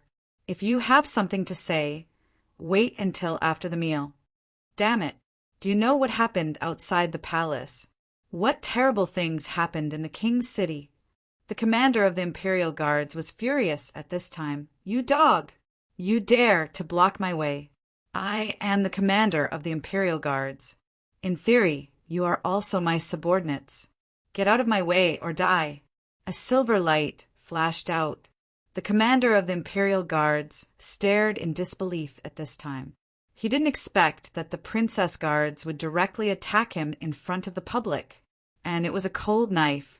Unexpectedly, the commander of the Imperial Guard's head was thrown into the air, and his blood was still flowing. "Come, clean up the body and wipe the floor." After saying that, they all returned to their respective posts, standing there like puppets. Suddenly, they seemed to feel something and looked up. They saw that in the night sky illuminated by the fire, something was rapidly approaching. It seemed to be a monster with the ability to fly. What happened outside the Princess Palace didn't affect anything in the Princess Palace. Even the turbulent sounds outside the palace were very faint here. Only half of the night sky, which was burned by the fire, could be seen clearly. At this time, the maids were uneasy, but they didn't dare to make a sound as they stood in the princess dining hall, waiting on Queen Hilda, King Amos, and Princess Carol to eat. On the wide and long table, there were 3 different dishes at this time. King Amos had an exquisite menu in front of him, while Queen Hilda only had a glass of water in front of her. Princess Carol was different. In front of her was some fresh meat, definitely fresh blood, high-end ingredients that didn't even need to be cooked. Speaking of which, it seems that Laura is missing. Queen Hilda suddenly said at this time. Princess Carol, whose mouth was stuffed with fresh meat, said, I asked Laura to find me some new toys. I'm too fat, so I need to digest after eating, Mother. How could that be? Queen Hilda smiled and said, My Carol is the healthiest. But do you want a new toy so soon? The champion that you want should appear very soon. It's fine. Princess Carol raised her head and said, I can still eat. Queen Hilda smiled casually, then suddenly looked at King Amos. Amos, I heard that 2 days before I came, you encountered an assassination attempt. The assassin even directly broke into Carol's residence.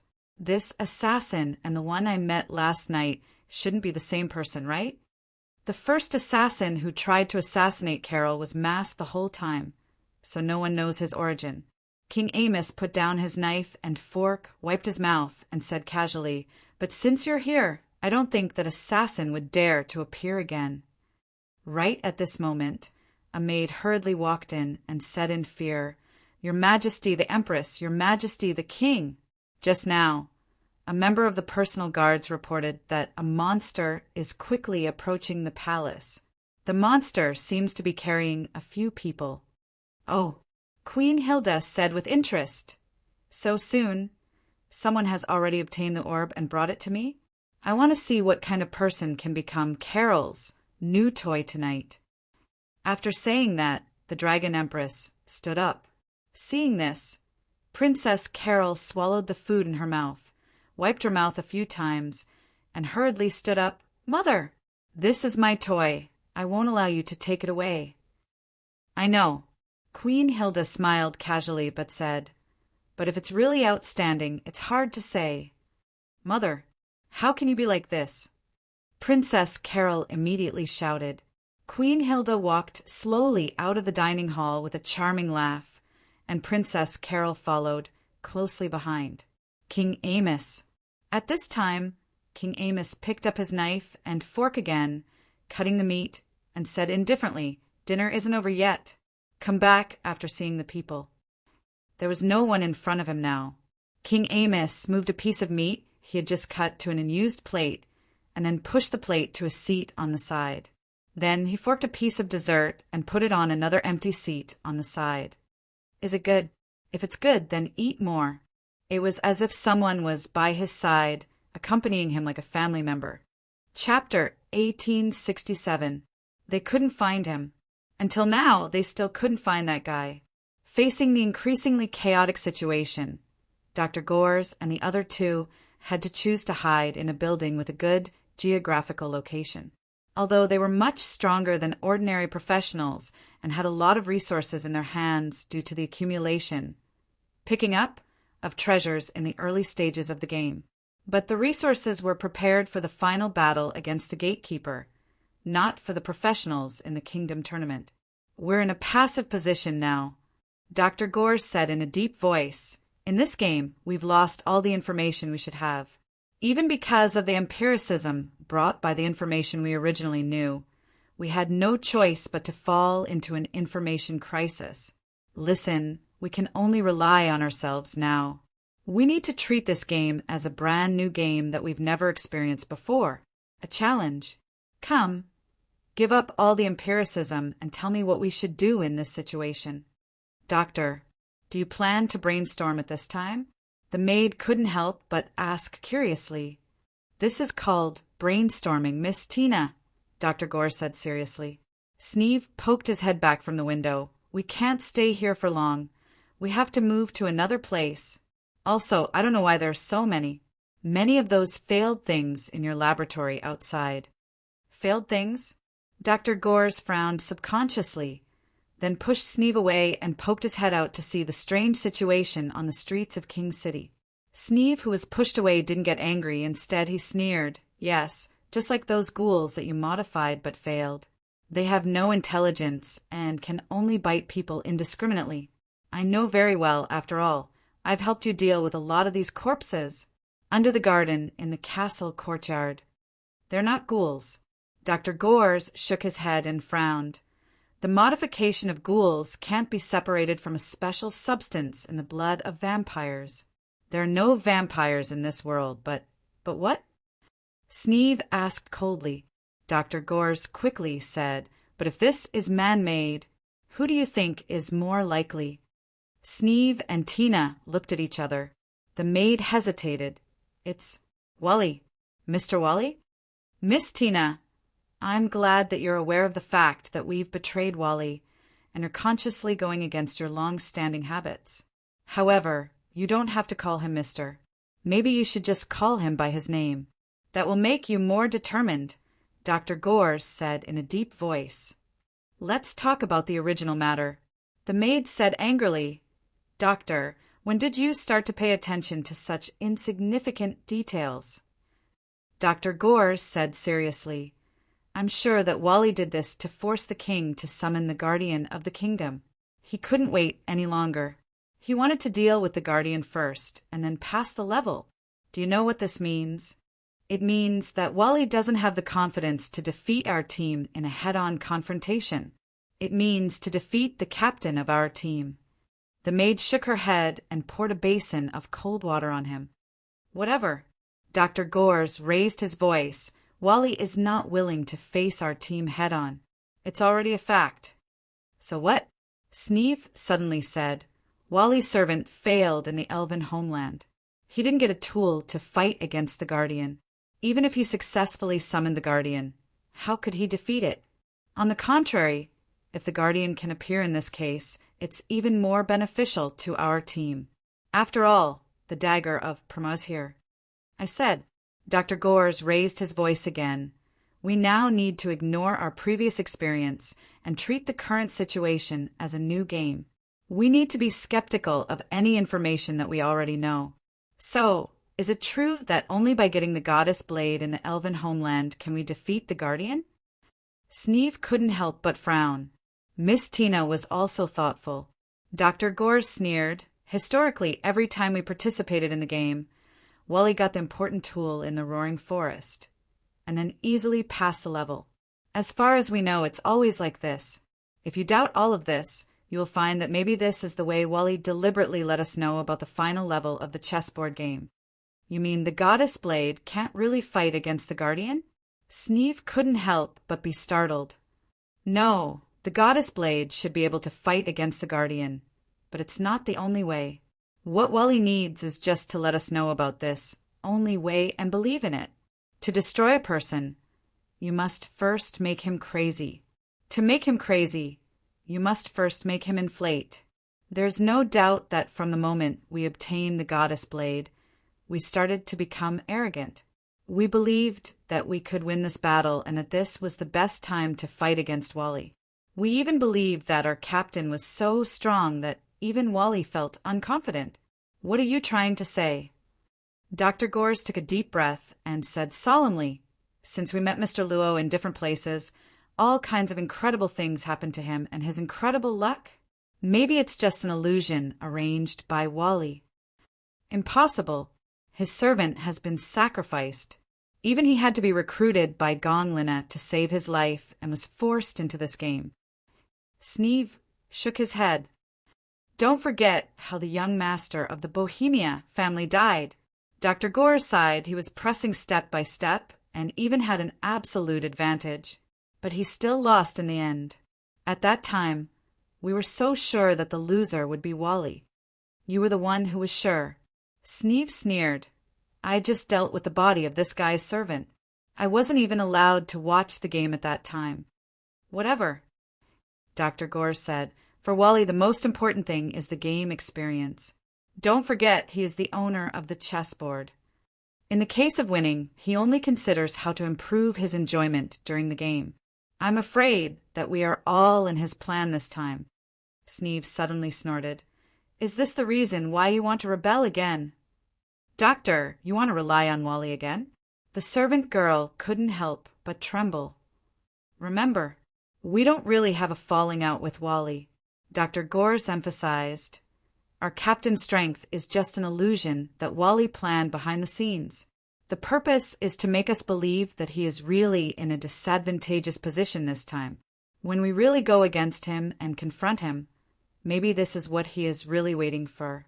Being stabbed in the back by his servant and falling into an absolute disadvantageous position, and finally turning the tables. Won't such a game experience make the vampire's cold heart beat more fiercely? At this time, Sneeve suddenly grabbed Dr. Gore's collar. "What did you tell me before? You told me that you want to return to Wally's side now." "There's no conflict," Dr. Gore said indifferently. "I said, when we win and leave this chessboard. Remember, it's a victory, and after I finish what I promised you, it doesn't matter to you how we win. Sneeve, rebellion is not a shameful thing. And haven't you done it before?" "No." Sneeve suddenly pushed Dr. Gore's directly to the wall, saying crazily, "I'd rather die here with you." Seeing that the situation of killing each other was about to happen, the servant girl, who should have stopped them, instead, she pulled out her weapon and pointed to the window with a solemn look. "Who's hiding outside? I found you. Come out." Sneeve and Dr. Gores were both stunned, looking out of the window. At this moment, a figure suddenly came in through the window. The person was even holding a bag of food in his arms and eating a steaming bun in his other hand. "It's you." They were too familiar with this guy. This person turned out to be the peace between man and nature. Peace between man and nature stared at the three people in the room.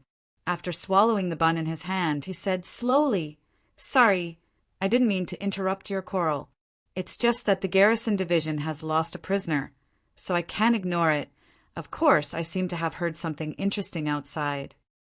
Dr. Gores and the other two exchanged glances at this time. In a flash, Sneeve, Dr. Gores, and Tina attacked peace between man and nature at the same time.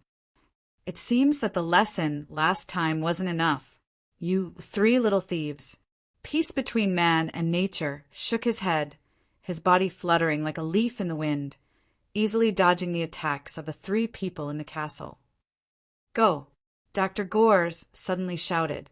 Peace between man and nature instantly squinted his eyes, then waved his hand, and a purple light shot out from his palm. The purple light was actually a small purple crystal sword. On the blade of the small purple crystal sword, there was even a half-open strange eye. In an instant, the small purple crystal sword pierced the legs of the three people one by one at a strange angle. The three people in the castle fell to the ground directly before they could rush out of the door. Soon after, the purple crystal sword spun in a circle in the air, once again shooting out dozens of tiny sword lights. The sword lights didn't disperse, and like long nails, they directly nailed the three people in the castle, directly imprisoning them. Peace between man and nature took out a bun from the bag and ate it, walking to the three people in the castle. "Now let's talk about what I just heard. What is a gatekeeper? What is a pass game? Who is Wally? I heard from you that the mutated guys outside seem to be made by a person. The last question is, who are you people? Let us go first." Dr. Gores braced himself and said, "We will tell you everything we know. I like to interrogate. I don't like to let people go." Peace between man and nature chuckled and said, "I don't like to torture because it is too degrading to my status, but this is only for high-level opponents. Generally speaking, for trash like you, I prefer the simple and violent method. By the way, there's something you might not know. Before I came out to handle cases, I actually played around in the torture chamber of the guards division for 2 years and developed more than 200 interrogation methods. Why don't you give it a try?" "You think you can scare me?" Dr. Gores shook his head. "If you have something to say, let's talk it out. If you are really smart enough, you should be able to judge whether my words are credible or not." Peace between man and nature shrugged, then took out a slender steel needle. "Have you experienced the feeling of piercing the urine with this thing? It is very interesting. I have stopped playing this kind of trick a long time ago." Dr. Gores shook his head, then said seriously, "In fact, we are not people of this world. We come from a world that you can't understand. As servants, we participate in a game in this world. Isn't that quite honest? Peace between man and nature suddenly narrowed his eyes. Then the steel needle suddenly pierced the abdomen of Dr. Gores. This story is just made up. It is quite good. Dr. Gores suddenly broke out in a cold sweat, but he didn't cry out. Peace between man and nature suddenly said, "In fact, if you want to interrogate, you only need to keep one person who knows the inside story. Generally speaking, we will keep the weakest one. Let me guess, who among you is the one with the toughest mouth? Ah, you look quite tough. You can actually hold back and not cry out." Dr. Gores, what the F asterisk CK? Don't test it. Sneeve suddenly said at this time, what he said is true. We really don't belong to this world. If you are willing to believe this, I will tell you everything. Otherwise, you can kill me. Peace between man and nature looked at Sneeve at this time and nodded after a while. I have seen people with eyes like yours. They want to die, but they are always afraid of death. Well, you say it. The moment the giant flying monster landed, it set off a gust of wind. The strong wind blew the clothes of the personal guards in the princess palace. Finally, the flying monster landed in the middle of the crowd. At this moment, the soldiers of the personal guards all raised their weapons and surrounded the flying monster, waiting for the attack. The empress of the dragon clan slowly walked over. Behind her was Princess Carol and a group of maids. On the flying monster, 3 figures jumped down at this time. Queen Hilda's eyes lit up at this time, and there was even a smile on the corner of her mouth. The guards made way at this time, and she came to the front of the 3 people who landed on the flying monster. What? Have you changed your mind and decided to join my harem?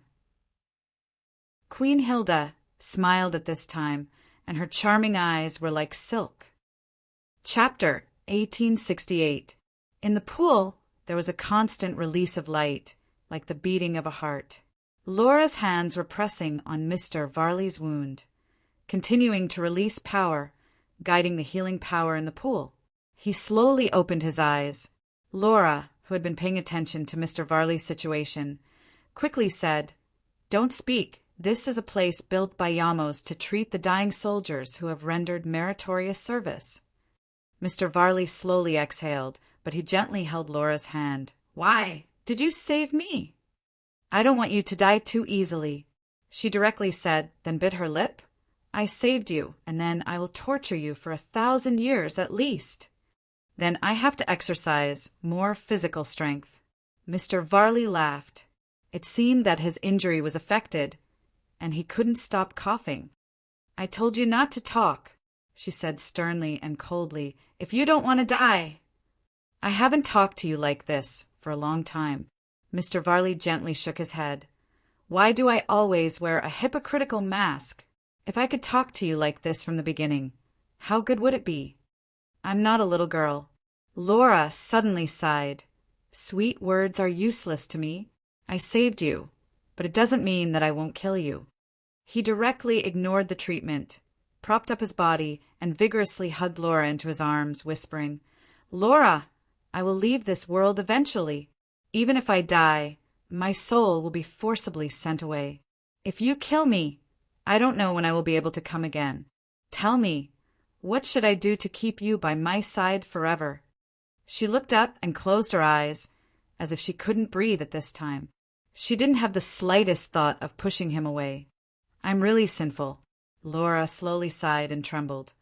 "In that case, why didn't you choose to stay here?" "I said I will be sent away in the end." Mr. Varley faintly said, "It may be tomorrow, it may be the next moment. This is not something I can control. I've told you before that the world you're in is just a world I found in a chessboard. Only by accepting the mission it gives can you descend to this world. And the mission has a time limit, and there's also a standard for failure. Only by winning this game can I take away what I want to take away you. For the sake of a so-called mission, you can wantonly slaughter my own kind. If you went to a strange place at the beginning and faced strange people, and you could only return to your original place by killing some people in this strange place, what would you choose to do? Mr. Varley sighed. I said that I won't quibble for what I did. For me, the biggest punishment is why I met you in this world. Don't say it. Laura pushed Varley away. Mr. Varley frowned imperceptibly, but he quickly concealed it. He lowered his head and said faintly, You shouldn't save me. Letting me die like this may be an atonement for you. And I don't have to be trapped in this chessboard's control. The key. Laura suddenly said, The key isn't with Yamos. Mr. Varley was stunned. He blurted out, What did you say? Laura looked at him and said, The key is with Princess Carol. This is Empress Hilda's idea, or rather an order. Suddenly, Mr. Varley grasped Laura's hand. It's too dangerous. I'll find a way myself. No matter how many times I have to descend and how many times I have to experience life and death, I will find a way to get the key from Princess Carol. Laura pushed Mr. Varley's hand away and slowly stood up. She put her hands together and several rays of condensed energy directly trapped Mr. Varley's body. You stay here. These potions are very precious and effective for healing. Laura gently held Mr. Varley's face. Her Majesty the Empress? Actually, she wants to kill me. Is it because of me? Mr. Varley showed a painful expression. Let me go. Laura, this is my business. It's too late. Laura smiled sadly. Promise me. Take me out of here. She lowered her head and bit Mr. Varley's lips. She bit his lips and swallowed his blood. After a long time, she pushed Mr. Varley into the pool. If I don't come back before dawn, you have to find a way to leave. She turned around, took a deep breath, and resolutely walked out. Mr. Varley struggled to get up and shouted behind her, Come back! Laura! Come back! Don't do this! I shouldn't have come looking for you. Come back! Laura! She had completely left this place. Mr. Varley was still struggling in the pool and mournfully calling her name. After a long time, he was still whispering Laura's name. Then, a soft round of applause suddenly rang out. In the darkness, a low voice echoed. The voice said, She has really gone far, but you can still continue to act. I have to admire your prudence. But the smile on your face has already appeared, right? Mr. Varley's painful expression was swept away and replaced with calmness and calmness.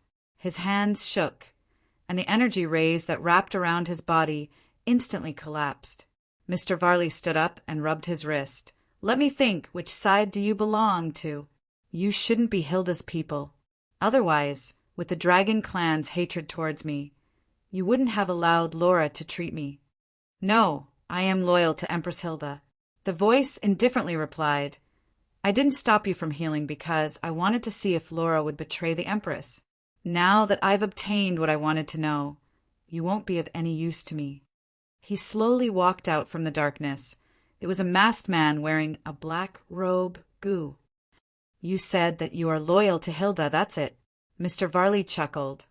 I have a guy who is loyal to a lot of people. Even I can't say how many masters he has behind him. This guy won't be like you, admitting it so easily. Goose suddenly rushed out, and a strong air wave instantly separated the liquid in the pool. The fierce wind directly hit Mr. Varley's body.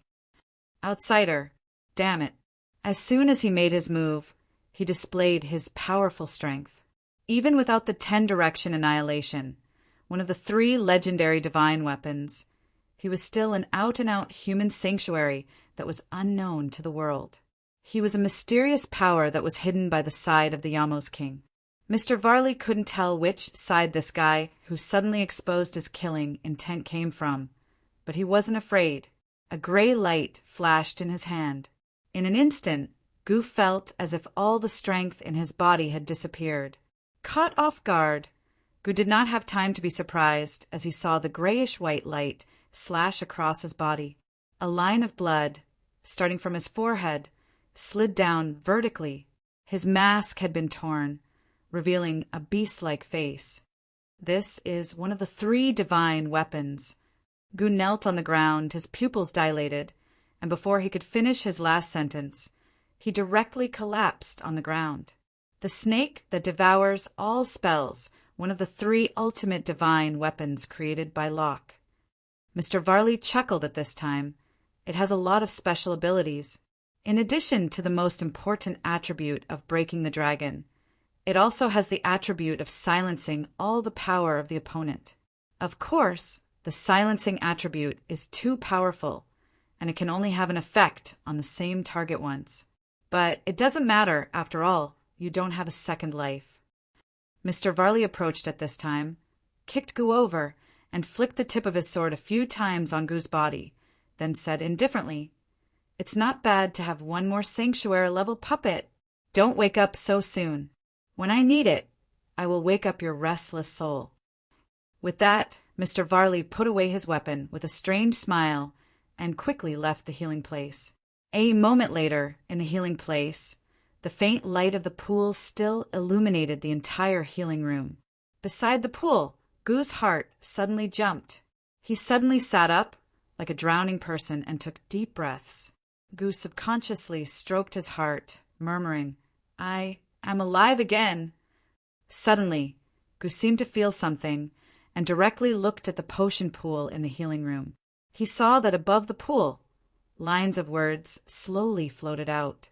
Those were words that he could read. "Thank you for letting me experience the feeling of killing.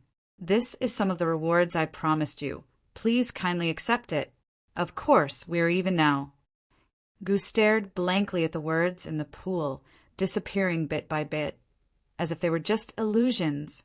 Suddenly, Gu couldn't help but shiver. "The reward is a second life," he whispered softly. All of a sudden, he felt fear that came from the depths of his soul.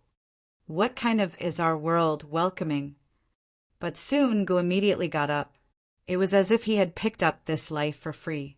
However, he didn't have time to be happy about this matter, because he had to inform the Yamo's king about everything he had seen in the healer's room as soon as possible.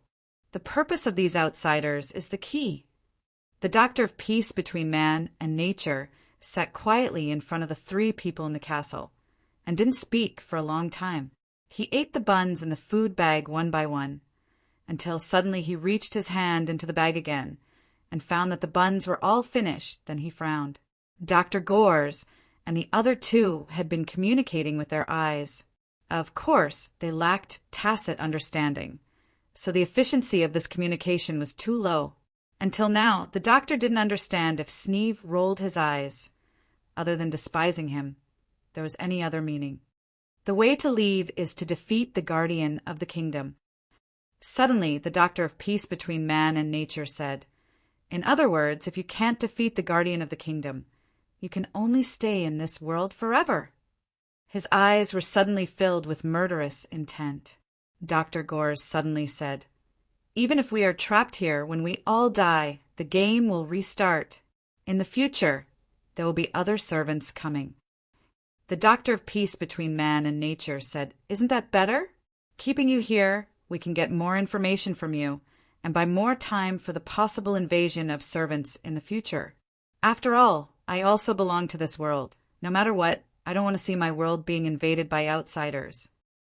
I really want to slap my big mouth. Dr. Gores opened his mouth and immediately frowned. "Are you going to imprison us?" "No." The doctor of peace between man and nature shook his head and even waved his hand. The sword light released by the amethyst sword instantly shattered, and the 3 of them were instantly released. "I intend to let you go and let you complete your so-called mission." What did you say?" Dr. Gores said in surprise. "Go." The doctor of peace between man and nature said indifferently, "Leave in front of me, and then think of all the ways you can think of to defeat the guardian of the kingdom, before I change my mind." Dr. Gores and the other 2 looked at each other. Almost at the same time, the 3 of them jumped out of the window and instantly landed on the street outside and then ran away. The doctor of peace between man and nature silently looked at the back of the 3 little thieves and said to himself, There are only 3 of them. What can they do? Are there more powerful servants? Hopefully, you can really defeat the kingdom's guardians. This is really unimaginable. After all, before I was born in this world, I was a Highlander, the royal palace, the princess palace. The atmosphere was still strange, at least for Nan Xiaonan. The air seemed to have suddenly quieted down after the Dragon Queen's shocking speech. Nan Xiaonan was quite conflicted at this time. Should she eat this big melon in front of her? Indeed, we meet again, Your Majesty. Boss Luo knew how to pick a topic. At this time he smiled as if he had not heard Queen Hilda's speech and said, I'm sorry to disturb you at this time. We just came here to prepare for this competition, and we intend to wait here for the person who will obtain the orb in the end to appear. Queen Hilda could not help but be startled at this time. Princess Carol, who was behind Queen Hilda, was looking at Mose, who was beside Boss Luo with her eyes shining. Mose was beside Queen Hilda, and she kept making clicking sounds. Mose shuddered subconsciously. This was very similar to the way those ants looked at him when he was farming in the countryside. Ha ha ha. Queen Hilda laughed. For the orb? I didn't think that it would be this kind of reason. If you want, this empress can give you as many precious pearls as you want. If you want all the wealth in the world, I can fulfill your wish. Even if it's this kingdom, I can give it to you, as long as you are willing to smile for this empress. Damn. Bang. You stupid and tyrannical queen. Nan Xiaonan could not help but widen her eyes. It was decided. She would definitely eat this big melon. Even the chessboard could not stop